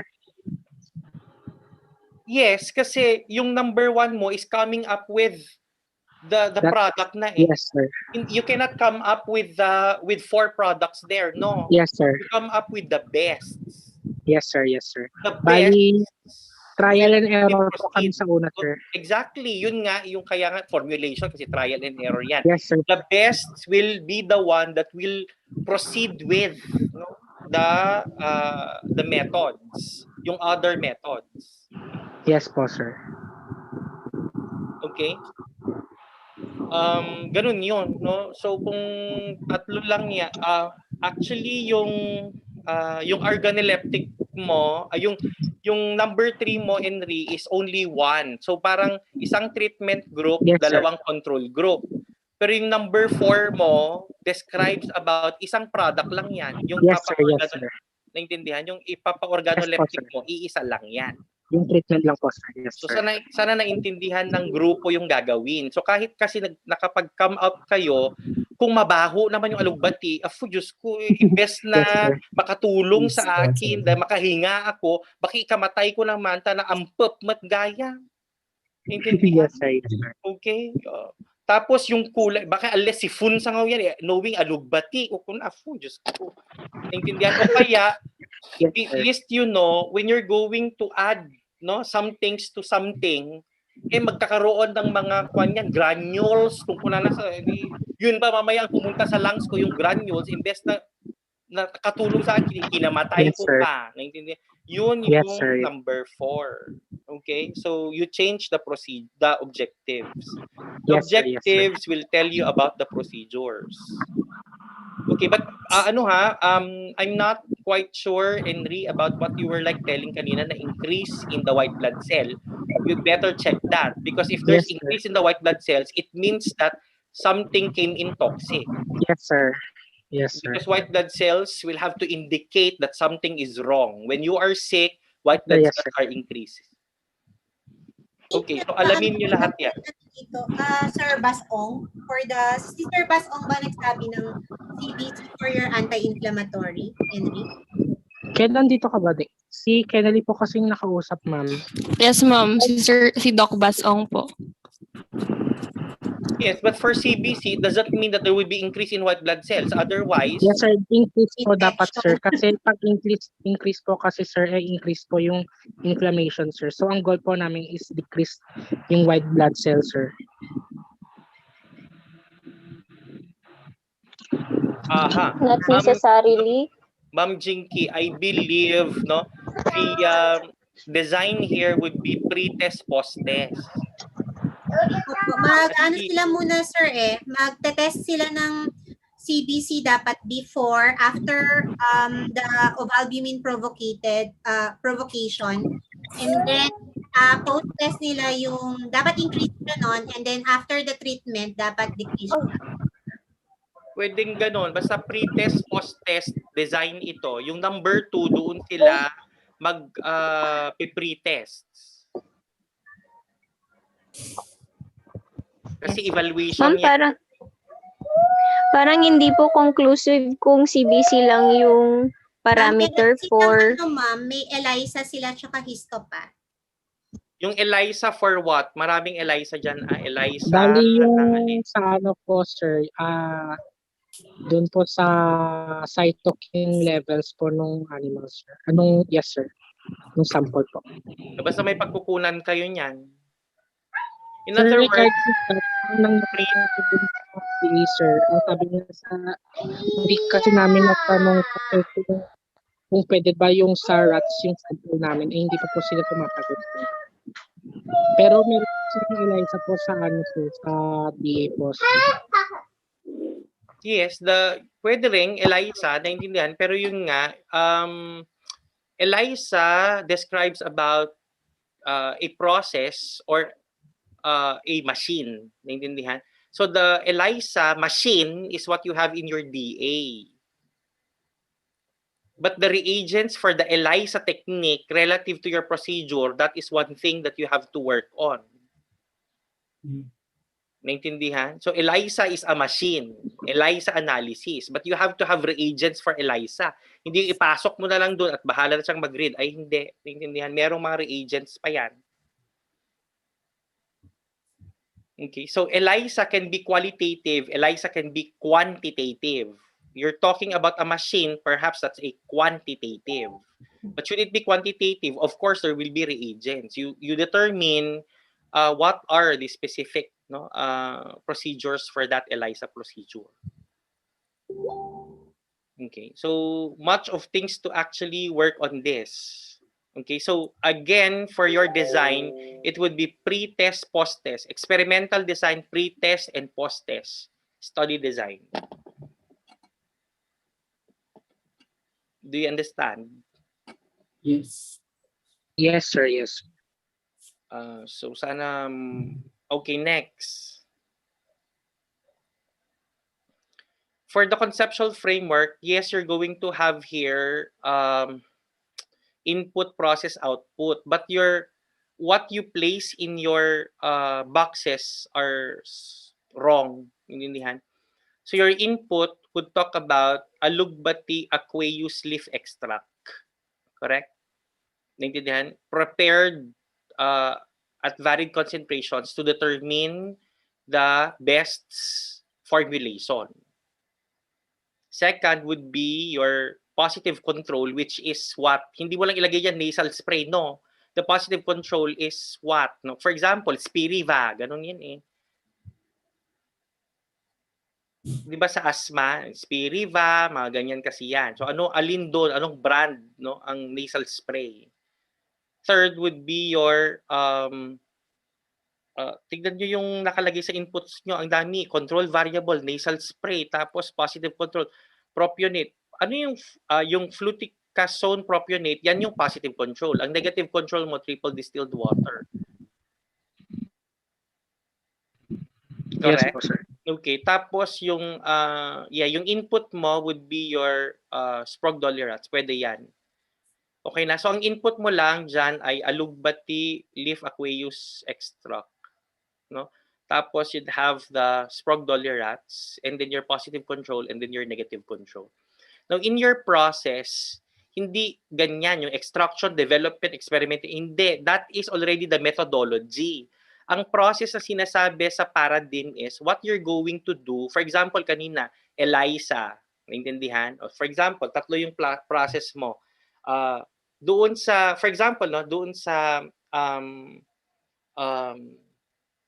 for example, extraction. I don't know if that is okay kasi I haven't seen the protocol for this. No? For example, yung first na process mo ay extraction, tapos may sariling arrow, ano yung magiging output ng extraction. Tapos for example, ang next na process mo would be CBC using, for example, ay hematology analyzer. Ano yung magiging output? Okay, for example, evaluation of quantitative evaluation of your red blood cell or white blood cells. Correct? Third, for example, would be your ELISA. Another arrow, what do you see with ELISA? Histopath, what do you see with histopath? So the output depend on the process. Is it clear? Let me remind the group that when you talk about output, it is something measurable. You don't place alugbati leaf extract as a wrong, naintindihan? That is only one of the outputs. Kung yan ang ang output mo sa, for example, extraction or whatsoever, I don't know, naintindihan? Yan yung magiging first na output mo doon. Naintindihan nyo ba yung sinasabi ko? Hi? Yes, sir. Yung process are intricately talking about what you're going to do, and in each of the procedure, there should be an output which is quantifiable. Okay? Naintindihan? So, wrong Yes, sir. yung paradigm na yan. By the way, that is a paradigm. Sa conceptual framework kasi, in CSU's definition, this talks about laws. Naintindihan? Procedures, laws, programs, policies that has something to do about this. Okay. Nandyan naman si Ma'am Lara. I think you can ask her about what are the legal basis for coming up with the Tuklas Luna Center. That's it. No? Then you can have the TAMA Act of 2000, Traditional and Alternative Medicines Act of 2000. These are the policies that governs, no, your study. They are legal basis for the conduct of the study. That's the conceptual framework. So this is the paradigm. The paradigm is IPO, yes, but the contents of the backs, I think you have to work on that. Next. Your research design, as I've told you, is experimental pre-test, post-test design. Okay. Now, please reiterate how in the research design, even when it talks about pre-test, post-test, you please tell us about replications and obviously the trials. How many trials, how many replications per trial? Okay. Standard would be 3 trials, 3 replications. But if you would like to cost cut, isa lang. Pero if I were you, if you would want, a very good future for this research, buuin nyo na. Okay, so lokal, tignan nyo yung lokal. Lahat yan kasi kailangan mong sabihin. For example, obviously you need a animal housing facility which is in Pitak. But where are you to perform the other tests? For example, where are you to do formulation? Will it be in Pitak? Where are you to do the animal assays? Where are you to do the CBC? Is it in a hospital or is it in a lab? I doubt there is a CBC tests conducted in Pitak. I believe DA has it. Naintindihan? Now, what about in Yes, sir. ELISA? You were telling about ELISA in DA. You were talking about histopathware in DA. I don't know. Lahat ng lokal ilagay nyo dyan. Again, sabi ko nga, per test. Kaya nga importante talaga yung objectives because that is the steer wheel of the paper. Next. And then finalization of the research manuscript will be done in CSU. I don't see CSU there. Okay, so for your sampling design, remember there are 2 things which you ought to have here, described here. Number 1 is the sampling for the plant, and the second one is the sampling for the test animal. Do you understand? Okay, so how do you do sampling of the plant? Will it be taken from a certain plantation of alugbati? No? Kasi I've tried working on Theobroma cacao, and in Lasam, we have different farms that are solely propagating alugbati. O baka naman ang sampling mo dyan ay sampling sa mga bahay-bahay o baka sampling sa market. So makitdafun kayo, tapos tignan nyo kung sino ang mga nagbebenta doon, i-randomize mo ba? Ganun yun. Alugbati lang yan. By the way, saan nyo kukunin yung alugbati? Sa market? Sa mga bahay-bahay? O saan? Or sa plantation? O yun, isipin nyo na naman yan. And remember, Doon po sa sa kagrupo po namin, sir. Sa Baggaw po, sir, kami kukuha. hindi alam kong taga Baggaw, pero sa bahay ba nila? May plantation ba sila ng alugbati? Yes, sir. Marami silang sir, alugbati sa kanila, sir. Sa But they garden are, po nila, sir. yun ang sinasabi ko, hindi siya plantation, it is a garden. Naintindihan? Okay, but remember, should it be a garden, Henry, one of the limitations there is that you did not do soil analysis. Yun Part nga, pa sir. naman yan ng Nasa scope and delimitation. namin yun, sir. Yes, sir. Okay, so it will be sourced out, for example, in one area that grows alugbati in Baggao, no? Yes, sir. So, Yes. and of course, when you're talking about that, ang sampling design talks of ilang plots ba yan? Ganun eh. Hindi mo sabihin na doon namin kinuha. Ang sinasabing sampling is, saan mo kukunin? Ano yung basis ng pagkuha mo?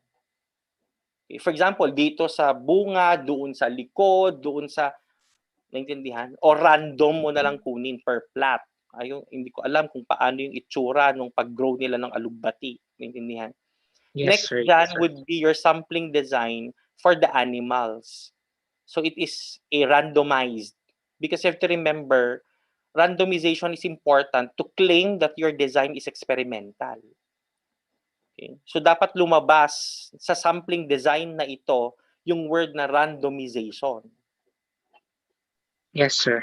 Clear? Okay. So those are elements of an experimental study, no? Randomization. So sampling describe two parts. Tintindihan, sampling of the plant material and sampling of your animals. Now, in terms of your inclusion criteria, when you talk about leaves, again, naintindihan, i-describe mo na naman kung anong leaves yan. Is it actually the mature leaves or the young leaves? Will they be, how do you call it, blended? Will they be dried and then pulverized? Ganyan yan. Dried, sir. Okay. So sabi mo, dried, parang ganun, no? Ilagay mo lahat Yes, sir. yan sa ano mo, sa inclusion, exclusion. Tapos, for example, di ba yung leaves kasi niya, di ba meron pang ganun? Ano bang tawag doon? Di ba ito yung tangkay, tapos may ganun, may tag-handle, tapos yung leaves. Kasama ba yon? Leaves lang po, sir. Kaya hindi. Di ba yung leaves, naka-attach yan doon sa kwan. Di ba may ganun pa yun? Di ba ito yung main, yung stem. May nakusling ganyan that holds the leaf. Isasama ba siya? Ano bang tawag doon? You ask a biologist as well as anong tawag dyan? Kasi kung leaves lang, tanggalin nyo yun. Ah, ma'am? Petiole ang tawag dun, sir. Petiole kano. Petiole. O yung petiole, excluded yung petiole. Naintindihan? O leaves lang, excluded yung petiole. Kasi part siya ng leaves, Henry. Naintindihan nyo? Kasi sinasabi ko sa inyo, this is an experimental research, meaning you have to be 99% accurate with the procedures. You can have only a beta error of 1%. Tandaan nyo yan. Okay, so everything needs to be discussed. Okay. Next. Bakit wala rin presentation? So tanggalin ang petiole, Hindi pitcho yun, Michael Henry, Pitcho ng manok, Yes, petiole ka de dyan. Sir, magpapalit na lang po kami ng study. Madali yung study nila, ma'am. Yun nga lang, talaga experimental kasi. Experimental. Hindi pwedeng hindi natin bakbakin ito. Baka mamaya hindi rin tanggapin kasi mali-mali ang ginawa natin. Kailangan talaga, you have to remember, one attribute of an experimental research is replicability of your results. Gagawin nila ulit ito in order to refute or affirm to your results. Mamaya, biglang ginawa nila, tapos iba yung nakuha nilang result. Problema mo yan. Kaya nga, gayon pa lang, sinasabi na natin, ano talaga ang gagawin mo. Okay, next. Yung flowchart na yan, bakbakin nyo na kasi cheeky, naintindihan? Gawin yung simple naman kasi yan, anak. Naintindihan? Katulad ng sinabi ko lang kanina, formulation, kung na yan, aramidin the formulation. Okay, after the formulation, development. So, yung aramidin the development, ganun na. Okay? Yes, sir. Yes, sir. By the way, magpa-phytochem pa ba ito, ma'am? Wala akong nakikitang phytochem. Hindi na din kasi ano sila, ang tawag dyan? Known na yung secondary metabolites na meron sa kanila. In other words, doon pa lang sa introduction, lumalabas na dapat yon. Meron po, sir. Nasa background po, sir. But the exclusion, but the problem with that is it is not quantitated. Quali lang nakuha nyo, correct? Quant Yes, sir. ata yung ano niya yung phytochem kasi hanggang dun sa specific metabolite, yung luteolin, is nakuha na siya through HPLC. Yun nga, pero ang problema ma'am, wala silang maipakitang datos as to the quantity, concentration, mga ganyan, wala. Hanapin nyo yan, kasi kung na HPLC na to, malamang quantity yan, pero nasaan yung result? Yes, sir. Titignan po namin, sir, yung quantity po. Tapos dun sa scope and delimitation, ano pa yung gagawin? Ano pa yung basta Henry, kung may lapse, kung may gaps, for example, hindi na natin nakita yung ganito, ilagay mo siya sa scope. Kasi defense mo yan. Sa experimental research, dapat napakaganda ng scope and delimitations mo because that will be your shield during the defense. Yes, sir. Yes, sir. Yan. For example, namatay yung rat. Kung ano lang ginawa mo nung namatay yung rat. Ma'am, inluto ni inang ko. Kung ano po problema sa detan, ano inluto na. Sabihin mo kung anong nangyari dun sa rat na namatay. Pinalitan ba natin? Tinanggal na natin doon sa analysis? Mga ganyan, ha? Okay, so next. So wala doon sa palitan nyo anak yung flowchart kasi incomplete. Having heard me today, nakita mo yung number 3, doon kulang. Yes, sir. Kulang siya doon sa procedure. Take note, anak, ginawa natin yung research paradigm because remember, the research design was based on the paradigm. And the research design is defined as the framework of the procedure. Kaya sabi ko, kung CBC yung ginawa mo, ano yung magiging outcome? Kung ELISA ito, anong magiging outcome? Yan dapat yung lumalabas dyan sa flowchart mo.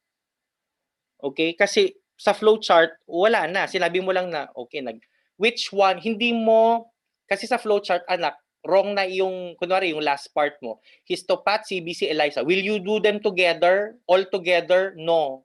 One comes after the other, correct? As I've told you, ELISA is the last. Yes, sir. Histopath is the last. Histopath, yes, sir. And then, since hanggang histopath ka lang, remember there should be cytochemistry analysis. So that would be another exclusion criteria or under scope and delimitation. Hindi kayo gagawa ng cytochemistry. Yes, sir. Yes, sir. Noted po, sir. Okay, so ano pa ba? Kasi cytochemistry na, nandiyan na yung mga cancer cells, mga ganyan-ganyan yan eh. Hindi nyo naman natitignan, di ba? Okay, so yes, sir. Yeah. That's any questions before I will have to give the floor to the other panelists? Kaya, sino yung mga kagrupo ni Henry? Baka siya lang nakakaintindi eh. Problema to. Naintindihan? Pagtulungan nyo eh. Madali lang yung study na to. Yun nga lang, magwe-waste tayo ng resources kapag hindi natin nagawa to ng maganda, ng maayos. The only problem I have now is the ELISA. No, but well, as yes, you check, naintindihan kung alin talaga ang appropriate protocol for this. Okay? Yes, sir. Yes, sir. Okay. So, any more questions? Wala? Sa akin pa lang, ha? Sir, bali, regarding sa extraction, bali magpapa-extract na lang po kami sa lab, sir. You ask permission. Kung ma'am, meron ba kayong reagent for extraction, Ma'am Lara? Anong ginagamit niyo for extraction? Solvent na gagamitin ba nyo? Correct. Yun. Anong ba yung extraction solvent? Hanapin niyo mo. Kaya hanapin mo yung protocol niya. Ay, ano ba sila, ma'am? Lara, accuse lang sila. Okay. Kailangan lang siyang i-rotavap.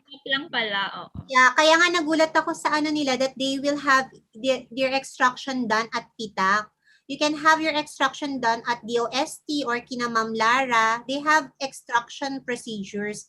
If it is aqueous, that's too big. Too big ang gagamitin nila for extraction. When you say ethanolic extract, ethanol ang gagamitin nila for extraction. And do not worry kasi ipapa-evaporate nila yan. Solid yan after, di ba, Ma'am Lara? It's not. Yes, ma'am. Tapos saka na kayo mag-formulate ng kung anong gusto nyong formulation. Yes po, ma'am. Thank you, ma'am. Naintindihan nyo ba, mga anak, yung gagawin? Yes po. You have to ask permission sa TLDC kasi I think they also do extraction sa NPRIC eh. I saw, di ba? May soxlet din sila doon. Soxlet apparatus ang ginagamit sa NPRIC naman. Yun ang nakita ko nung huli. Ewan ko if they still have that or baka nabasag na. Okay. Sige. The rest of the panelists, please. Guys, yung iba may tanong pa, guys. Wala na sa akin. Si Joyce, si Kennedy, Ken. Kennedy and Wala. sino pa yung isang kasama ninyo? Kung may tanong Wala sila. na po, ma'am. Magtatanong sila, sila Ma'am Lily. Ma'am Lily, you have question?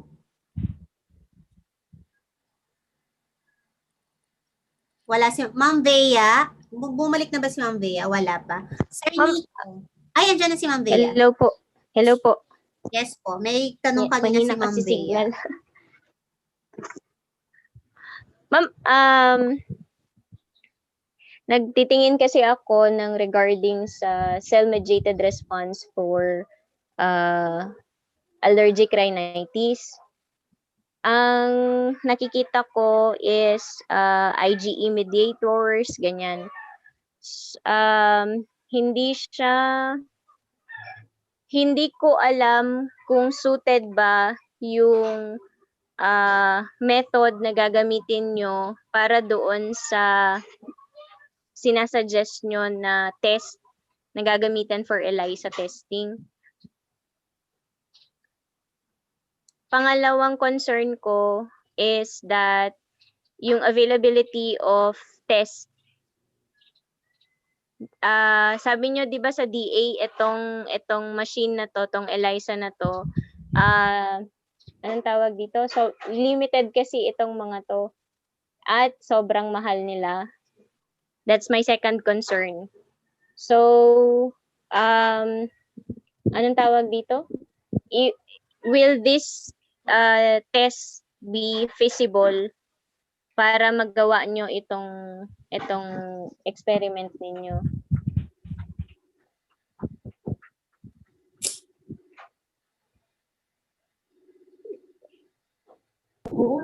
Ang bali yung una po, yung sa part ng dun sa test, yung mediator po, ma'am. Si mami mo nga. Yes, anak. Ano yun? Paano magpadala sa GCash? Bali ma'am, yung sa part kasi nung sa ELISA and CBC, yung CBC po kasi ma'am, in-advise po sa amin yun ni Doc Bascom po regarding that.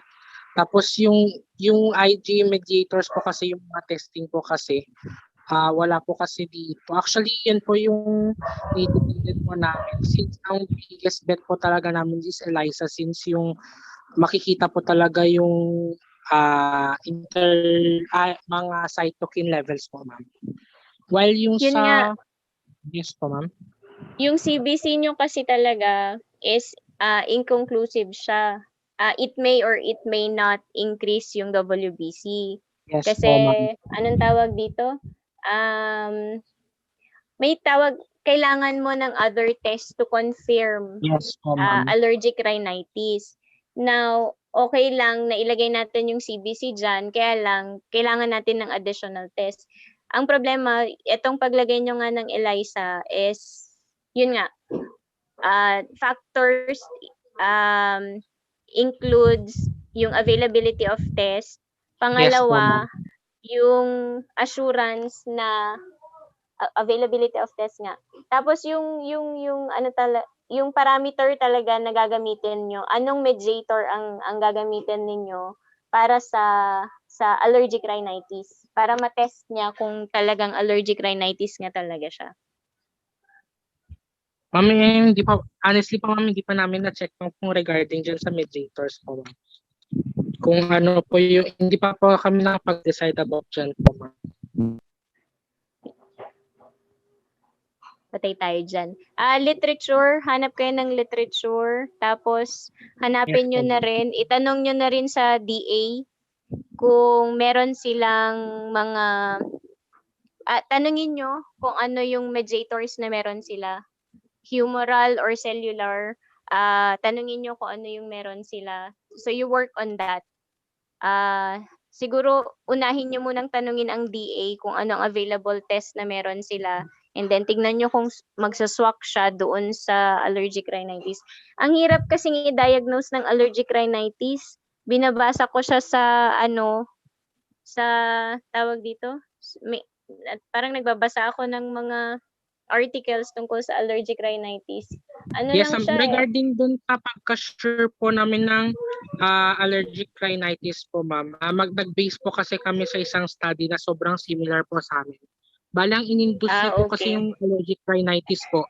Doon po yun po yung i-sensitize po namin sila ng ovalbumin intraperitoneally po. Tapos, after... Anong ginamit na parameters for testing sa study na yon?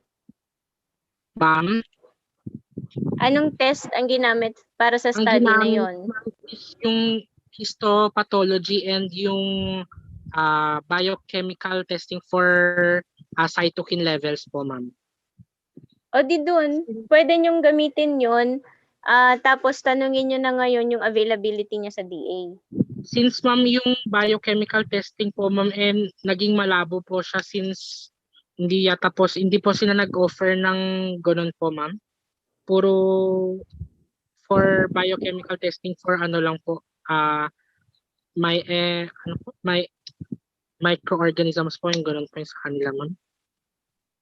O yan ang problema natin. So ang parameter na natitira nyo na lang is histopath.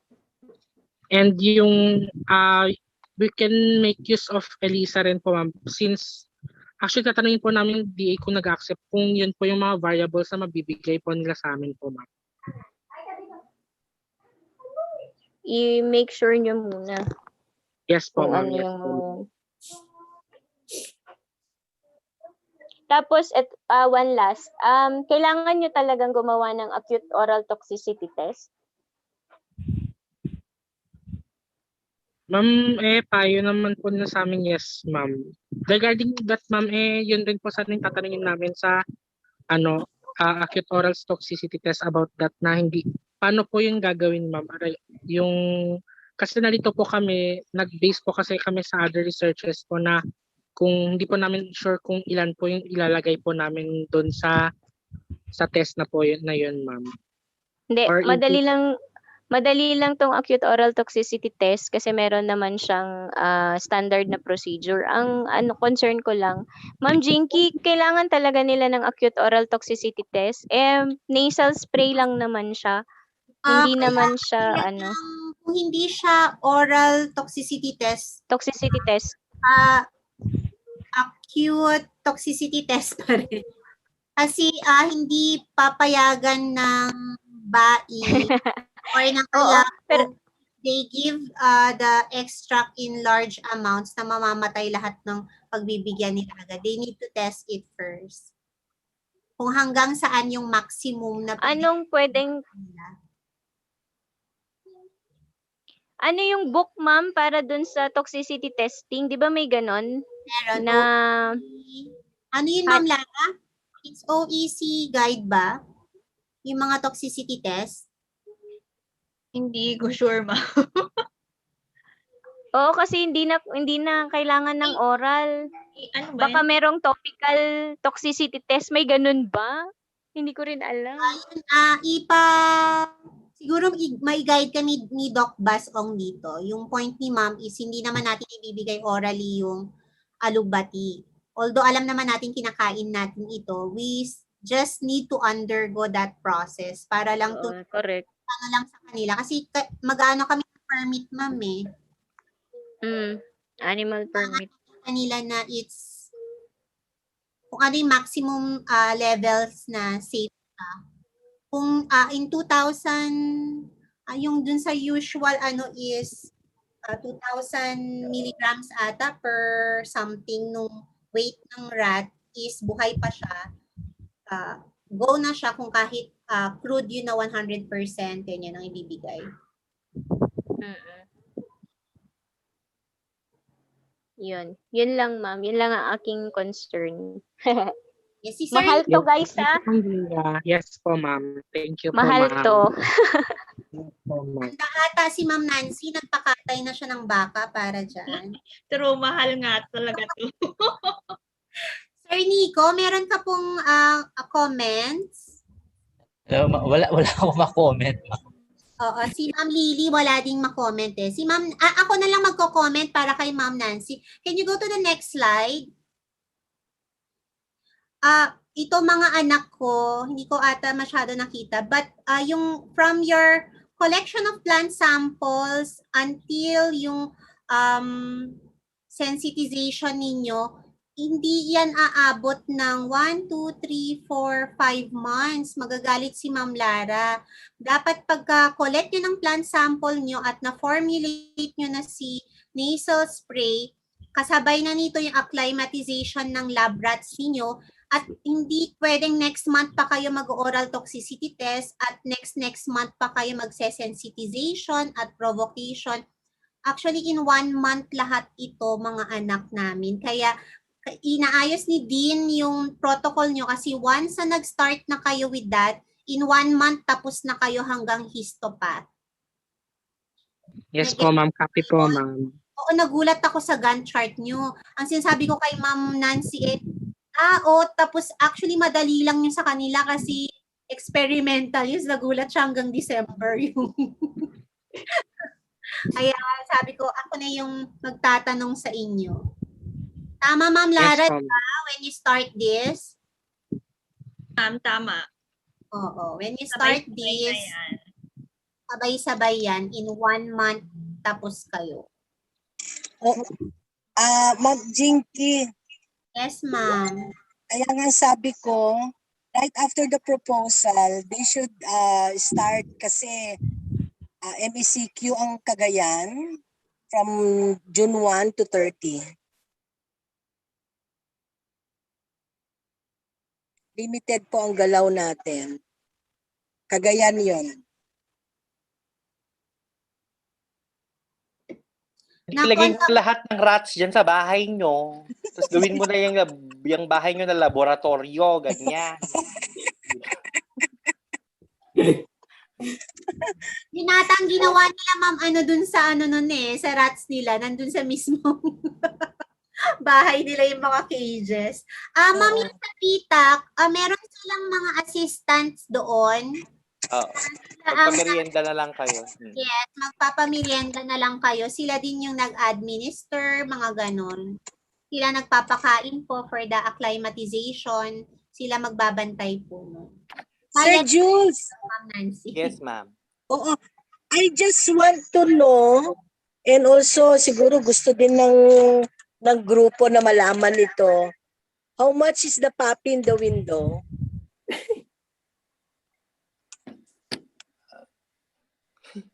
Depende.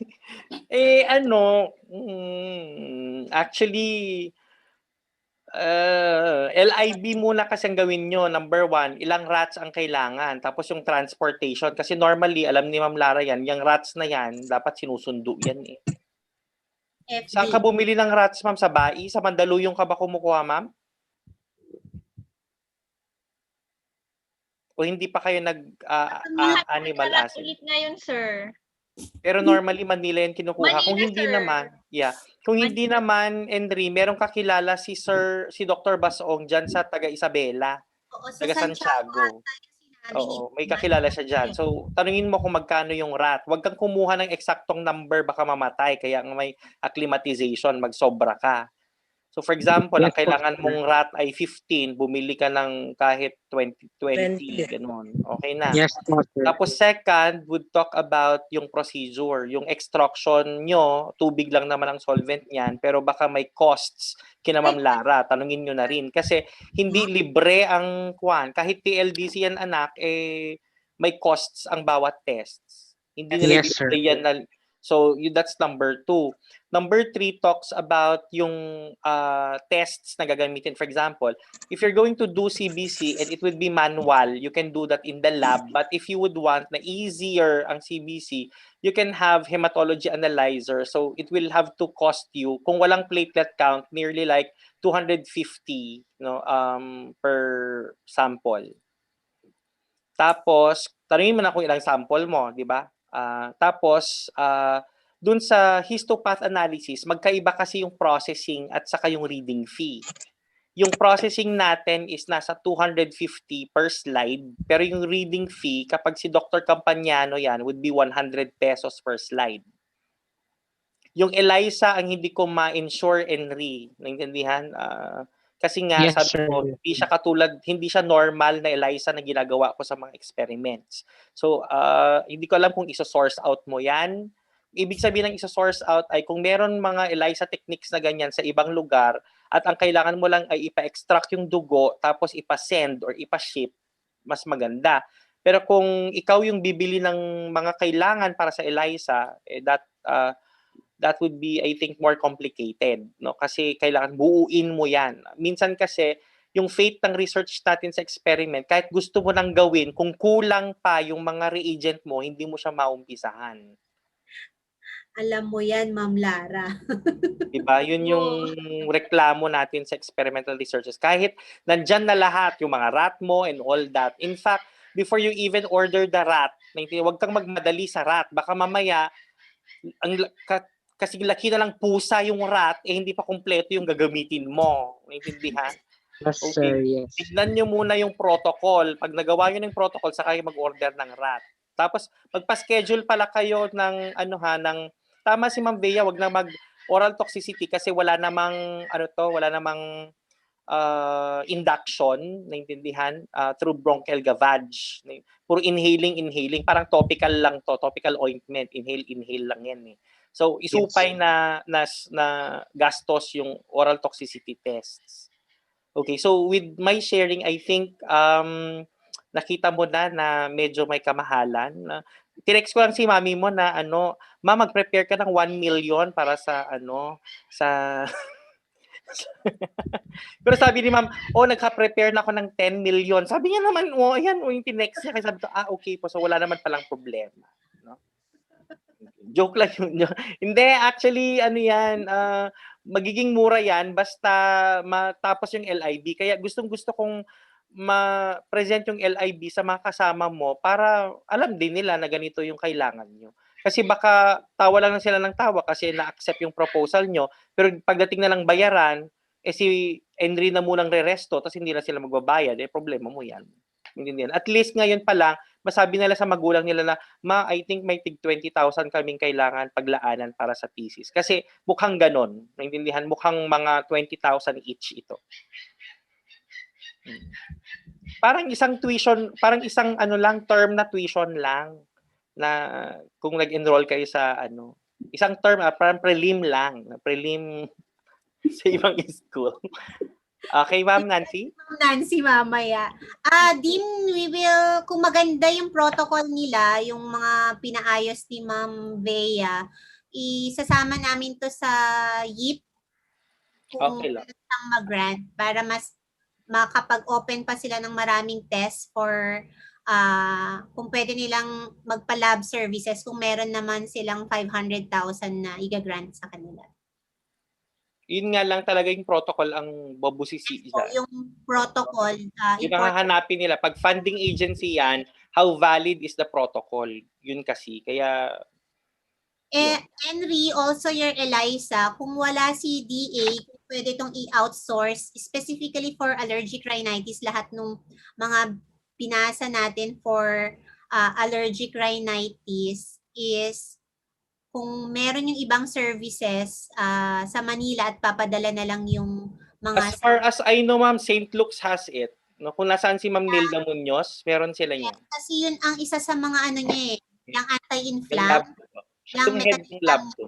Yes. Saka anti-inflam siya, saka normally for asthma. Malang models ang inaasikaso. Yan mismo ang study actually ni Ma'am Munoz. Kaya meron siya niyan for sure. Di ba, Ma'am Lara?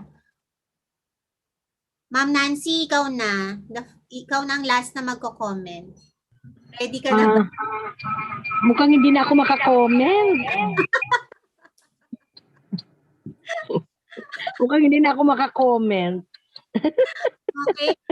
Kung wala nang comments, how about the group? Kung may comments kayo. Wala na. Nasa morning slot pa lang tayo. If wala na, let's go to the next group. For the panelists, akin pa rin to, Ma'am Lara, last part ko. It would be a combination of 4 groups, 7B, 3C, 8C, and 2C. Chair, it's actually yung ginawa natin dito is the socio-economic and health profile of tricycle drivers in Tuguegarao City. Itong 4 groups na to, pinaghatian nila yung sa northern, poblasyon, western, and eastern. Pero ngayong presentation din is as one ko sila kasi pare-pareho naman yung i-comment natin sa kanila. Thank you po, ma'am. Okay. Thank you po.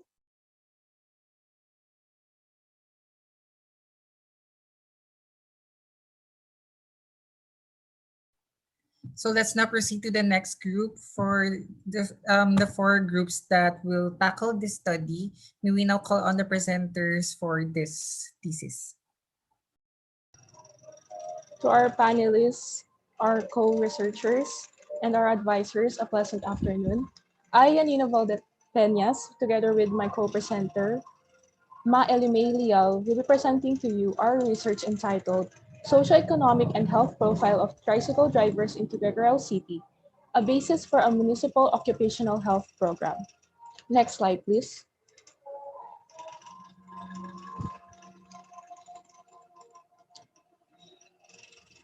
For our background of this study, in light of addressing matters related to their job, an occupational health program should be formed to give importance to the face of this group of income earners that also contributes to the economic growth of Tuguegarao.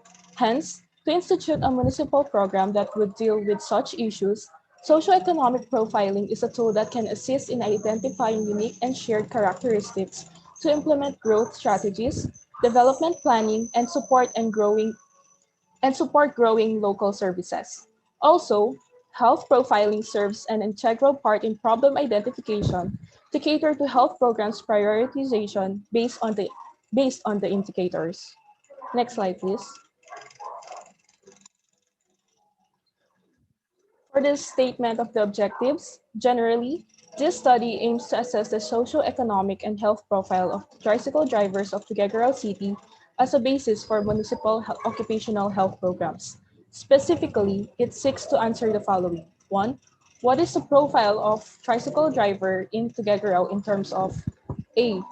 Demographic, which consists of their age, sex, and marital status. B. Employment profile, which consists of their work experience, driving education, occupational stability, such as full-time driver, sideline only, own tricycle, and rental. C. Socioeconomic profile, which consists of their household income, educational attainment, nature of residence. Number 2. What are the common health concerns of tricycle drivers in Tuguegarao City? We have the chronic disorders, infectious disease, and injury and substance abuse indicators. Number 3, is there a significant difference in the health concerns of the tricycle drivers when grouped according to their demographic, socioeconomic, and employment profile? Number 4, what are the issues and concerns of the tricycle drivers regarding their policy implementation of occupational health and program implementation of occupational health?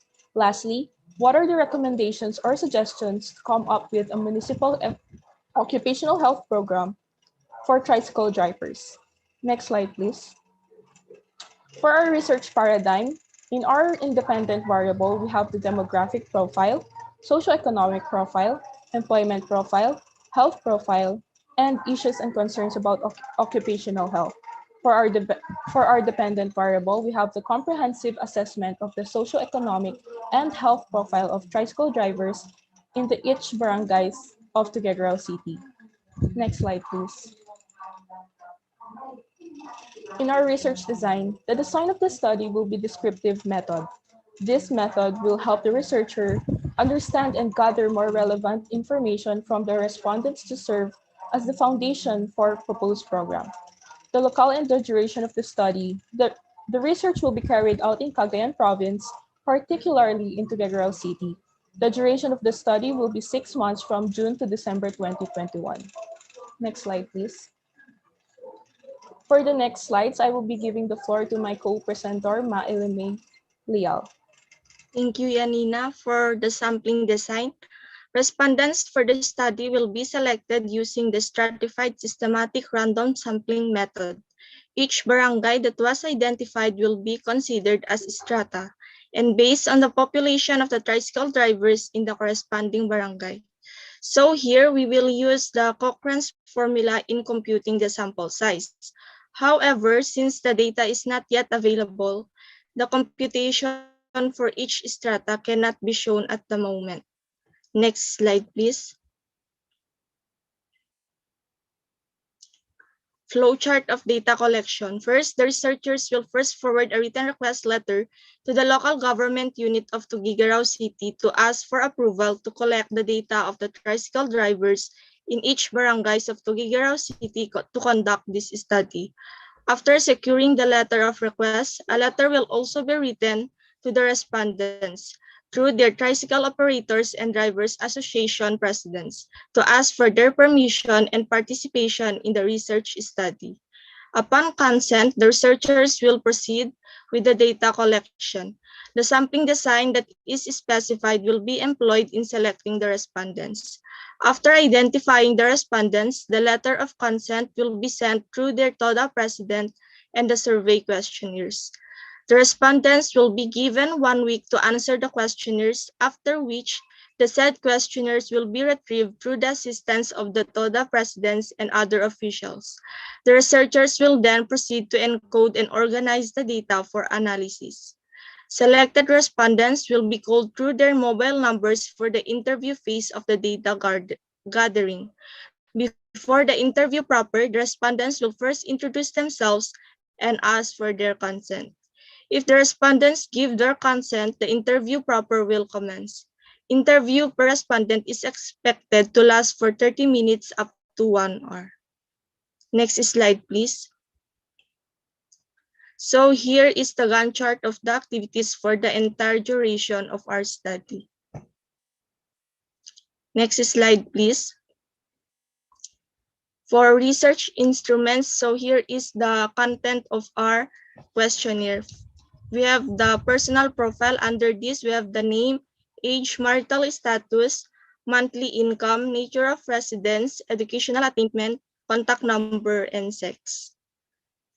Next, for employment profile, we have nature of operation, driving education, number of years driving. Next slide.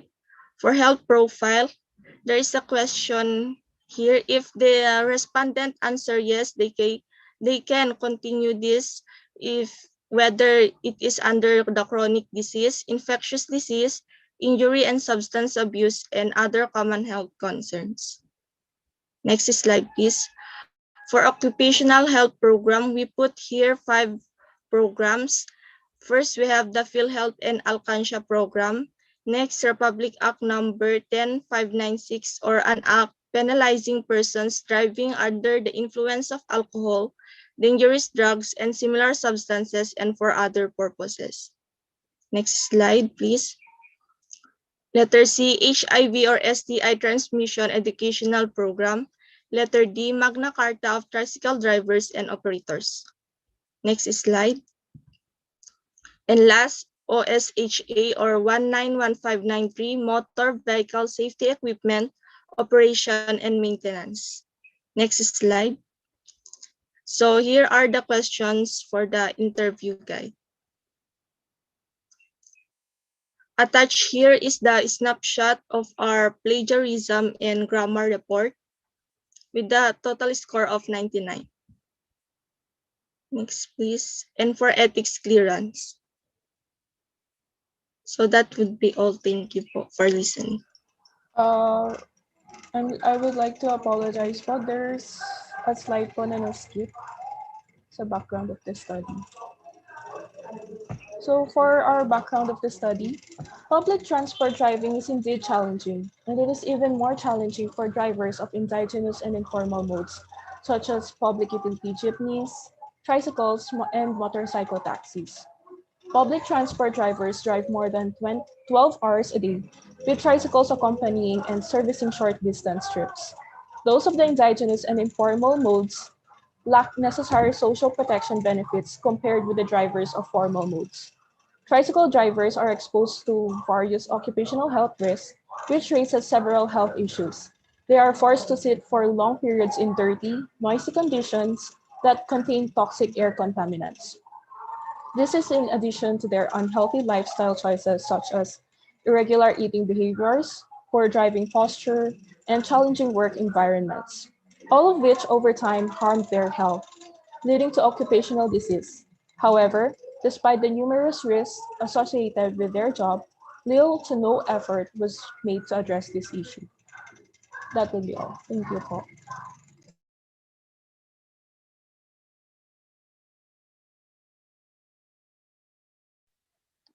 Title.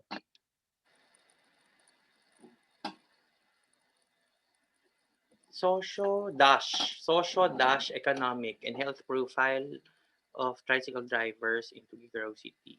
Basis, tanggalin yung A. Basis for a municipal occupational health program. Hindi. Basis for a municipality-based. Okay na? Hindi municipal occupational data. Api office data. Socio-economic and health profile of tricycle drivers in Tuguegarao City. Basis for a municipality-based occupational health program. Yun yung title. Okay? Next, introduction.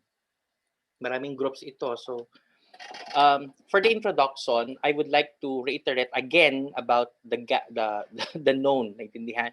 I would like to see there this particular results of the research. Tuguegarao City is a tricycle capital of the Philippines, having this number of tricycles, etc. Na, di ba? Okay. Majority of the tricycles are actually registered under franchise by the LTFRB, while others are freelance, no, tricycle drivers. You state about the observations or experiences that you have with tricycle drivers. For example, how long do they actually do tricycle driving in a day? Now, they are actually, these tricycle drivers are normally grouped according to TODA, correct? But what are the services, no, that had been extended to them by the TODA? Ano bang nakukuha nila na member sila ng TODA? Naintindihan? Okay. And of course, lacking there would be medical services, so to speak. No? So it's more of like affiliation, but what do they get? Kasi before you know it, no, ang pagme-member nila sa TODA pala, nagbibigay sa kanila ng mga following. For example, meron silang collections ng membership fee na kung may namatayan, kung may nagkasakit, no, kung may na aksidente, baka may mga certain, no, pledges sila dyan. Correct? Hindi lang yung TODA sila dahil tricycle driver sila ng grupo na yan. Hindi, no? Like, I remember sa San Gabriel, maraming funds din yung TODA namin dito. Maintindihan? Okay, so they do fundraising din kasi yan eh. Okay, so yun ang ilagay natin. And then, obviously, you have to also reiterate that they are of great risks on the very issue that number one, okay, they are actually working in the road that's prone to accidents. Second, it is very hot in Tuguegarao. Kung si Ma'am Nancy nga ngayon nagrereklamo na mainit, naintindihan, nasa loob pa siya ng bahay. How much more yung tricycle driver na nandyan sa daan? Okay, yung humidity index masyadong mainit. Naintindihan? Correct? Oh, yun yung mga ilagay nyo diyan. Yan yung mga known. Tignan nyo rin if there would be literatures that would have to tell you ilan lang mga tricycle drivers ang namamatay dahil sa occupational risks. Correct? And before you know it, no, it's considered occupational risks, but they are not actually considered a registered occupation. Pag sinabing registered occupation, hindi katulad, naintindihan, ng nasa office, naintindihan na maraming mga benefits. May SSS. Kanya kasi parang self-paying ang mga to eh. Correct? Yun yung ilagay nyo sa mga known. Ano yung kalagayan ng tricycle drivers sa Tugigaraw, no? So to begin with, sabihin mo tayo Tugigaraw is considered to be the tricycle capital of the Philippines, having this number of tricycles. You state about their conditions of work, no? You look at literatures and would have to tell you about death of tricycle drivers relative to their being occupationally exposed. Merong mga yan. Kasi kung walang mga yan, ilagay nyo sila sa unknown. Correct? Okay, so for example, unknown will be, while tricycle drivers are important segments, of the community, until today, there had not really been specific health programs for them. Right? If ever that there were assistance extended to them, researches were not done as to the how do you call it, the effectiveness as well as the suitability, of this particular health condition, health services or health benefits kung meron. Okay. Kung meron. So yun yung the way na ilagay nyo dun sa unknown natin. Kasi wala akong nakikitang ganyan dito. Okay? And then you proceed with the gaps. Bakit importanteng aralin ang health, socio-economic saka health profile ng tricycle driver? Para ba hindi sila mamatay? Yun ba yun? Parang walang highlight na ganun. Ilabas nyo kung bakit importante silang aralin. Bakit importanteng ma-profile natin sila. Okay. Huwag nyo ilagay dyan kasi for example, if you are a politician, sasabihin mo na greatest of the number of votes are actually from tricycle drivers, no? Pero yan yung in the eye of a politician. That is not in the eye of a health worker. Is it clear? Naintindihan? So, ganyan. Kasi kung tutusin, wala pa talagang specific na health program intended for the tricycle drivers. Tignan yung mga anak, itong mga commercial sex workers, inaalagaan kaya sila ng City Health Office. Smearing is done every week. Right? Bakit? Mas importante ba yung commercial sex worker kaysa sa tricycle driver? Naintindihan? Puurak to pay amin dagit ang pub houses. So ti rason kung bakit nagseselos si Ma'am Lilian, si Ma'am Jinky, si Ma'am Nancy, ganyan naintindihan? Wako bet. Buti sana kung mga lalaki nagsasayaw dyan, baka mag-donate pa ako. Joke lang. Naintindihan? So bakit yung commercial sex workers meron? Naintindihan? Yung barangay health workers, may mga free tuition fee yung mga anak nila, may mga ganyan din sila. Correct? Okay. Ano, may mga ibang segments, may mga may mga important segments na sa population na nabibigyan ng health programs, ng attention. Ito mga wala. Okay. Next would be so yun yung dapat i-establish nyo doon sa tinatawag nating gaps. Bakit importante yung research na to? Okay, kasi you will not know that unless you actually have good literature reviews. Okay? And then eventually, what do you want to do? Naintindihan? So, paki-check na lang yung background natin. Again, katulad ng observation ko kanina umaga, it's nice that you have placed a lot there, but apparently, I think kulang. Naintindihan? Kinulang. Ito yung kinapos. Or in other words, magi. Magi nga na. Naintindihan? Okay, next. Objectives. Dun sa objectives natin, what is the profile of yan? Yung employment. Ayan. Okay. Kulang din yung ating employment profile. Pag sinabing demographic profile, bakit nyo pa nilagay ang sex? Bakit may babae bang tricycle driver? Di ba? Bakit may sex? Tomboy po. Kung kisi sa ba? Baka, alam mo, ang tomboy na tricycle driver, kwan yan. Anong tawag dito? Isolated case. Naintindihan? Wala yan. Naintindihan? So, probably we'd have age, and then we have marital status, and some more of profiles important. Naintindihan? So, demographic profile kapos. Example ng demographic profile na importante. Number of seminars attended about occupational health. Oh, importante yan. Dun sa socio-economic profile, dun sa demographic profile, nasaan yung TODA? Akala ko ba aralin natin per TODA? Intindi? Wala namang TODA dyan. So, saan lalabas yung TODA ngayon? No? Where do they belong? What TODA do they belong?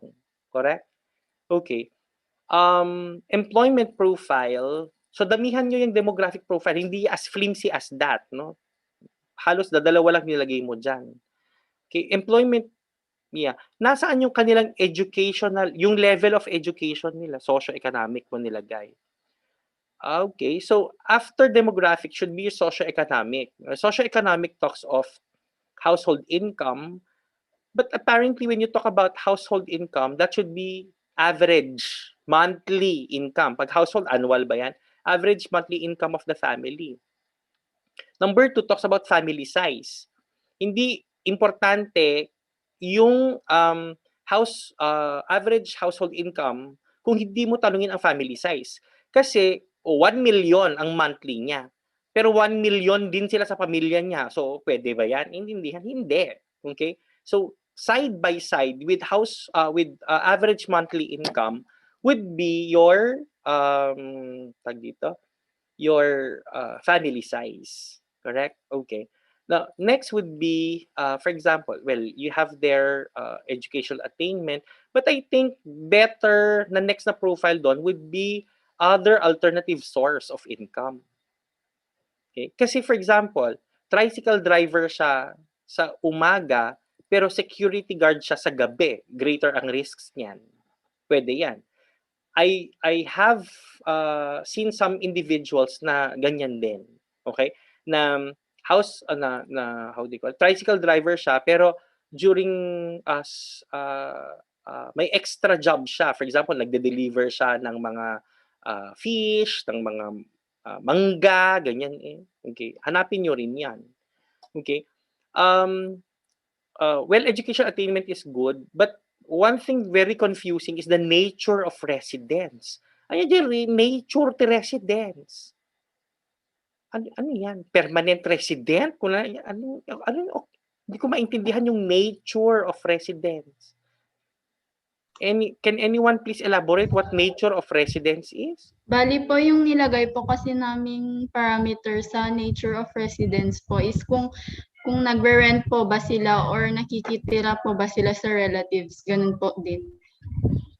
O di, ano pala yan? Hindi siya nature of residence. Ano ba tawag dyan? Type of, kung ano siguro rin dyan. Hindi. Housing arrangement. Hindi housing arrangement. Sala, kung ano na. Okay, mas maganda. Housing arrangement. Permanent house, rented, gano'n. Mortgage, no? Naintindihan? Okay, so. And some more. Ang importante sa akin dyan sa economic profile, kasi sinasabi nating socio-economic at saka health would be sources of information on health. No? Magazine, cellphones. Kasi habang nagta-tricycle driver yan, naka-ano yan, naka-wifi din.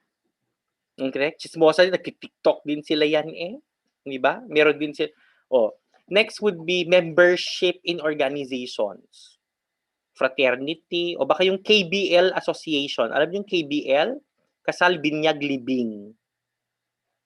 Kung saan may pagkain, nandoon sila. Baka pwede, naintindihan? Membership. Kasi pwede nasa baka nasa religious group pa nga yan I don't know. Baka may volunteer group pa siya. Bakit importante yung social variable na yan? Kasi yung mga groups na to, for example, religious group, naintindihan, nag-share din sila, uy, alam mo, pag may diabetes pala, ganito ang ginagawa. Yung isang kumpare ko, nagka-diabetes, kumain siya ng serpentina. Naintindihan? Okay. Mga ganun. Ayun, natuyuan tuloy ng dugo. For example lang, no? Yun yung sinasabi ko. Kaya social variable. Next, hindi ko nakita yung kanyang vices. attached to being a tricycle driver, cigarette smoker yan. Correct? Nasaan yung alcohol consumption? Ayan, asan lahat niyan? Sabi ko, i-profile nyo sila ng maganda. Huwag nyo lang tanungin kung nagda-drug sila, baka patayin naman nila kayo. Tama na yung alcohol and alcohol consumption saka cigarette smoking status. Tapos pumunta kayo... Ha? Kasali po ata siya sa injury and substance abuse indicators po. Ano yun? Bali po nilagay po namin. Profiling pa lang kayo, hindi nyo pa tinatanong kung anong health. Profiling, ibig sabihin, smoker ka ba o hindi? Okay. Kung smoker ka, nakakailang sticks ka per day. Intindihan? Alcoholic do you consume beverage, alcoholic beverages? Yes or no? If yes, an average of how many bottles per week? Ganun eh. Naintindihan nyo ba? Hindi yan common, hindi yan health concern. Profile ka pa lang, itanong mo muna yung character nila. Tapos employment profile, ano yung work experience? Ano yan? Bali po yung nilagay po namin dyan dear is kung ilang years na po siyang nagda-drive. The length of tricycle driving, di ba? Length of tricycle driving, close open parenthesis, in years. Kung ano naman driving education? Ang dami-dami yung nalalagay, nakaka-confuse. Driving education? Ano yun? Bakit TESDA or ano? O ano yun? Diyos ko, tricy, neneng. Bakit ipatay ko, nag-driving lessons ka ng tricycle? Ano yan? Driving education. Yung sabi ko, huwag kayo maglagay-lagay na conforme dyan sa profile variable. So what did you consider, no? Dyan sa driving education?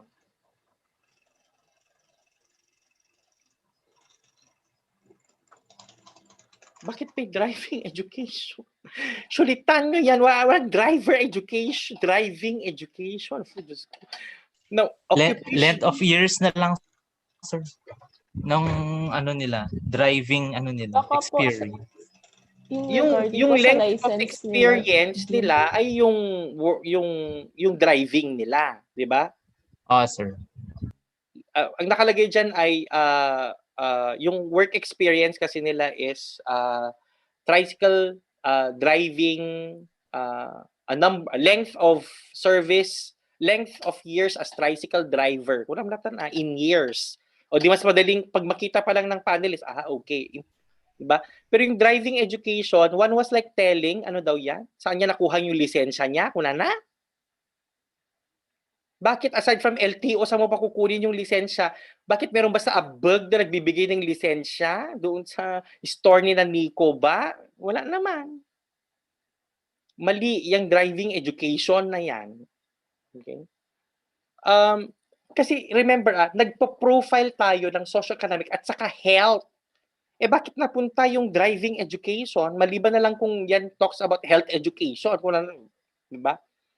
Tapos, occupational stability. Ano yun? Ay, Diyos ko. Ano nyo ba ang occupational stability? So, yung full-time, paano ba natin i-profile yan? For example,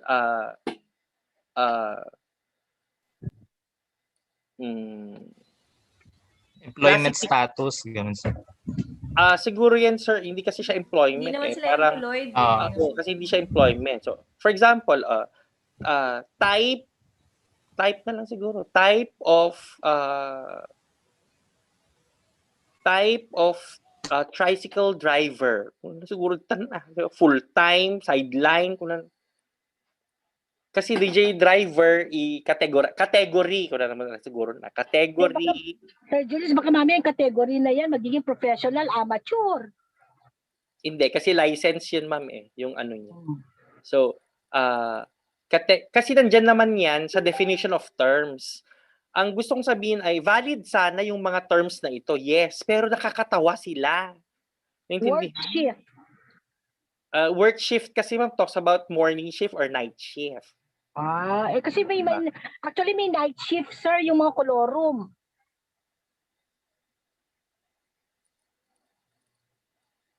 Hindi, wala na kasing nagna-night shift ngayon, ma'am, kasi di ba, COVID. Ayun, Huliin at sila. saka yung ano tawag doon?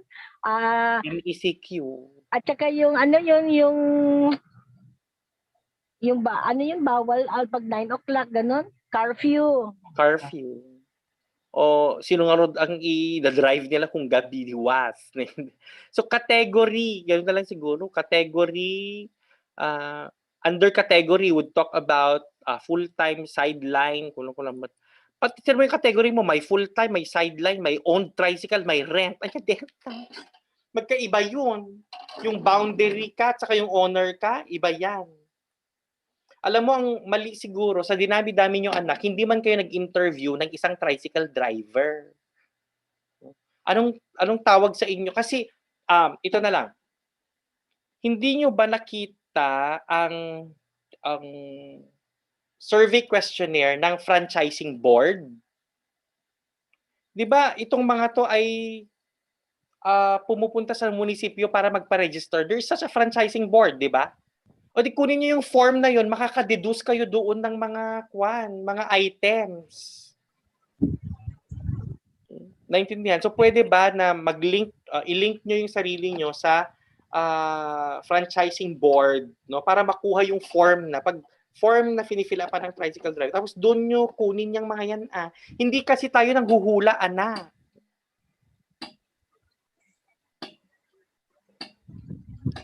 And then, yung common health concerns, from in my understanding, ang common health concerns, sino naman, chronic, infectious, hindi siya ganito. Ang common health concern should be system specific. Respiratory diseases, blood diseases, neurological disease. Kasi hindi yung chronic saka infectious. Wrong. Naintindihan nyo ba? Pag nag-profile kayo ng health concerns, dapat system specific. Sino kasi yung grupo ko sa medicine ang ginawan ko ng ganito? Okay. Maliwanag, per system yan. Okay na? Para makita natin.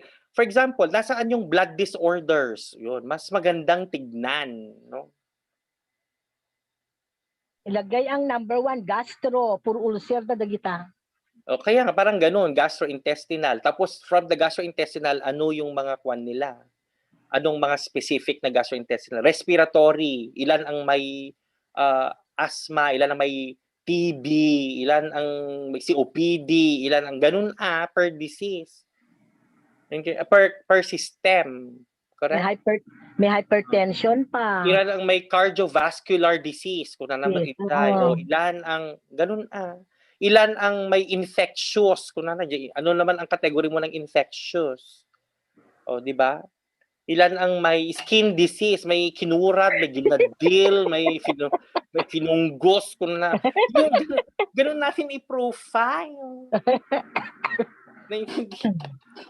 Naintindihan. So, yun yung pag-profile natin. Okay, third, bakit wala, naintindihan, yung mga management nila? Kasi kapag kinuha mo yung common health concerns, dapat may management dun sa health concerns. No? For example, ilan ang in fact, ma'am, dito dapat nandito yung health-seeking behavior Dito dapat lumalabas yung profile na health-seeking. Saan pumupunta ang mga tricycle drivers? Madalang pumupunta sa doktor ito maliban na lang kung terminal na, correct? Pag malapit na silang mamatay. Ito pupunta kina Berto, magpahilot. Correct? Pupunta magpa-fat para makikita sila ng mga sand doon sa katawan nila. Correct? Magpamasahe ng efficacent oil, di ba? Health-seeking behavior is important sa profile. Okay. So, yung number 3 nila, yung management. No? For example, in terms of management, ilan ang nagpapa-rehab, ilan ang physical rehabilitation yung sinasabi ko, hindi paparehab the drug addict, no? Ilan sa kanila ang nagzuzumba, may exercise, kukuna rin yan. Ilan sa kanila ang yung prevention and control, ilan sa kanila ang agtumtumar ti maintenance drugs kung kunana ko man. Kasi mahirap, maganda kasi for example, meron siyang diabetes, pero hindi siya nagtitake ng gamot. O, yun ang mga kailangan natin. May sakit siya, pero hindi siya agtumtumar. Kasi di ba? Lalo yung mga tricycle drivers, yung diabetes, hindi sila nag-iinom ng gamot yan. Pati yung may hypertensive, saka lang sila iinom na kapag nafe-feel na nilang may kakaiba silang nararamdaman, di ba? Oh, yun yung kailangan natin sa number 3. Sir, hindi po ba pwedeng isingit siya sa sa yung profile niya na health, 'di ba? 1 A, B, C, D tas health profile. Kasi pag mag-health profile tayo, ma'am, nandun yung common health concern. Okay. Mawawala yun. Pag isasama Mawawala natin na sa yun. profile, hindi na siya maganda kasi profile kasi yung na health lang siya. history nila, no? Health history, ganun nila, sir. Yes. Kasi Okay. kaya iti-take natin siya as another objective because of objective number 2. So yung number 2 na lang, sir, yung health profile niya, tas number 3 is yung yung sabi niyo na health seeking behavior. Opo. Pwede naman na yung health-seeking behavior niya is letter D dun sa profile variable. Pero ang gusto ko sana dun sa number 3 niya is, what are common management strategies? This is management Parang letter strategy. A and B nila, sir, no? Number 2, A and B. Ganun sana. Health strategies. So that would be number 3. Tapos, saka ka magna-number, yung number 3 mo magna-number 4. Is there a significant difference in the health concerns? No. When group according to profile variables. Wag mo na namang ilagay demographic, socioeconomic, employment, saka health seeking kasi all of those are profile variables. So simple na lang yung number 3. Is there a significant difference in the health concerns and management? Kasi number 3 natin yun di ba? Management strategies of tricycle drivers when grouped according to profile variables. So yung management strategies natin, sinasabi ko kanina is what are the common interventions that they have, other than asking them what maintenance drugs do they take, that's number 3. So number 4 natin is there significant difference in the health concerns and on the management strategies of respondents when grouped according to their profile variables. That would be number 4. Number 5 would be what are issues and concerns, but this one, yung number 5 natin na issues and concerns, this should be an FGD. Okay, what are the issues and concerns of tricycle drivers relative to the implementation of, kasi kita mo, policy implementation, tapos program implementation, tungpaan kayo, di ba wala pa nga, kaya nga sabi, basis for a hospital, basis for a municipality base. Kung bakit ba yung ganyan tayo dyan? Yan nga ang gagawin natin. Correct? Naintindihan? Yan nga yung, di ba nandun sa title natin, basis for a municipal-based occupational health program. Bakit na natin i-raise yung issues? Hindi, what are recommendations of the respondents to come up with, so ikatemya number 4, tawang paiti existing. Get? Ako na ado kayo dito nga grupo ka ikali kayo ami septic tank So siyanggalin nyo yung number 4, hindi pa pwede yung number 4 na yan kasi yung title natin ay exactly gagawin pa lang natin yung policy. Okay, naintindihan na? Gets? Sinong may tanong? So ilan ang objectives natin? Number 1 is profile, but I would want you to improve on the profile. I-include nyo yung health-seeking behavior. Number 2, yung common health concern, system-specific. Number 3 would be your prevention and prevention, control, and management strategies. Number 4 would be, is there a significant difference on the common health concerns, no? And, hindi, diba, common health concerns and yung strategies, naintindihan, with that of their profile variables. Number 5, what are recommendations to come up with a municipality-based occupational health program? Oh, yun yung objective nyo. Easy. Okay. Gets na? Sinong may concern doon? Naintindihan nyo ba yung gagawin nyo o hindi? Noted po, Dean. Okay, next.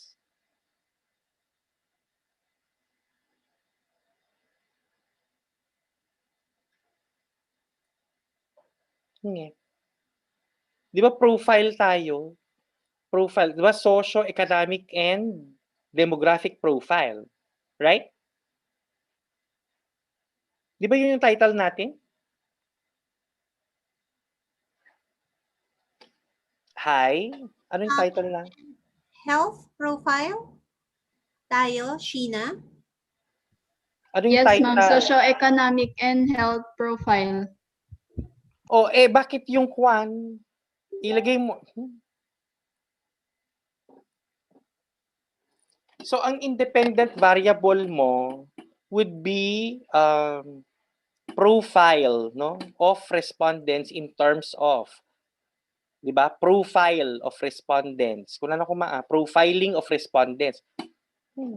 Independent variable, profiling of respondents, demographic, socioeconomic, employment, tapos health-seeking behavior, right? Ang next dyan would be yung ating health. Di ba? Ang number 2 mo dyan would be health issues and concerns. Right? Okay. Para ang hindi. Ang yung health issues and concerns mo would be your dependent variable. Naintindihan? Saan mo ilalagay dyan yung recommendations to come up with dun sa independent variable? Okay? So ano ang nakalagay doon sa independent variable natin? Profile variables A, B, C, D. Tapos you would have recommendations to come up with, no, the community-based health promotion channeling. The dependent variable would talk about health condition of tricycle driver. Naintindihan nyo ba? Hindi nyo ata naiintindihan kung bakit importante yung paradigm.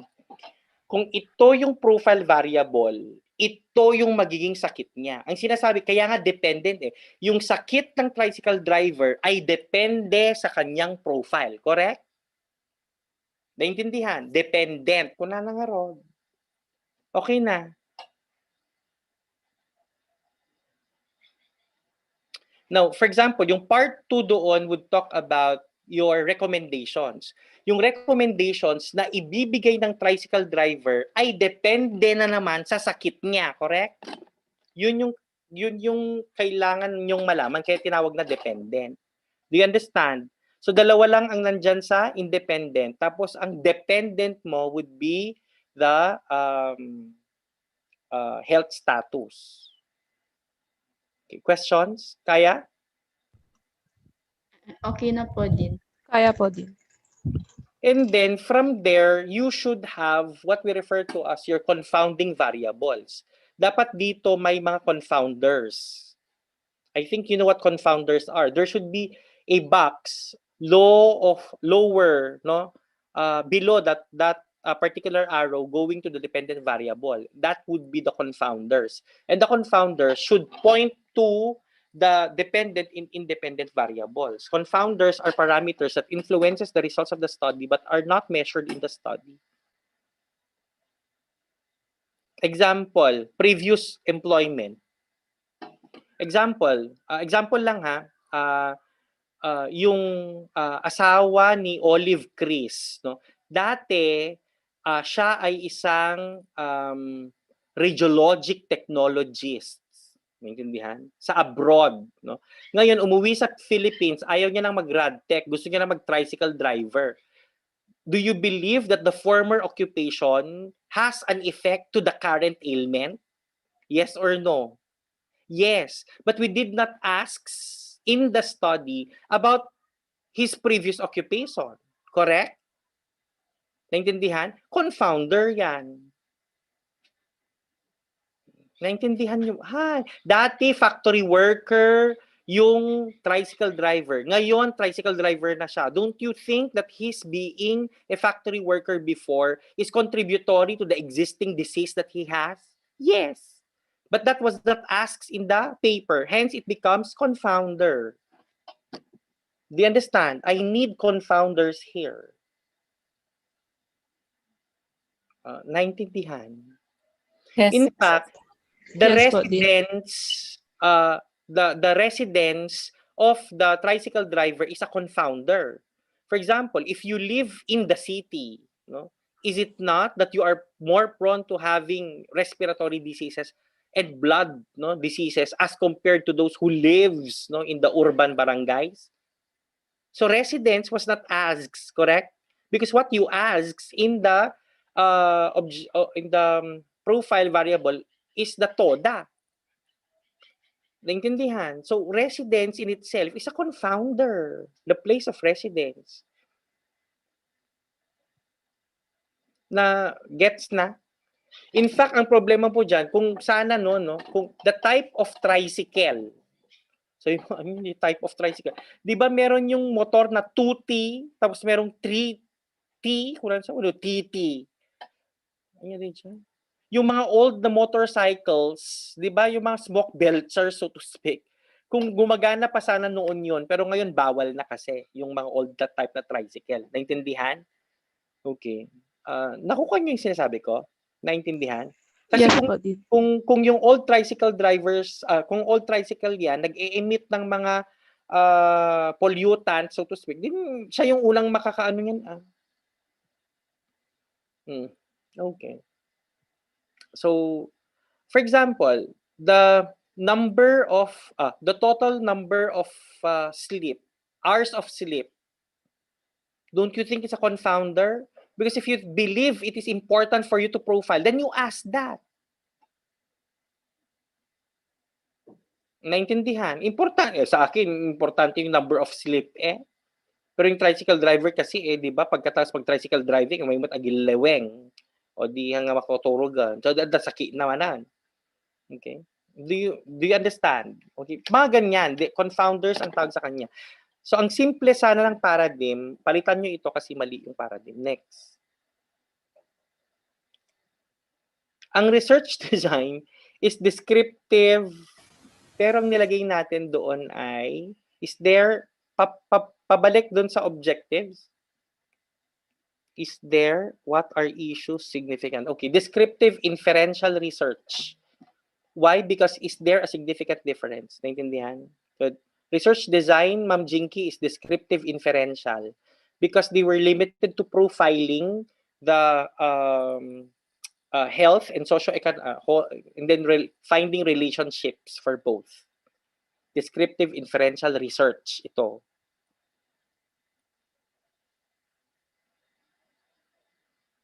Now, tinan mo local and study. Bakit mo pa kasi sabihin Cagayan Tugigaraw lang? Sabihin mo lang na Tugigaraw, wag mo na ilagay yung Cagayan, hindi natin profile ang tricycle drivers ng Cagayan. Di ba? Municipal base ko lang nga doon. Which reminds me, hindi siya municipal based, city based kasi Tugigaraw City pala tayo, correct? So yung title natin pala ay city based, no? Hindi siya municipal. Kaya na. Okay, next. Ang sampling design nyo is stratified random sampling.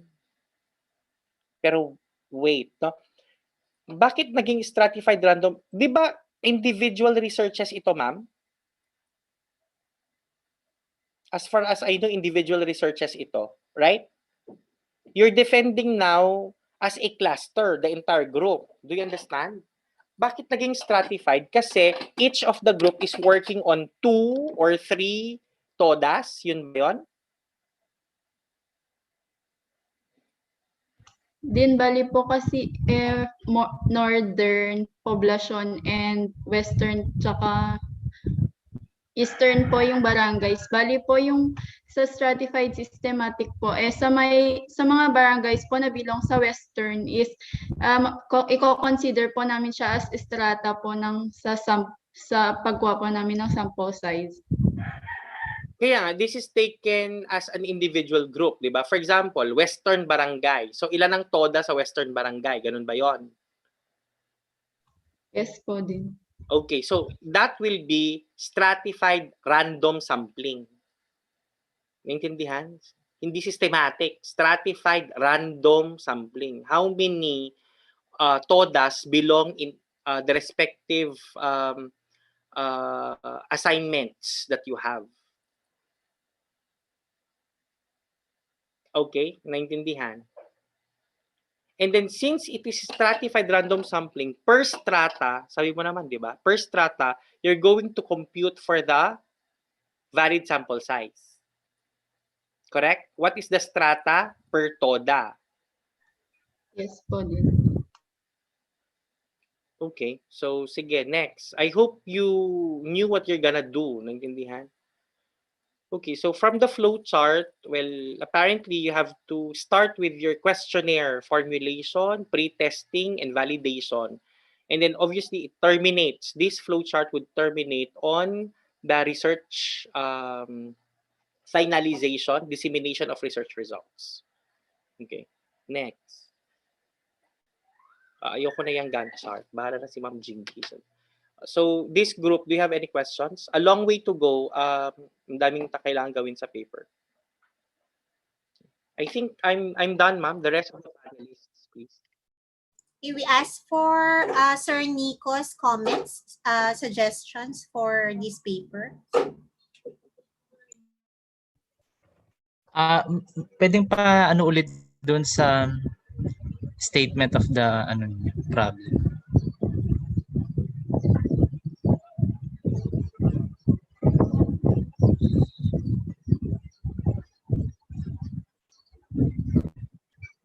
Sheena, bali ilan na lahat yung yung statement of the objectives?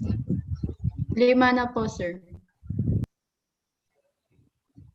Nakuha niyo yung pang 3 kanina. Ano yung pang 3 yung statement? What are the common management or intervention strategies po ng respondents? So anong objective yung yung number 2 pa rin yung health concerns, di ba? Yes po, sir. So yung diyan maghanap kayo ng tawag dito.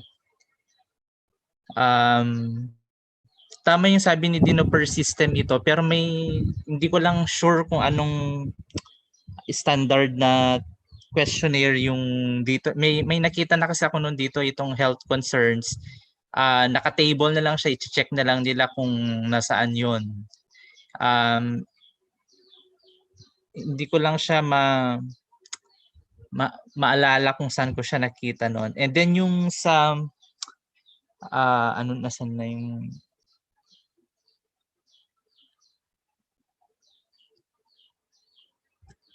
yung sa questionnaire nyo, may nakita ko sa questionnaire nyo kasi kanina. Pwedeng patingin doon.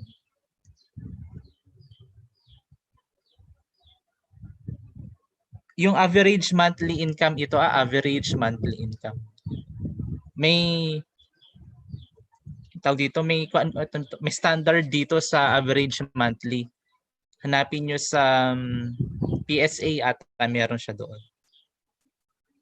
Okay po, sir.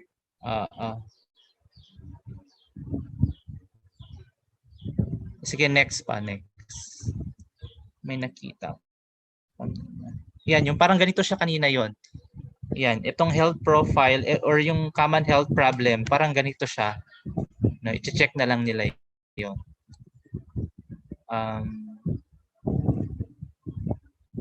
Next nga. Ano itong PhilHealth Alcansya na ito?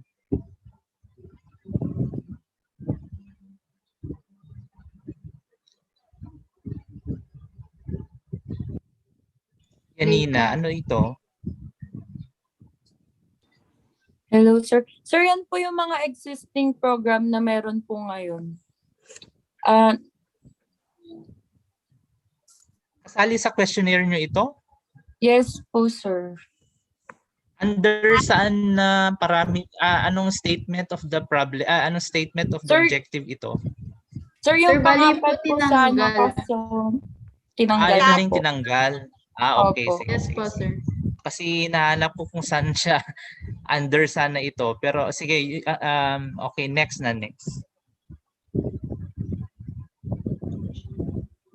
Pati yung HIV, lahat yan, tanggalin nyo yun, yung mga yun. Yes po, sir. Yes po, sir. Oo. Interview. Ito yung interview guide, wala na ito. Hindi nyo gagawin ito. Yung question ni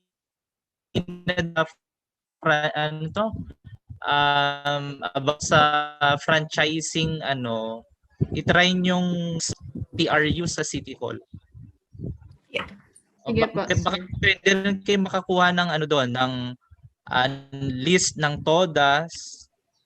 At saka kung merong current program sila, baka pwede nyo rin silang tanungin dito.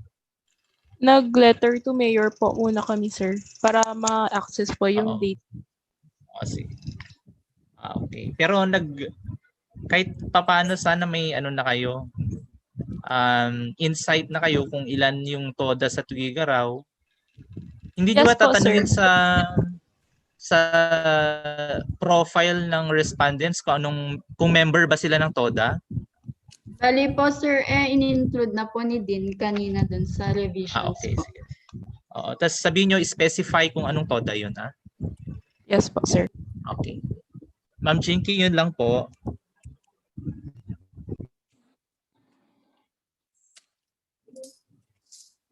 Yes po. Okay na, Sir Nico. Si Ma'am Lily po. Si Ma'am Lily na lang. Nandiyan ba si Ma'am Lily? Ayan. Ma'am Lily, are you there? Wala na ata. Wala nang question si Ma'am Nancy, tsaka si Ma'am Bea. Si Ma'am Lily is present.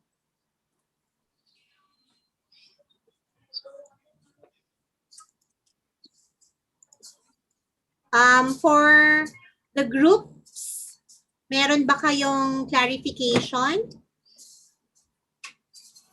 Sheena, Yanina, Micah? So far po, ma'am. Wala naman po, ma'am. Touch naman halos ni Dean lahat. We will have a separate Zoom meeting na lang to look at kung ano yung mga changes na gagawin on this. Yes po, ma'am. If there are no Yes po, ma'am. Thank you po. Okay, thank you. Thank you po. Review now, we go on Thank to you, ma'am. Thank you po, ma'am. Thank you po. Si Ma'am Lara po ay may dalawang groups.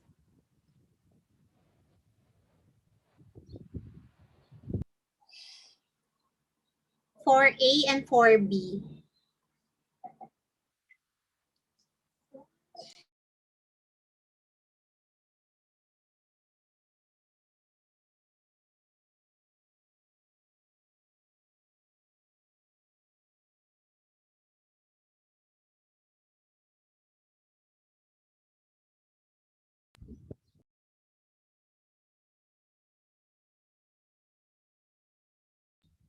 Are the speakers for this group already here?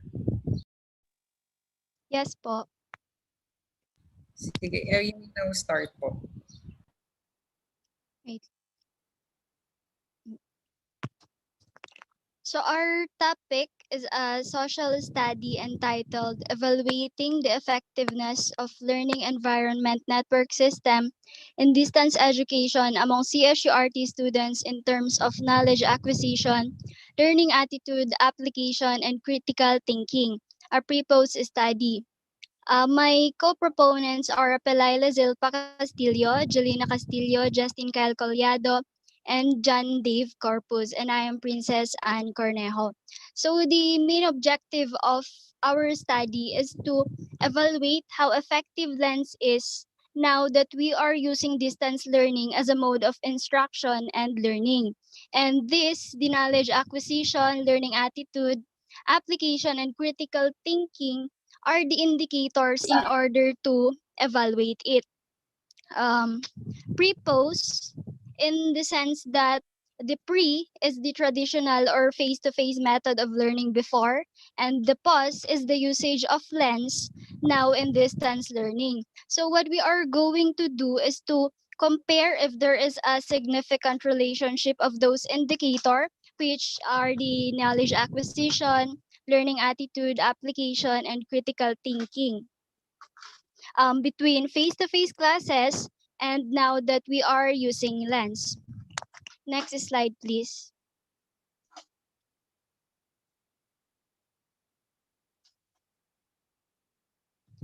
RT program takes 4 years to study. The first 3 years consists of brick and mortar teachings, and the latter year is reserved for the internship. This curriculum is based on the guidelines prescribed by the Commission on Higher Education number 53 series of 2017. However, COVID-19 pandemic has compromised all of this, resulting in the suspension of face-to-face classes and hospital rotations. University learning system shifted from face-to-face sessions to online and distance learning education.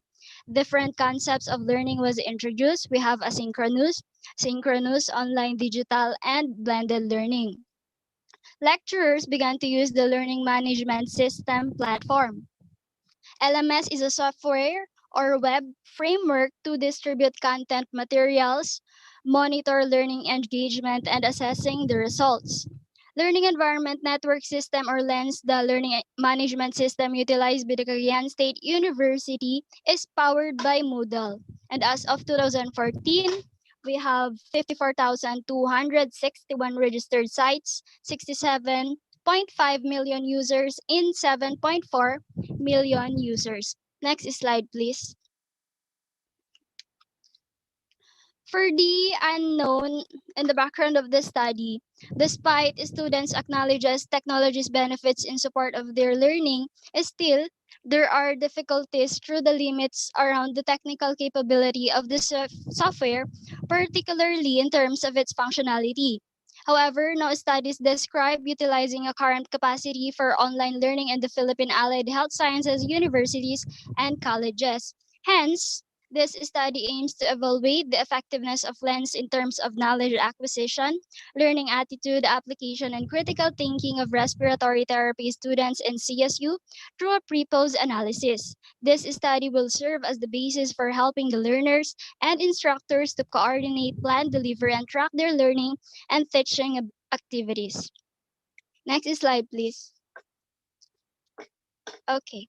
The statement of the problem generally states this study will determine the effectiveness of LENS in distance education among respiratory therapy students at Cagayan State University.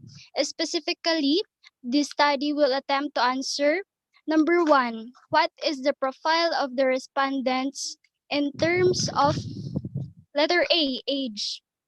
For age will be in years. For gender, if it will be female, male, non-binary, or prefer not to say. For enrollment status, if it is regular, if the students is regular or irregular. For the academic standing, since this is a pre-post analysis, the self-reported academic standing is the GWA, or the general weighted average of second year students and third years during the usage of lens, which is now the which is the this academic year, and the general weighted average before, during the face to face classes before. um okay. For the letter F, technological resources to access lens, um, there will be we are going to ask the respondents if the internet access, if their internet access um, to lens, if it is prepaid mobile data ba, or if it is postpaid subscription, and what devices they use to access lens, if it is PC or laptop or a smartphone. Number two, what are the perception of students on lens functionality and collaborative tools? As we all know, there are tools or features in lens. There are quizzes, activities, discussion forums. We also have calendars and so on. So in our questionnaire, we are going to ask the respondents of their perceptions of lens tools using a 4 Likert scale with the range of means in 0.99 to 1 is strongly agree, 1.01 to 1.99 for disagree, 2 to 2.99 is agree, and 3 to 4 is strongly agree. And then number 3, how effective lens in distance education in terms of knowledge acquisition, learning attitude, application, and critical thinking. Number 4, what is the perception of students on traditional learning system in terms of knowledge acquisition, learning attitude, application, and critical thinking? So, as I have mentioned before, this is a pre-post study. So, in the questions 3 and 4, we're going to answer our research title. Um, and also, in letter A, the knowledge acquisition, the indicator we are going to use is the GWA of the students, or the general weighted average. Hence, we will collect on the profiling of the students, his or her academic standing. And then for learning attitude, the application, and critical thinking, we will ask the students to answer an adapted questionnaire to evaluate how effective lens is in their education, using also a 4 Likert scale, because prior researchers have used these indicators, this knowledge acquisition, learning attitude, application, and critical thinking to assess the effectiveness of an educational model. Which are those indicators? Number 5, next please.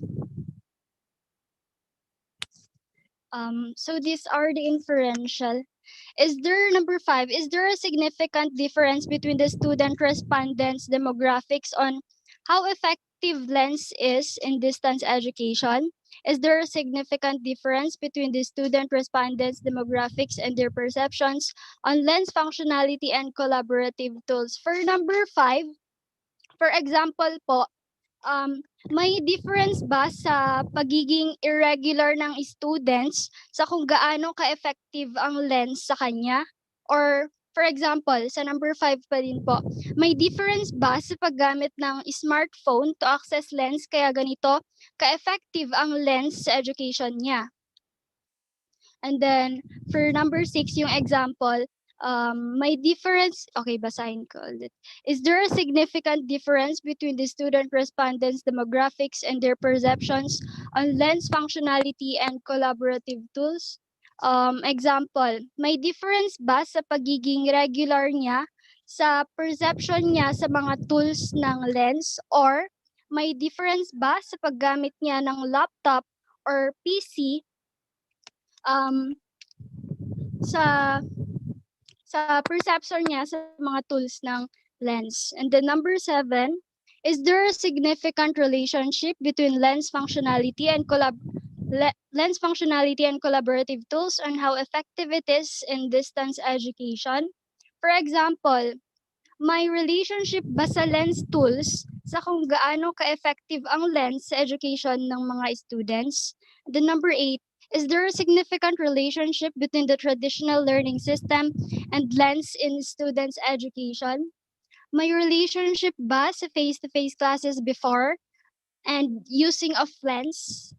So this is the answer to the comparison between question 3 and 4.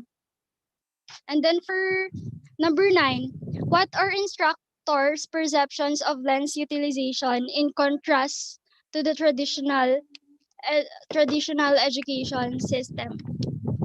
So since instructors are the ones to input the data in lens, it is also important to evaluate their perceptions. Using a for Likert scale, um, we are going to ask also the perceptions of instructors.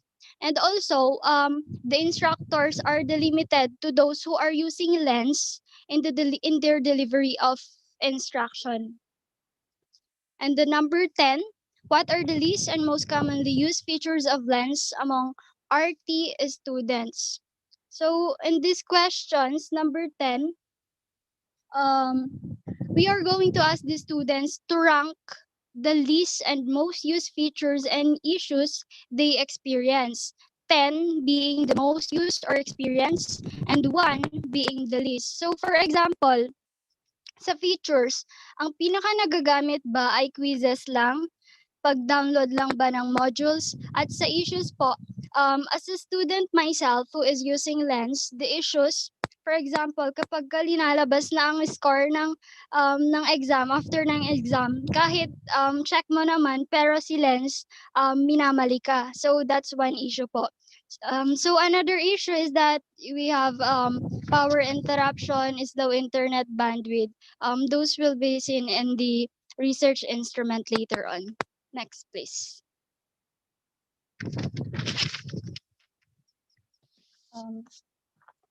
Um, this slide shows the relationship of variables, showing the input, process, output model.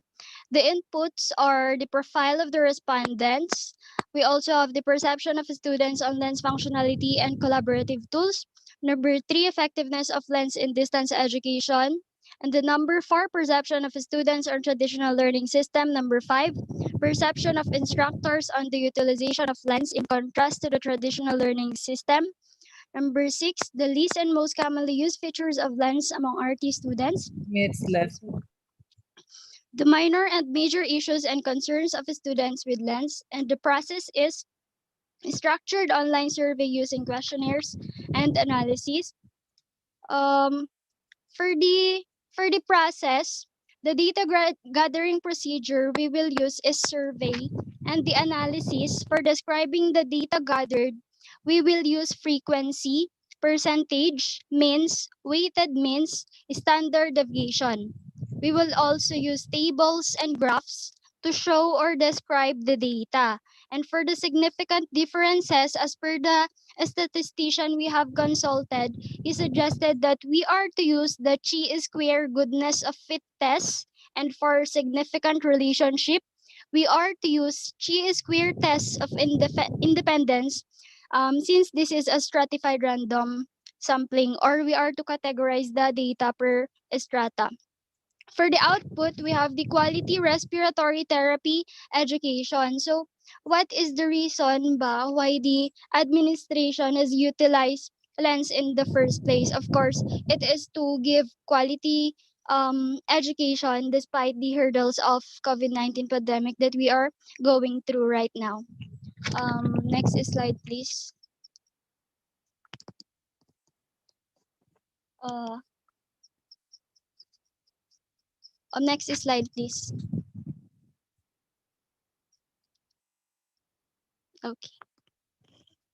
For the research design and local of the study, it will be descriptive survey design, and the local will be the second year and third year students. So question, why did we exclude the first year? Because they goes beyond the our target population, who are A, who have undergone face-to-face classes before, and B, who are now using lens. Pasok sila sa letter B, which is yung gumagamit ng lens, pero sa letter A, which is yung nag face-to-face classes before, hindi sila pasok kasi yung study namin is a pre-post analysis. So pre is face-to-face and post the usage of lens. Next, please. For the sampling design, okay. After nakuha ang population ng second year and third year, sa second year, I next please, next slide please. Sige, dito na lang. Okay. The second year population is 111, and then the third year population is 138, with a total of 249. Okay. So ang sample size is 204 so ang sample size of 249 is 154 using the Slovene's formula. Next slide please. Okay. Now, after determining the sample size, nagpa-consult kami sa statistician kung paano i-compute per strata ang sample size. So, the method we use is the proportional allocation method. As you can see, for the stratum 1, which is the second year, excuse me, 70 ang sample size nila. Next slide, please. And for the stratum 2, this should be stratum 2. For the third year, we have 85. 85 po ang sample size nila. Next slide, please. So this is the table showing the strata population sample size and the strata of strata sample size. For the second year, we have 111, and their strata sample size is 70. For the third year, which is the stratum 2, and their strata population sample size is 138, and their strata sample size is 85, with the total of 155 strata sample size. So this 155 will be the number of students that we are to be gathered. Also, for the picking of student respondents, we are going to use the feature in MS Excel, which is the rand between. Next slide, please.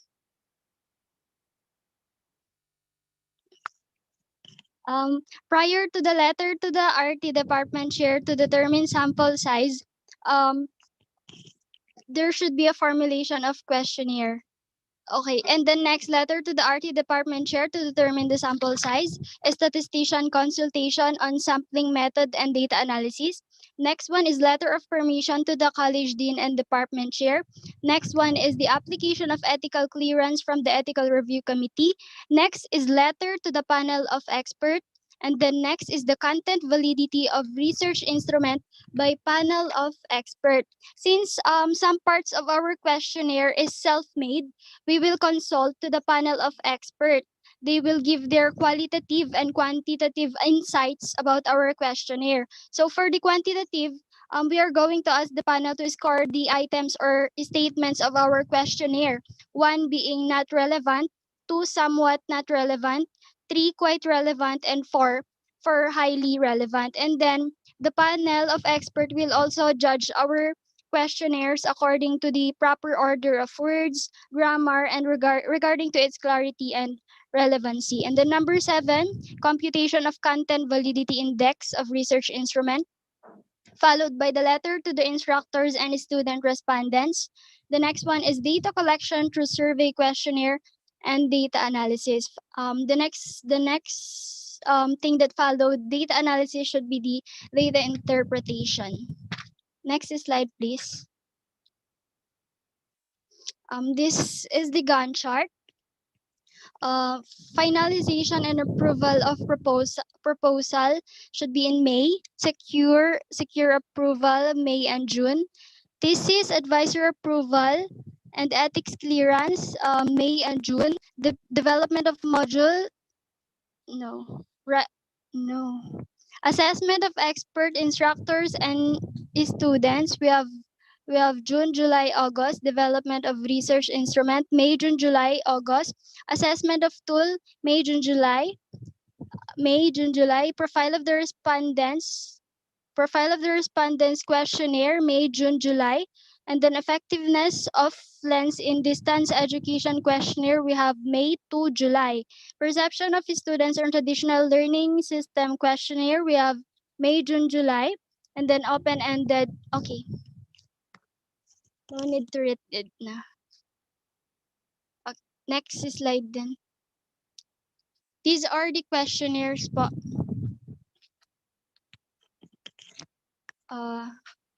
For the part 1, we have the respondent profile. Number 1 is demographics profile. Age in year, gender, C, year level, the enrollment status, and then number 2, academic standing profile. For the second year students only, the GWA in first year, first SEM, academic year 2019 to 2020. Ito yung nag-face-to-face classes sila before. And then general weighted average in second year, first SEM, academic year 2020 to 2021 this year, pero last SEM. And then for third year students only, GWA in second year, first SEM, AY 2019-2020, which is last year nang nag-face-to-face classes kami. And then letter B, GWA in third year, first SEM, AY 2020-2021. Number 3, technological profile. A, device used to access lens. And then B, internet access on lens. And C, time spent to access lens. Next slide, please. Okay. For the part 2, we have the perceptions on lens functionality and collaborative tools. Next slide, please. For part 3, we have the perceptions of students on effectiveness of lens in distance education in terms of knowledge acquisition, learning attitude application, and critical thinking. But in knowledge acquisition, the academic standing has been considered as indicator of knowledge acquisition. Hence, data will be collected in the student respondent profile. And then this is for the part in learning attitude. Next slide. For the application, next po. We have critical thinking. Next. Perceptions of students on traditional learning system. Same lang din po. We have knowledge acquisition, learning attitude, application, and critical thinking. Next slide po. Application. Next slide, please. Critical thinking. Next slide, please. And then ito, for the perception of instructors toward lens versus face-to-face classes. Example, course given with lens enable more persistent learning compared to traditional classroom environment. Number 2, courses given with lens increase the interest in the lecture. And next slide, please. Okay. Ito po yung sa my ranking. So sa 6, the features of lens according to how much they use it. 1 being the this should be 1 being the most common feature you use and 10 being the least features you use. We have quizzes, activity, discussion forum, downloading files, useful links, my grades, my courses, calendar, dashboard, and personal user profile. And then for 7, we have the issues we experience in using lens. We have number 1, unreliable, slow or no internet access, frequent electricity interruption, unsafe answer during quizzes or exams, slow loading of lens pages, not enough training how to use tools efficiently, difficulty logging in, lack of devices to access lens, unreliable scoring system, difficulty submitting assignment, and the number 10, not working URLs or links. Next slide, please. This is the plagiarism report and ethics clearance. We scored 99. This is the ethics clearance.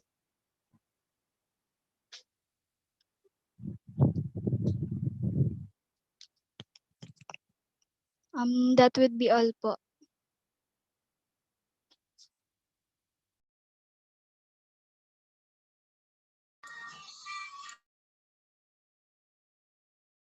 Ma'am Jinky, nakamute po kayo.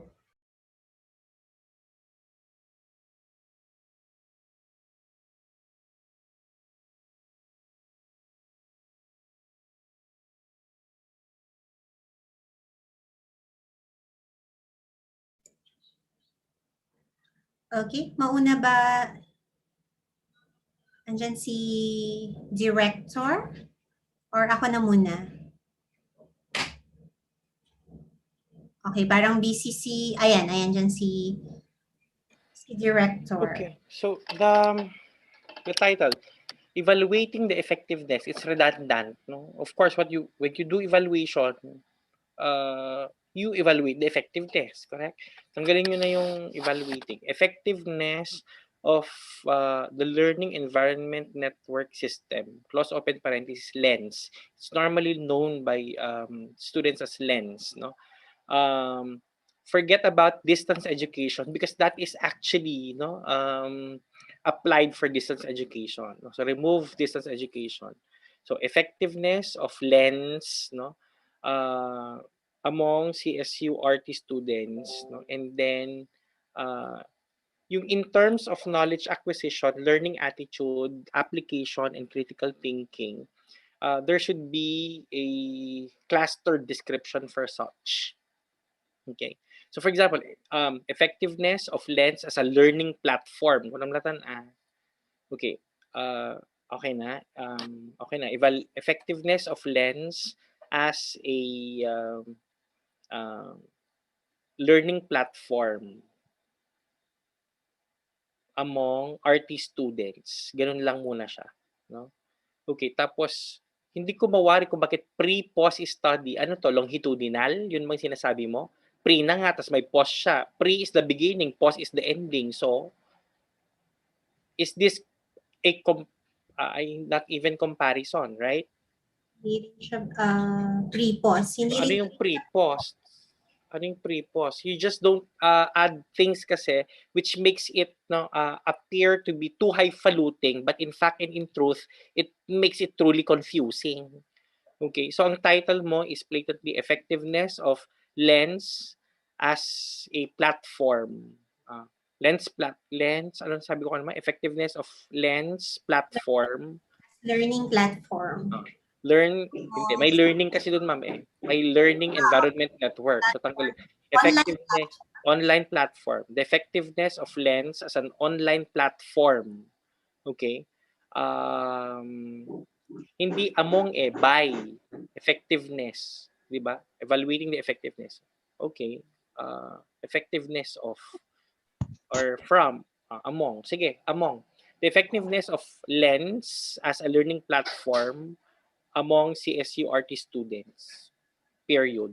No? So that is your title. As simple as that. Because the other what's this? The things that we use to evaluate them were those which are substantially included already in the title.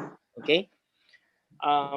Naintindihan ba? Yun na yung inyong title. Tanggalin yung pre-post study. Gets? Group. Yes po. Okay, Yes po, next. Dean. In your introduction, you proceed to the introduction. So, the introduction kasi for these types of a study describes about another model. Now, what is the another model? The model for discussions would be evolution, naintindihan, current status, prospects. Okay? Naintindihan. Hindi niyo sasabihin sa background of the study, RT is a 4-year course. Walang kinalaman yan sa title nyo. Naintindihan? So tatlo ang elements, naintindihan, ng inyong background of the study. Evolution. Evolution talks of because of pandemic, lens was actually utilized by CSU. And since we're talking about evolution, it talks about history. Naintindihan? When, first semester, that was like, I don't know, August of 2020? I don't know. Naintindihan?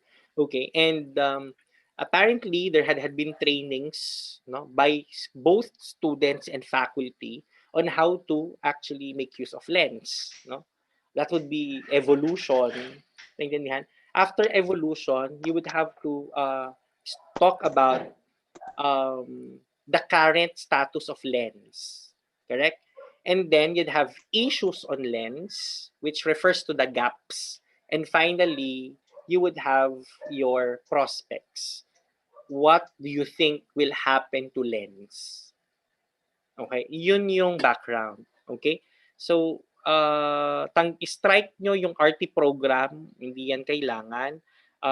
COVID-19, however, that should be focused on like yung online platform, yung lens. Naintindihan? Konting-konti lang about COVID-19. In fact, kahit hindi mo yan, sabihin mo lang na because of the advent of COVID-19, yun na yun. No? Yun lang siya. Sabihin, yun lang. Okay na.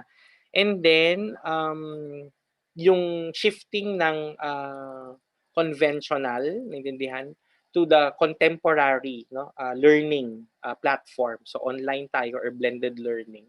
Okay? Tapos, ano yung, sabi ko kanina, aside from evolution, ano yung nangyayari ngayon? Okay?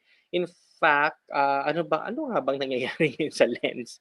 Okay, so I mean, modules were placed there, activities, the individuals were actually appreciating what we refer to as asynchronous learning and a whole lot more. Okay. And then what are the issues of the students? May mga nasabi ko yung issues kanina, connectivity and a whole lot more.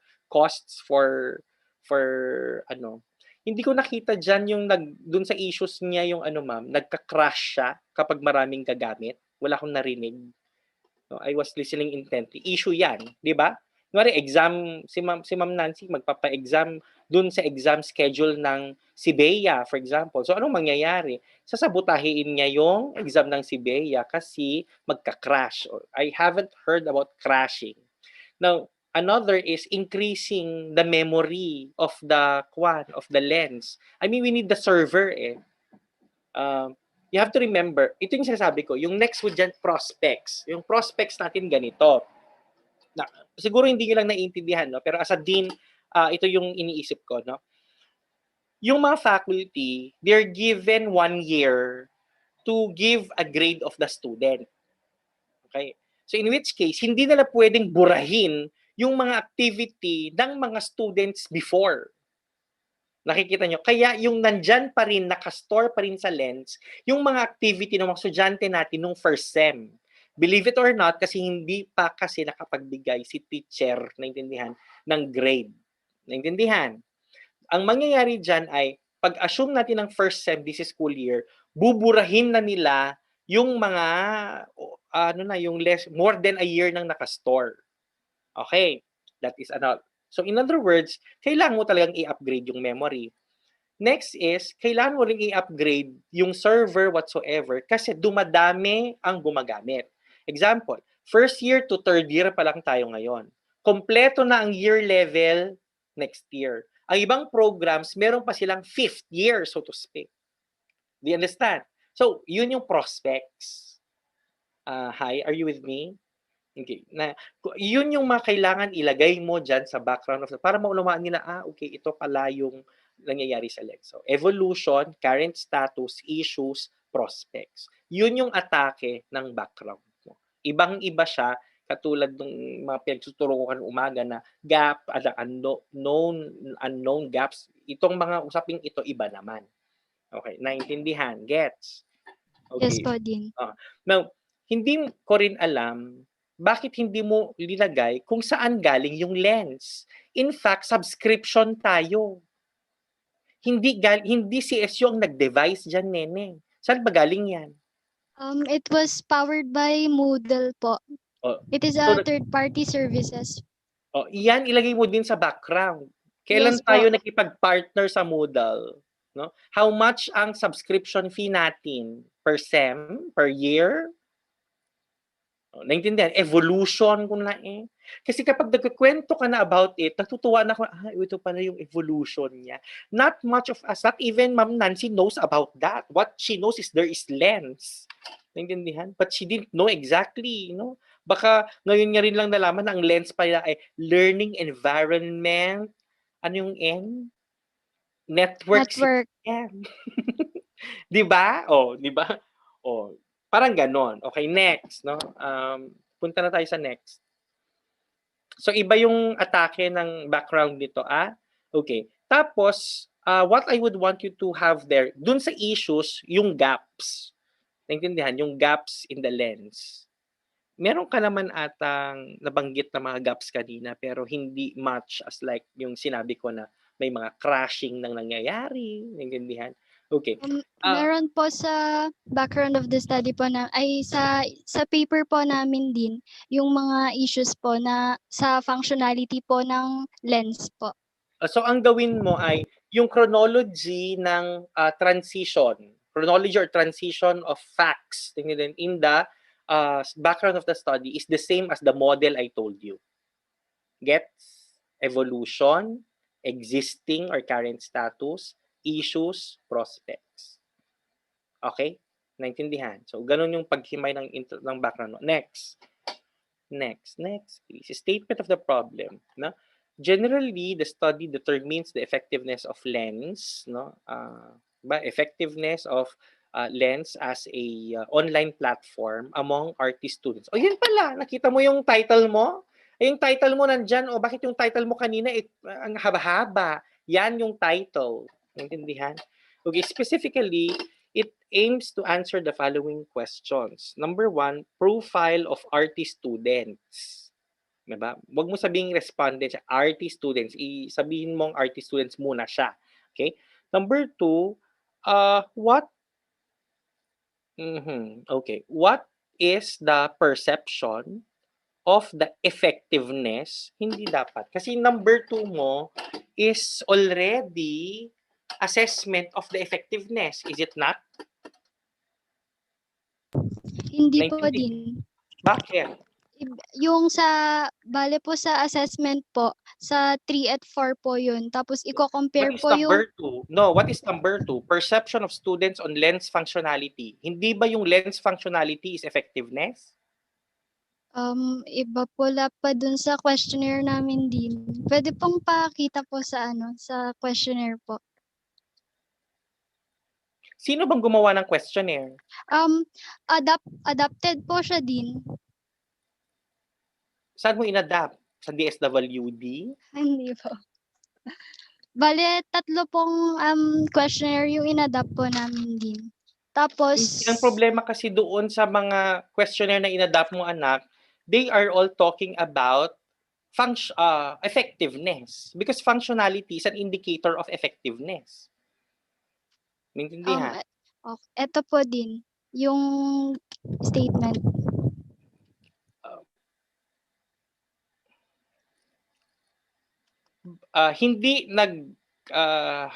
Kanino na-adapt ito? Kaninong papel ito? Wait lang din. JD, tulong nga ako. Sige, habang hinahanap nyo, papunta ako dun sa next. Next na instrument. Sige, next na instrument.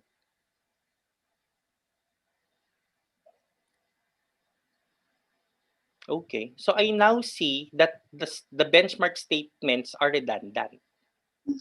Okay. Magkakapareho. Yung item number, yung first na instrument na binanggit mo kanina, the elements there are found also in the second instrument. Did you not see that? Pwede. Naintindihan? Yun yung sinasabi ko, no? Redundant yung number 2 at number 3 mo. Bumalik ka sa objectives, plansyahin natin yan. Okay, naintindihan mo na, princess? Okay, so wronging, naintindihan? Okay, so balikan nyo. So, ang number 2 mo is exactly okay. So, yan na, no?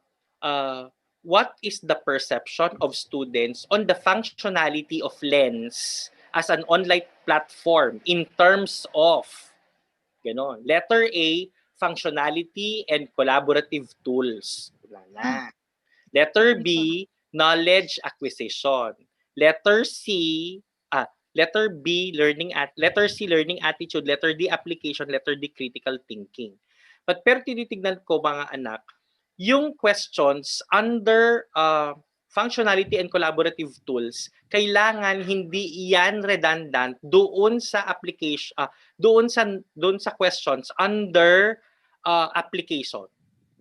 Kasi I know questions for collaborative tools will be similar as that of application. Yes. Do you understand? Nakukuha mo ba yung sinasabi ko? Okay? Opo. So, inuulit ko, ang number 2 mo is, what is the perception of lens on the effectiveness, what is the perception of the respondents on the effectiveness of lens as an online platform in terms of, letter A, paghaluin mo na yung, pag-merging mo yung dalawang questionnaire. Letter A, functionality and collaborative tools. Number 2, knowledge acquisition. Letter C pala, letters pala, A, B. C would be learning attitude, D, application, E, critical thinking. However, anak, no, you have to consider, no, na may mga certain items dyan na pare-pareho, kaya kailangan i-slash mo siya. Correct. Kung ako sa'yo, pwede ring tanggalin mo na yung application kung meron ka naman ng collaborative tools. Okay? Tignan mo lang. You go back to the questionnaire. Makikita mo doon, tama nga yung sinasabi ni Dean, redundant pala ito. Okay? So what we do is merge 2 and 3 and scrap some items which are redundant. Do you understand? Okay po. Number 4, no? Now, what is the perception? Wala, no? We strike number 4 because we are not going, that is not the focus of our study. Remember, it says effectiveness of lens. Lens is actually the conventional tool. Lens is the contemporary. Contemporary is bago, di ba? Yes, Ma'am Jinky, di ba? So bakit mo pa i-assess yung traditional? Hindi yan parte ng study natin. Tignan niyo yung title nyo. Bakit? Nag-compare ka ba? Hindi naman. Don't make your self hardened up by a lot. Maintindihan? Okay na. So tanggalin mo yung number 4. I think all of the panelists will agree with me. Correct? Tanggalin na natin yung number 4. Right? Yes, sir. Kasi online, yun lang, yung lens lang ang study natin. Hayaan mo na yung dati. Correct? O, tanggalin mo. So, hindi mo pwedeng ipag-compare yung traditional sa iba naman tong distance learning na to. Dapat ipag-compare mo parehong distance learning platform. Tama. Agree ako dyan. Kaya sinasabi ko kanina is, ipag-compare mo ang dalawang bagay because of the innate character na nangyayari. Yung isa may intervention, yung isa walang intervention. Ito kasi, magkaiba talaga yung conditions. Bias yung comparison, anak, kasi COVID ngayon eh. I mean, mahirap naman talaga. Marami kang confounders dyan. Okay? So, tanggalin mo yung number 4. Get. So, dadalawa pa lang objective natin. Next. Is there a significant difference between the students' respondents' demographics on... Okay, Lord have mercy. Okay, balik ka sa doon sa first slide. Doon sa kanina. Okay, ang number 3 mo dyan. No. Ang number 3 na objective mo is there, no, a significant difference on the perception of students on the effectiveness of lens, no, as an online platform when grouped according to profile variables. Intindihan. So that would be objective number 3. Okay na. Next. Patingin nga. Okay. Tapos, ayan, halos ganun lang din. Pinaghiwalay mo lang. Correct? Pero actually, pwedeng i-lump sa isa yan. Okay na? So, 5 lang. Wala na po yung 6. Kasi anak, yung tatlong, balik mo dun sa dati, yung 5 elements na i-assess natin, embedded na siya doon sa effectiveness. Diba? Naintindihan? So, hindi mo na siya iuulit, naintindihan, doon sa objectives na susunod. Do you understand? Yes po. Okay. So, that would be, so tatlo pa lang objectives natin. Naintindihan? Huwag mo kasing gawin na napaka-complicated. Alam mo, nakikita mo pala, yung objectives mo, nahihirapan ka lang magbasa sa dami ba naman. Pwede mo namang i-lump yan together. No? Let's make research easy for you. But remember, even when you will have only 3 or 4 objectives, it's very complete because all the items that you would want to work on are actually seen in your 3rd objectives. Okay, so third objective is marrying objective number 2 and 1. Correct? So what is objective number 2? Yung ating perceived effectiveness. Naintindihan? Correct? So, yun. Is there a significant difference on the perceived effectiveness of Lens as an online platform, no? When respondents are grouped according to profile variables. Number 3. Next, no? Next, tignan natin kung ano pang pwede nating pulutin doon sa mga sandamakmak na objectives mo. Imagine, 11, 12 ang objectives, itapon ko yung papel. Kukiyomi, ano ito? Naintindihan? Okay. Now, let's see about number 9. Naintindihan? 9. Okay. In fairness, ang 9 natin is issues na yan. Correct? Yung instructor naman. Saka yung, correct? Kasi ang take note, sa Lens, merong Lens administrator. Di ba meron Lens coordinator sa campus si Sir Arvin eh? Di ba? Di ba? In fact, sa college, meron din dapat yan. In fact, pati yung teachers, meron din. In fact, si Dean, controller si Dean kaya. Pag ako, kaya kong i-access lahat ng module ng teacher nyo, lahat ng activity nyo, even score nyo, kaya ko yan. Naintindihan? Because the Dean is given the right for that. Alam yan ni Ma'am Nancy kasi they were once given a chance.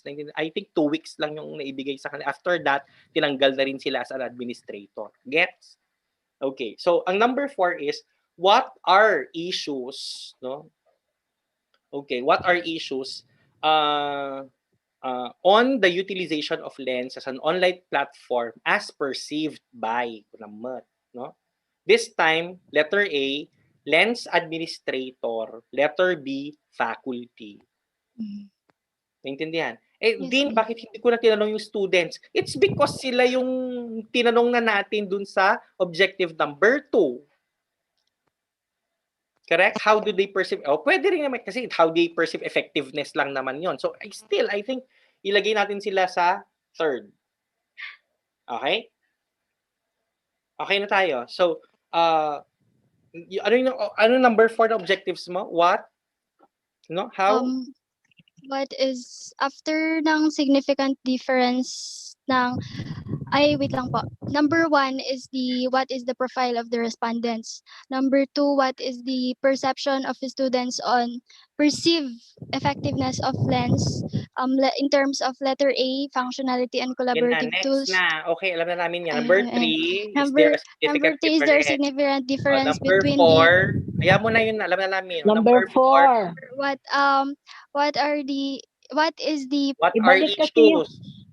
Ibalik kasi yung PPT What are issues? Kuna na, yes, diba? What are issues and concerns no, in the use of Lens as an online platform? In the utilization of Lens as an online platform. As an online platform. Letter A, administration.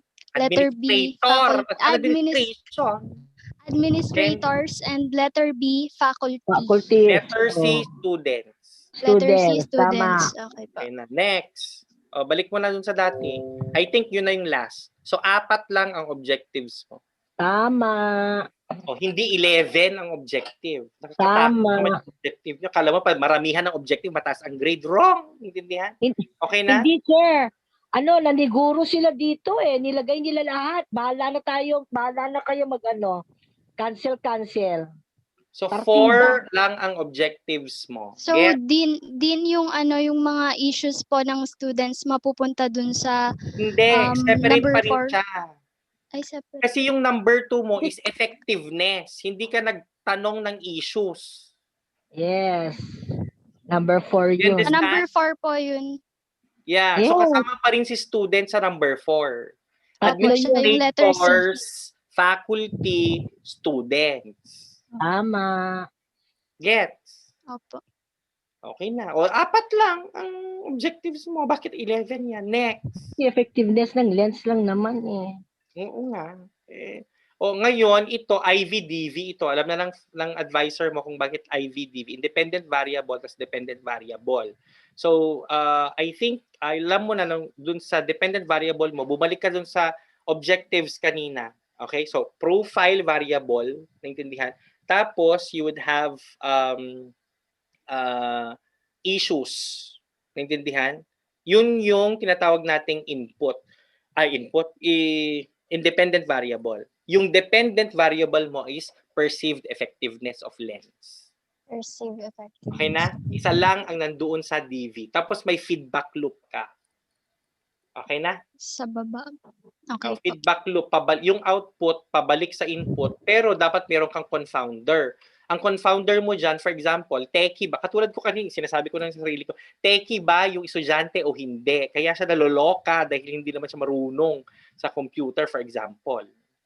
Okay, next would be availability of the learning yan. Parang ito, laptop, pukton na. Kailangan kong makita ang confounders dito. So, IV-DV format. Remember, there should be a feedback loop plus there should be discussions of confounding variables. Okay? Gets? Kaya? Not IPO. Next.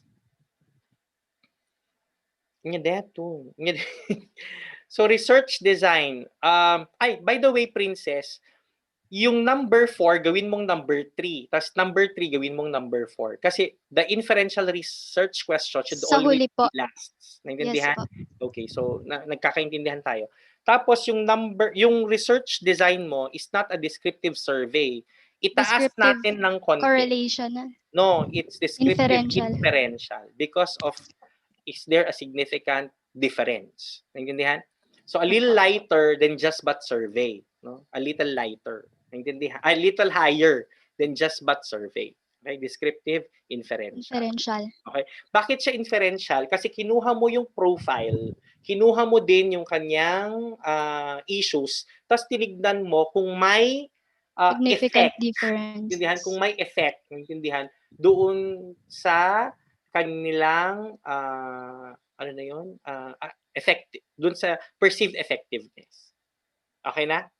Perception on the effectiveness, okay, of lens. Gets? Yun lang yung nakalagay dyan. Hindi ang dami-dami.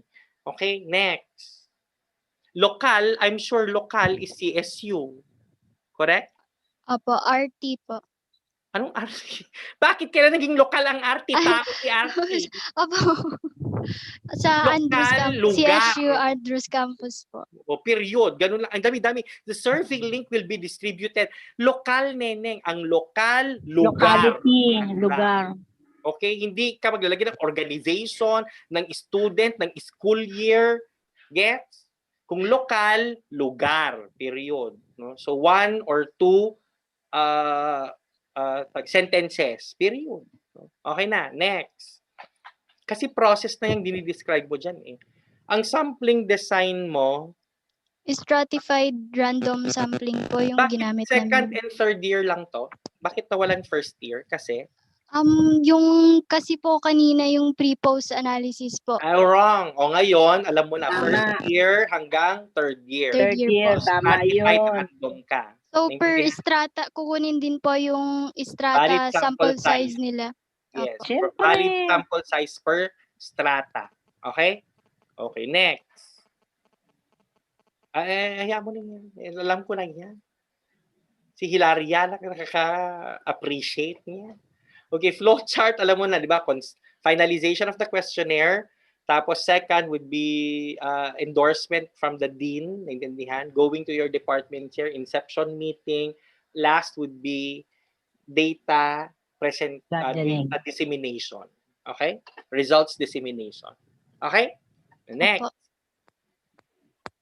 Wala na. Ayoko na dyan sa gancho. Others can please give their comments.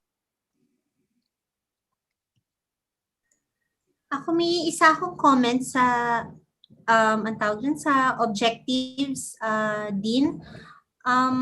Dun sa third, the major issues and concerns na sinama natin. Kasi sa administrators. Yeah, kasi di ba may tatlong sinabi si Dean kanina? Hello, Klaus. You keep quiet. Yes. Din kasi yung respondents nila are only students. Pero we Yes. will be getting also the Yes. issues We and will concerns. expand. We will expand Yeah. respondents into 3 groups. Kung When you pwedeng talk- maalam siya on students Hindi lang. ma'am, kasi hindi natin magagawa Yung ng effectiveness, yung total na kwan niyan kung hindi natin kunin effectivity. yung lahat ng gumagamit. Yes, Kasi magiging one-sided yan eh. We have to be double blade. Tama, tama. Kailangan ibangga natin lahat sila. Para sa recommendation natin, lahat sila kasama.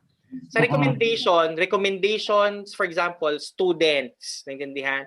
Faculty, kasi magiging niya.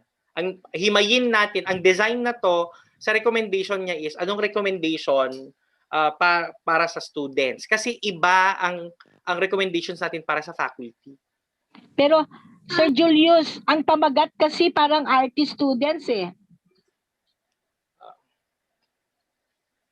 Di calibrate natin. Oo, tama. Lens. Basta effectivity ng lens lang. Ganyan lang yan. The effectiveness of Lens as an online platform. The case of the College of Allied Health Sciences. Yes, in general, tama. In general. The case of CSU, College of Allied Health Sciences. Gets na? Tama. So, yun yung title nyo, Princess. Tama. Pinky, okay na? Doon sa title? Yes. The case of CSU CAS. Okay. Okay na. Other faculty members, please. Okay na ako, Sir Jules. Naano mo na yung... Si Ma'am Lara, kasi siya ang advisor ata eh. Ay, siya?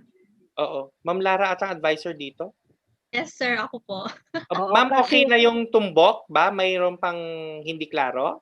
Sir, kung kunwari yung a case of ganyan-ganyan. So, The case. pero pa rin, RT students pa rin tayo magpo-focus, sir. Tapos Yes, the case of, pwede namang the case of RT department, ganyan lang siya. The case of CSU RT department. Okay. Pwede lang, oo. Doon muna i-calibrate sa title. Din, opo. Din, may question po ako. Ano yung question? Pwede po sa knowledge acquisition, pwede pong ilagay yung indicator ng number of enrollees na naka-enroll sa lens, tapos ilan yung nakapasa ngayon na gumagamit sa lens po. Pwede po bang indicator yun sa knowledge acquisition? Iba yun. Ganito kasi anak. Di ba ang sabi natin ay kunin mo yung mga existing na doon sa survey tool. Kung walang ganyan sa survey tool, wag mo nang isama. Ang sinasabi ko ay kunin mo yung existing, i-omit mo yung doble-doble kasi sinabi ko i-omit mo dyan kasi natanong na yan dito, parang gano'n. Hindi siya redundant. Din yung knowledge acquisition kasi namin dun sa research instrument, yung indicator po is yung jiwa. Jiwa ngayong lens po ng students. So basta nakalagay yan sa questionnaire, kung jiwa ang nakalagay doon, di yun. Jiwa, oo. Basta nakalagay siya doon sa questionnaire.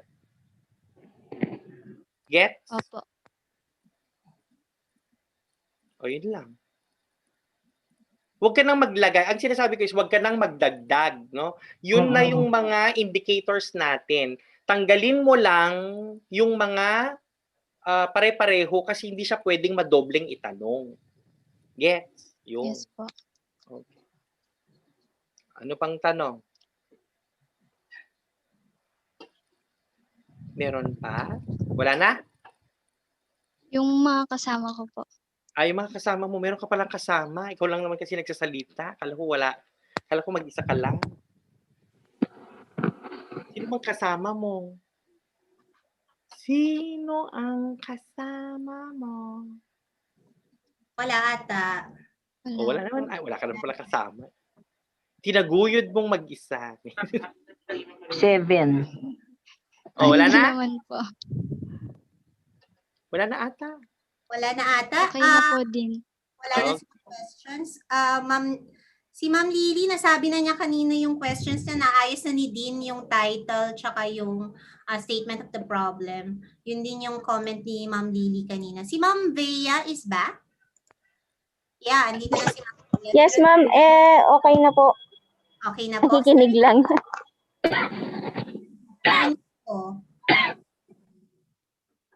Nandito pa si Wala Sir. na po ma'am. Yung sa statement of the problem lang po kanina. Same lang dun sa ano ni Din.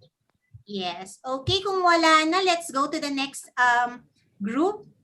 Pang morning pa lang tayo na schedule ngayon. Ang tagal. Yes po. Thank you po, Dean. Thank you So po, we ma'am. proceed po to the next group, which is group 4C.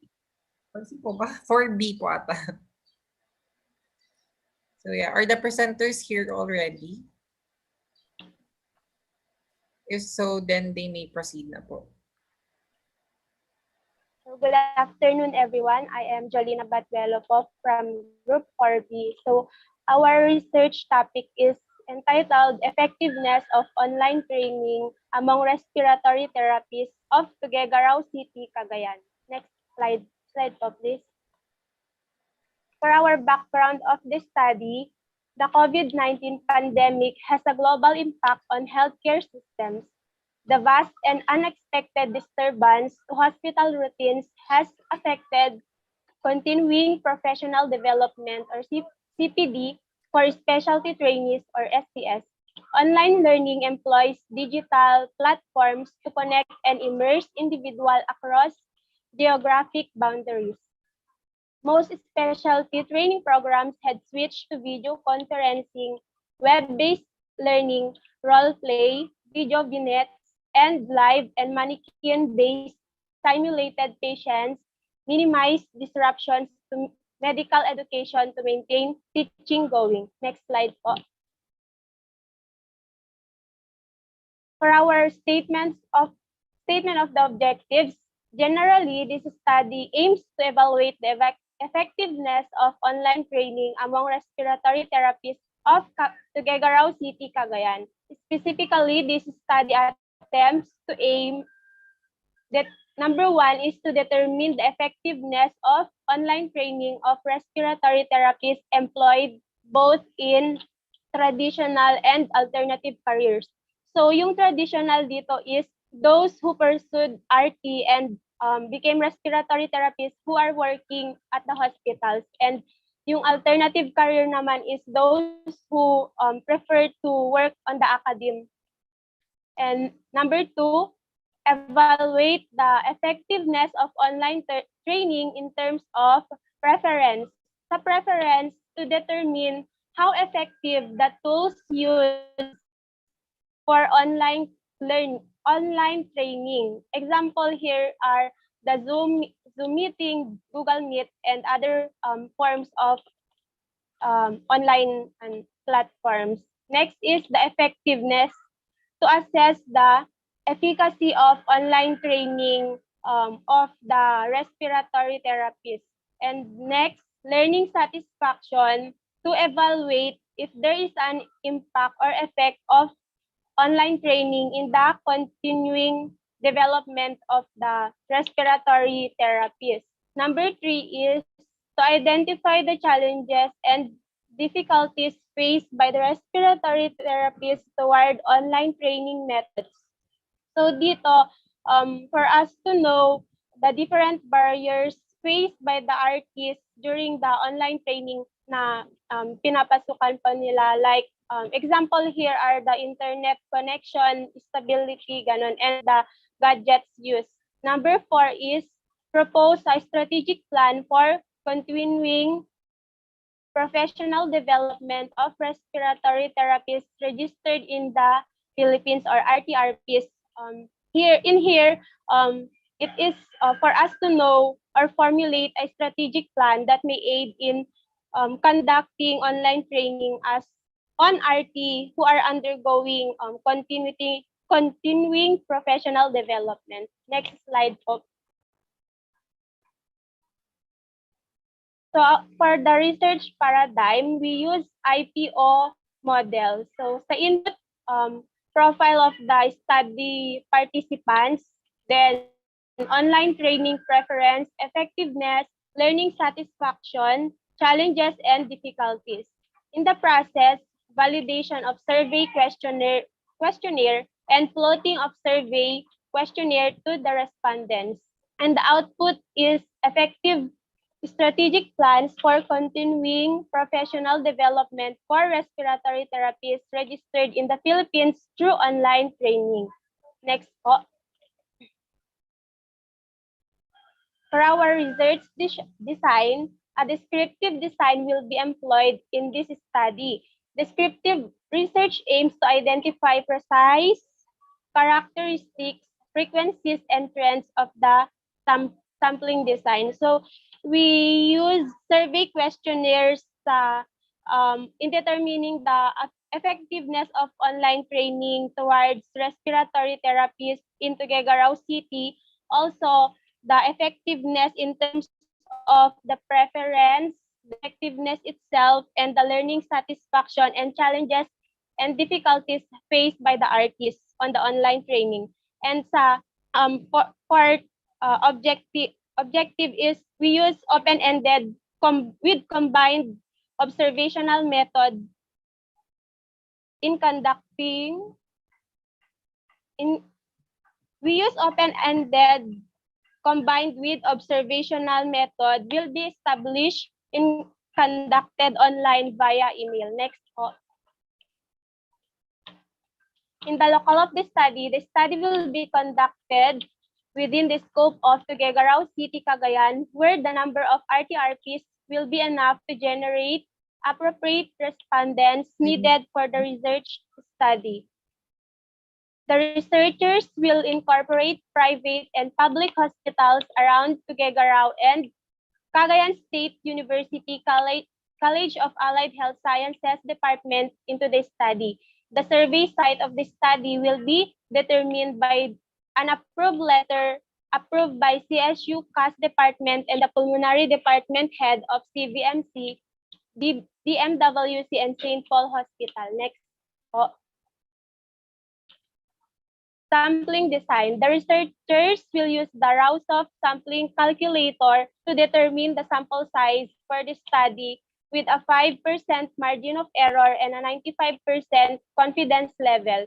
Based on the number of RTRPs identified in Tuguegarao City, the desired sample size is 57. The researchers will initiate random sampling to remove bias. So in here, the respondents who will be included in the study are only limited to RT who finish a degree course of BSRT, a licensed respiratory therapist, and currently practicing RT profession as traditional or alternative, and undergoes continuing professional development, currently employed in public or private institution around Tuguegarao City. Next slide po. So in our data collection, request letter for approval. So first, we apply ethic clearance since the procedure within the research study includes human involvement and the personal data of the respondents. So we wrote a letter of request to the Pulmonary Department Head of Hospitals, CVMC, DMWC, and St. Paul, and CSU CAS Department. Then before data collecting, the researchers consult the appropriate faculty under the Department of Respiratory Therapy of College of Allied Health Sciences of CSU and the hospital's chief of the Pulmonary Department of the said hospital. Then upon having the request granted, the researchers constructed questionnaires in Google form will be sent to the Pulmonary Head Department or individually to the respondents via email. Then, next slide. Ay, no po. Then, yung mga surveys po is na-check, tallied, and interpreted and analyzed data collected. Then, last is effective strategic plans for continuing professional development for respiratory therapists registered in the Philippines through online training. Next slide po. So this is our grant chart. So next po. Research instrument, descriptive research survey, modified and adapted questionnaires. And since this study will use researchers' constructed questionnaire, it will be validated by content experts. So, itong research instrument po namin is nahati-hati po siya sa descriptive research survey po. Sa first objective po, yun po yung ginamit namin. Then, yung sa preference, effectiveness, learning satisfaction, and challenges and difficulties faced by the respondents, we use modified and adapted questionnaires. And for the last objective, we use an open-ended questionnaires po. Then next slide po. So ito po yung plagiarism and grammar report po namin.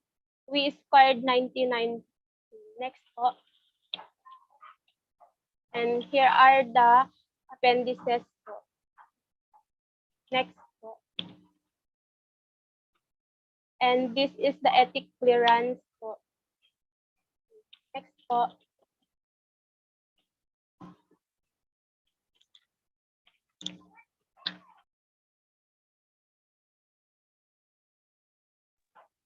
Tapos,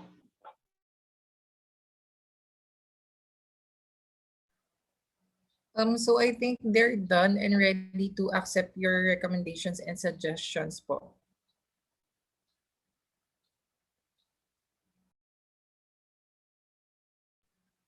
So may we start first with Ma'am Jinky.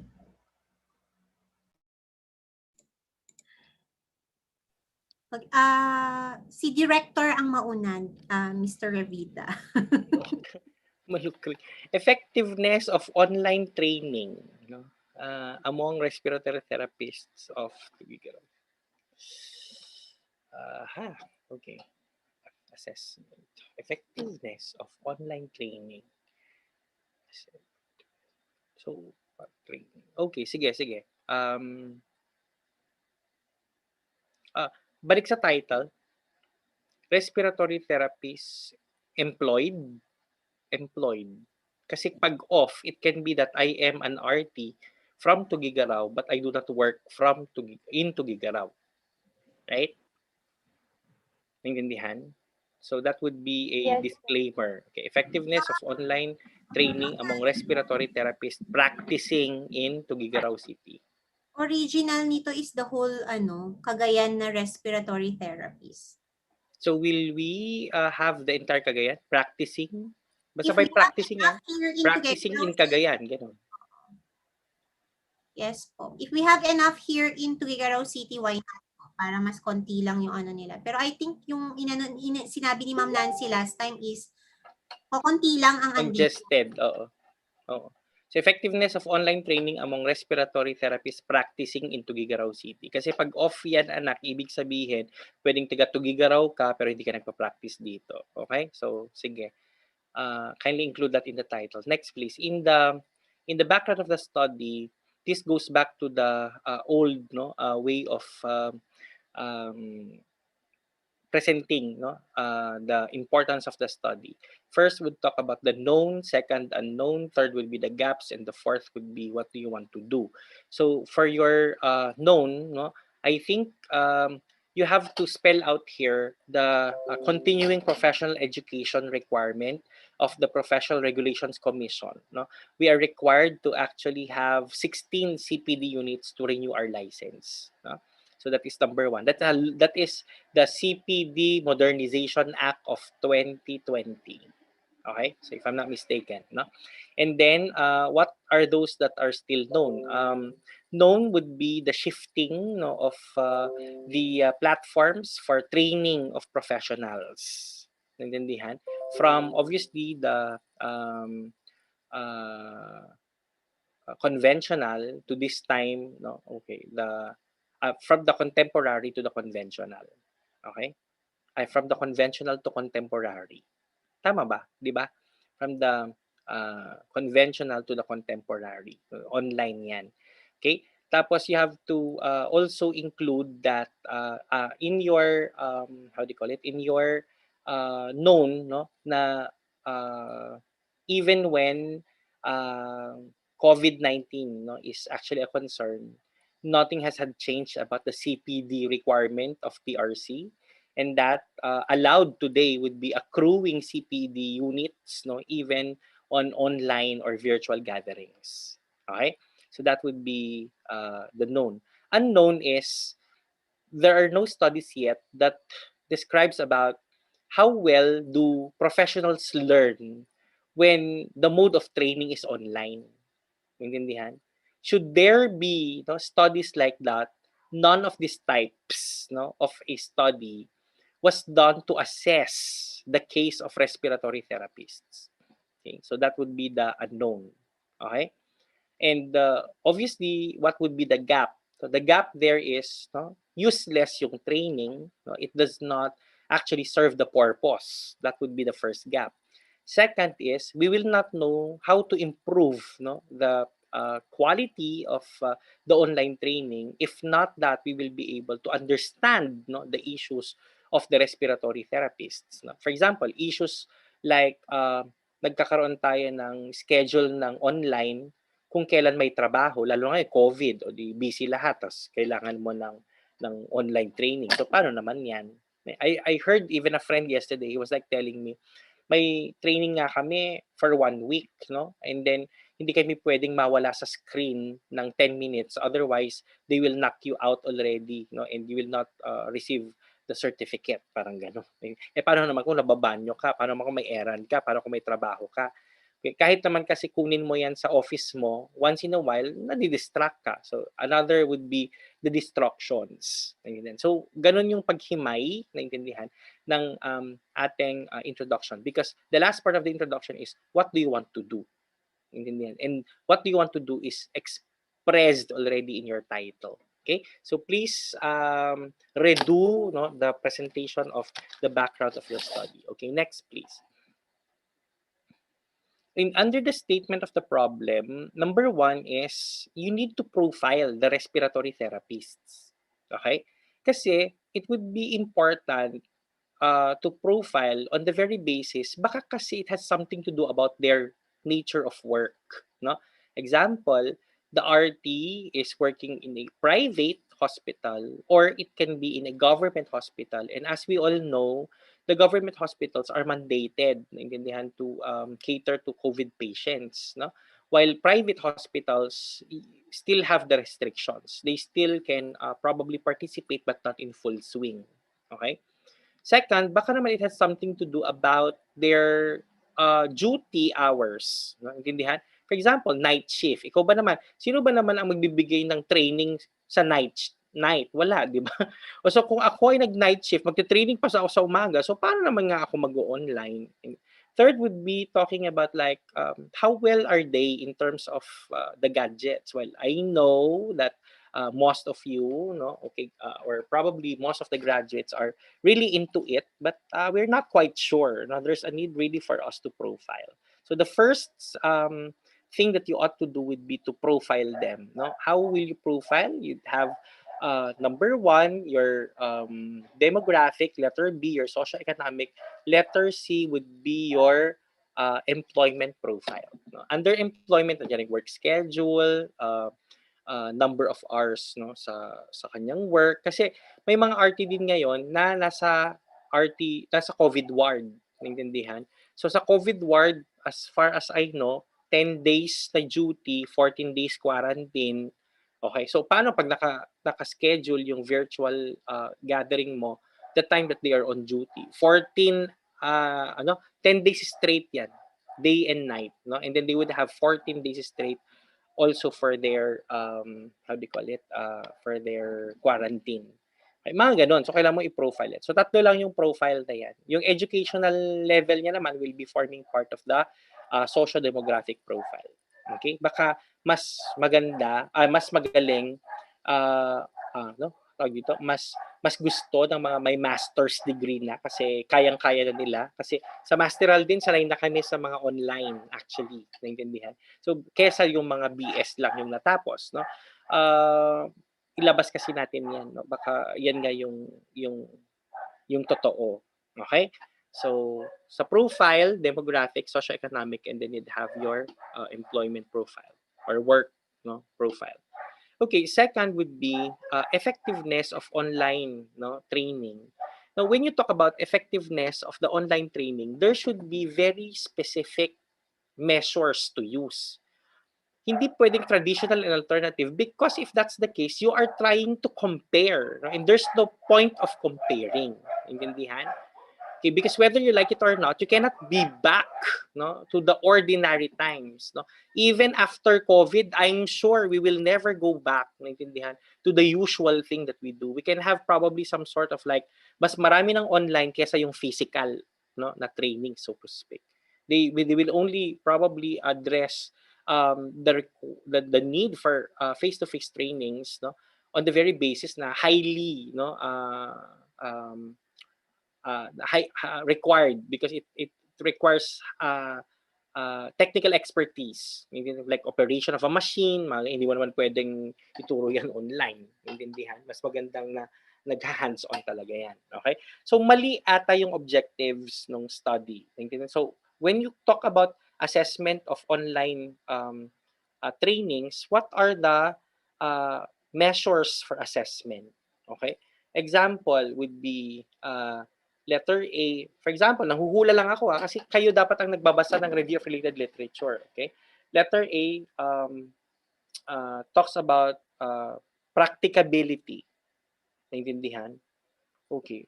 Oo nga, no? Practical ba o hindi? Number 2, you'd have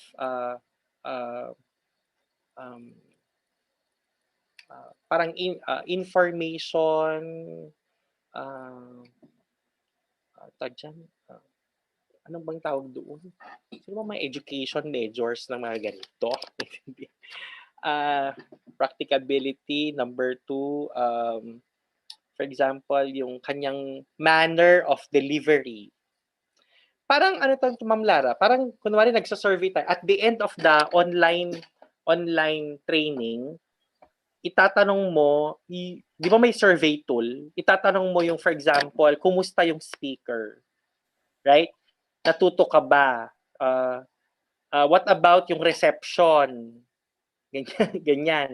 Correct? Yun yung dapat nandun sa effectiveness. Okay. Towards the end, dapat natuto ba siya? Parang gano'n. So, kailangan nating tignan yung measures na yan. How are we to measure effectiveness of online trainings? Google nyo lang yan sa browser. Effectiveness, measurement to measure parameters used to measure online trainings. Okay? Now, number 3 mo is determine effectiveness. Tapos number 2, evaluate effectiveness. Kung naman yan. So, what is the pagkakaiba of determining effectiveness and then evaluation of effectiveness? Di ba? Tapos meron kang under evaluation of effectiveness, 2.2 is again effectiveness. I hope the researchers got it like, oo nga, pro effectiveness naman ito. Naintindihan? So, your number 1 and number 2 can be lumped together, no? Determine. In fact, hindi determine. It's not statement of the objectives. It rather should be statement of the problem because this is not a descriptive analytical research. This is a descriptive survey or descriptive inferential. So, statement of the problem. Okay? So, how do respondents, yun yung tamang ano, what is the profile of respondents in terms of letter A, B, C? Number 2 is, how do the respondents gauge the effectiveness of online training in terms of, so hanapin nyo yung measures for effectiveness. Number 3, is there a significant difference on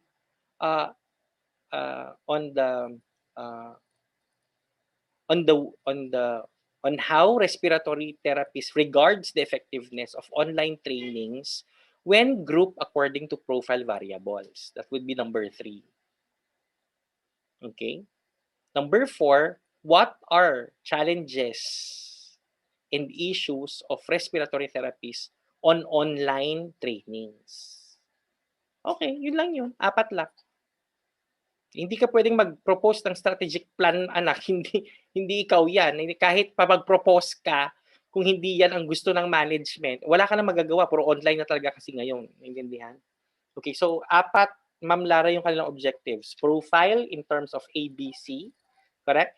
Number 2 is how do they regard the effectiveness of online trainings in terms of Justice Scout researchers determine 4 measures of effectiveness. Number 3 talks of, is there a significant difference on, correct, the effectiveness of online training for respiratory therapists when grouped according to profile variables. Number 4, what are the challenges, okay, of respiratory therapists, no, towards online trainings. Yun yung objectives niya. So 4 lang. Okay? Yes. Next slide. Palitan nyo ulit ito, no? Hindi siya IPO kasi nga it's either, with that type of a design, it's either descriptive survey or descriptive inferential. But since you have the statistical tool which is utilized there to answer is there a significant relationship, then you make use of descriptive inferential research design. So in other words, this is not the conceptual framework. The paradigm will be IVDV still, no? So ang IV mo, ang independent variable mo would be profile, that's number 1. Number 2 would be issues, correct? On online training. And then yung inyong dependent variable would be effectiveness of online training. Okay? So madali lang, naintindihan? So IV, arrow, DV, right? And then remember there should be a feedback loop plus, no, you have to have your confounding variable. Okay? So remember about confounders, no? They are variables which are not included in the study but greatly affects the results of the study. Okay? Naintindihan? Example ng confounder, what if they are sick with COVID? Or what if they are sick? We did not actually profile them according to their current ailment. Naintindihan? Oo. Kasi kung may sakit sila, paano nga naman, di ba, it affects the delivery of the online. Kahit pa perfect ang online, kung talagang may sakit yung tao, magagawa mo dyan. Naintindihan? So, that is an example of a confounder. Okay? But I think for the other confounders, bahala na kayong mag-isip. Naintindihan? Okay. I would want to reiterate that are there like artists, no, working in Tugigaraw which are not product of CSU? I'm not quite sure, but I know, no, that it can be a possibility. Meron, sir. Oh, yan. Rochi, for example, right? Sino yung Si top 1? Tumangil. Si Tumangil. Rogelio Tumangil. Naintindihan? And So, meron pa, sir, na isa yata nakuha sa CVMC. Parang mga ganyan yung sinasabi ko. Tignan nyo yung inclusion-exclusion criteria. Only graduates ba of CSU or you will be taking every one of them? Okay? Another of the confounder will be, do they have administrative roles? Because it's different when you are just but an RT. When you are, naintindihan, assigned of a administrative role. Mas mahirap 8 to 5 yan. shift lang. Walang shift. Di ba? Problema mo yan, di ba? Kasi for example, may gagawin ka pa, may meeting ka pa, may ginagawa ka, may pinapagawa, tapos meron kang training, yun ang problema. Tignan, himayin yung umupo kayo, ito ang mga confounders. Naintindihan? Parang nagsasabi ako sa inyo mga confounders based on my experience as a health worker. Naintindihan? I don't know if these are true to your profession. If this is exactly the way you regard it, but I'm giving you ideas. I don't say I have the monopoly of the knowledge, but I'm speaking in behalf, or rather, I'm speaking basically because of the experiences I had in dealing with these types of research. Naintindihan? Okay. So parang ganon. Kung hindi mo sinama sa profile variable mo ang kanyang administrative work, for example, under employment profile, then that is a confounder. Okay? Kung hindi mo isinama ang shift niya, then that is a confounder. Okay? Another thing, sir, yung if the RT, aside from RT, baka meron pa siyang part-time. Yeah, kasi for example, yung CVMC, part-time sila sa RPGMC. Yes. Tumatakbo sila doon. Oo. Mga part-time Yung mga staff. on-call. On-call sila sa outsourcing. So parang ganyan, no? Kaya lahat 'yan, pag hindi mo sinama sa variables mo, sa independent variables mo, magiging confounders sila. Okay? Gets? Kaya na, no? Okay. So next. Okay, your research design is descriptive inferential, nasabi ko na yan. Why descriptive inferential? Because of the profiling that you will be doing in determining issues, and you will have to determine whether it affects, naintindihan, the effectiveness of the online training for artists. Okay, so that would be descriptive inferential. Okay, next. Lokal, well, it depends on where are your artists, no? Naintindihan? So, while you said CVMC, Divine Mercy, take note, we have a new hospital. UDMC has artists. Right? CUDMC ba? Si Cagayan Valley Medical Doctors, Chorba. Cagayan United Medical Doctors. Oo, yun. Cagayan United. CU pala. Doctor Medical Center. Cagayan CUDMC. Oh, CUDMC. They have RT, ma'am, di ba? We Yes, were able sir. to, yan, isama nyo na sila dyan. Puro CSU. Galing TSU. But here, you would consider, in your exclusion criteria, artists working in the academe. Iba yan. Intindihan? So, kailangan klaro dun sa exclusion criteria nyo later, yung mga nagtuturo na RT. Kasi sa atin, convenient na tayo, whether like, pwede na sa atin ang online, sanay na tayo. Gets? Okay, at saka iba yung nature of work natin, wag nyong ikivu, naintindihan, yung traditional sa alternative career, lalo na yung teaching. Okay, kasi magkaiba ang mga confounders dyan. Okay, gets? So yung lokal lang. So ang CSU sa lokal is where finalization of the thesis will be done. Okay? But where are the RTs? You're talking about healthcare institutions. Okay. Yes. Mami! Wait lang. Oh, Jay.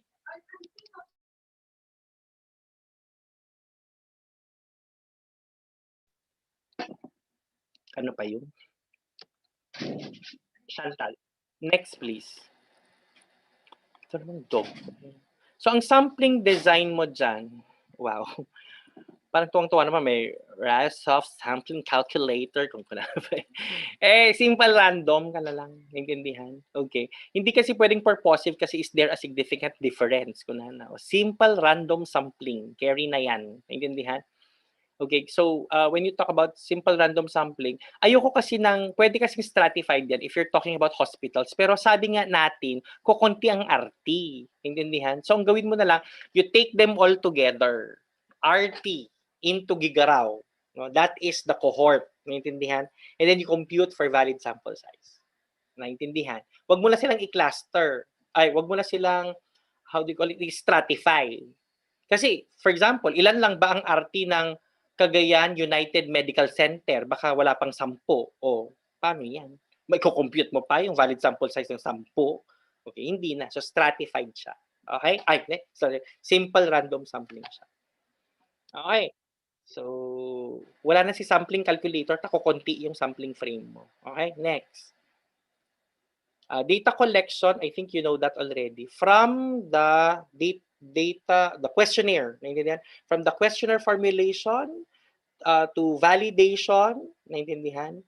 To pilot testing, and then you would have to proceed with approval of, remember the dean, remember approval of the hospital. You have to write the hospitals. Magkakaiba yan, naintindihan? Approval of the hospital, endorsed to the division chief or whatever, yung unit or section head, I don't know, naintindihan?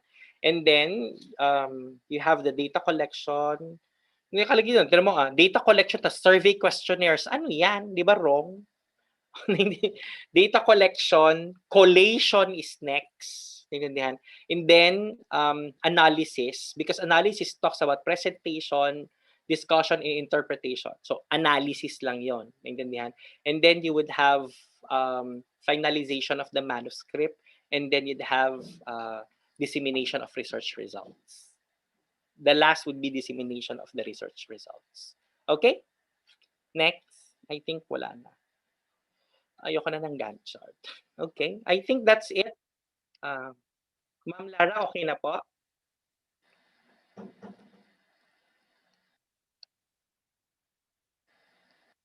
Dear students, do you have questions? Okay, none. So, may we have the other panelists, please? Ma'am, Professor Malabo, do you have any suggestions?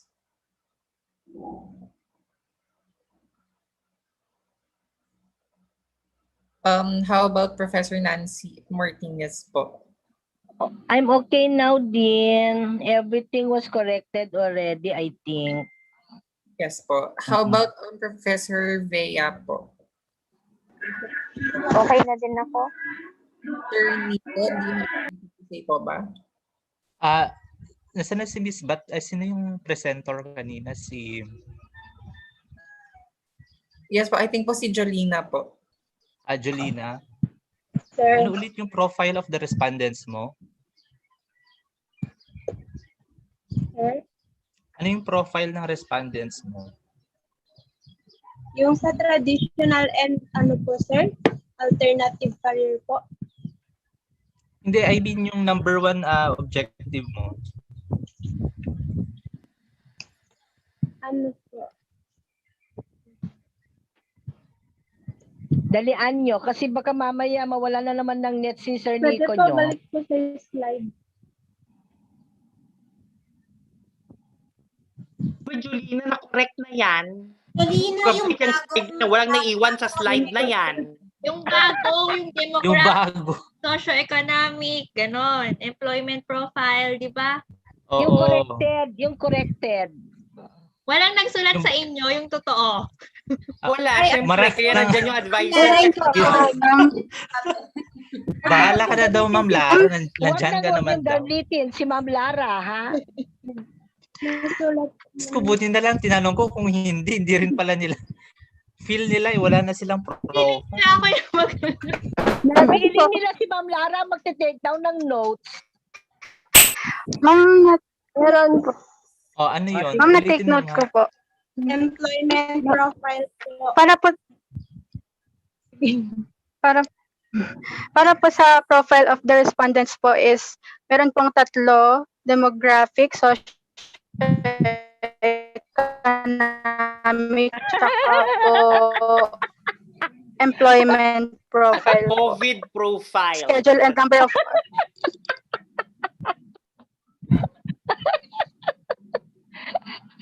Lalag na.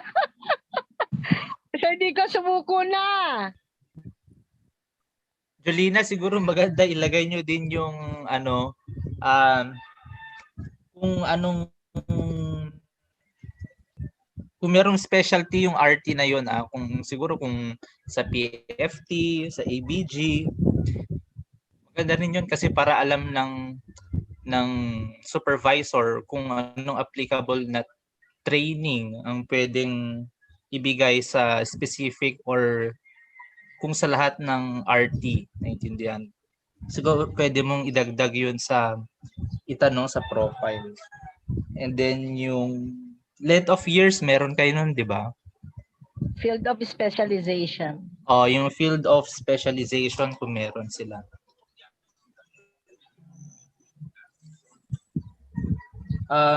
So far, yun lang naman siguro gusto kong idagdag doon.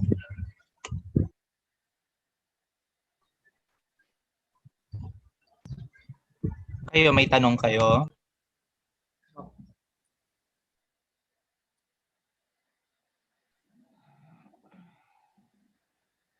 magtanong na kayo kung naintindihan nyo yan o hindi. Proposal na yan, mga iha. Ang mahirap niyan pag you're going to have your final defense, marikas kayo. Anong handa nila? Ha? Buksan mo yung ref nila nga. Ayan, magkano daw yung ref, sabi ni Sir Julius. Sabi ko, buksan nila yung ref. Nagutom ang bakla.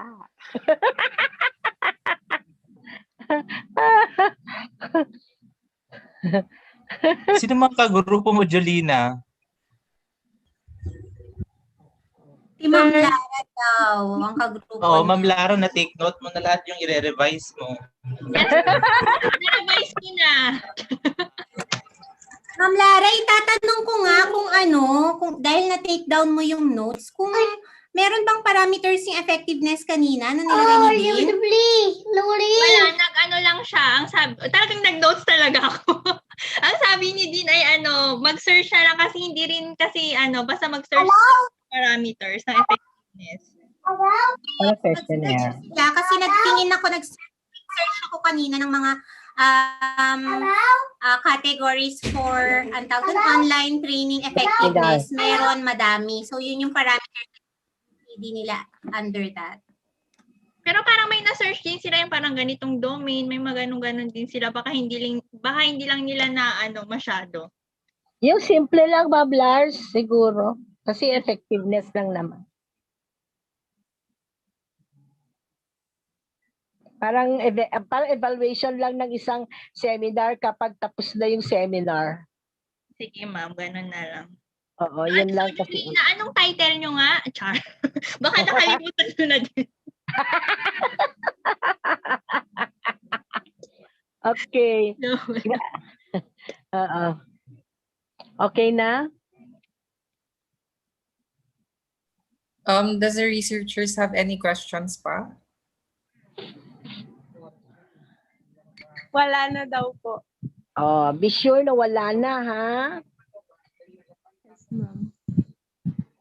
Ang masama niyan wala na pero hindi nyo pa na naintindihan. Mahirap na. Okay na din. Sige po. So to formally end our session this afternoon, may we now call on Ms. Judel Quintos to lead us the prayer to it. Heads and feel the presence of the Lord. In the name of the Father, and of the Son, and of the Holy Spirit. Amen. Heavenly Father, we want to glorify and thank you for today. Thank you, Lord, for giving us wisdom and knowledge to present our proposal studies. And thank you for our panelists who have shared their time and expertise and for being patient and understanding towards us. Lord, we acknowledge that we are blessed in spite of the pandemic that we are able to learn and meet one another online. Thank you for the strong internet connection and the gadgets that we were able to use. God, as we end our session today, we humbly ask you to protect and guide us, shield us, Lord, to this current pandemic, and sustain us always. Thank you, Lord, for the success of this day. We give you back all the glory, honor, and praises. In Jesus' name we pray, Amen. Amen. Of the Father, and the Son, and of the Holy Spirit, Amen. Makakaligo na rin si Dean Revita. Ma'am, naligo ako, ma'am. Hi! So, hello po. See you tomorrow for the panelists. Yeah. What time, Ma'am, X? Same time po, 8 o'clock. Pero tomorrow may timer na tayo para matapos natin. Make it short lang. Diyos ko, parang... Yes po. Sige May timer. Sige po. Thank you. Bye-bye.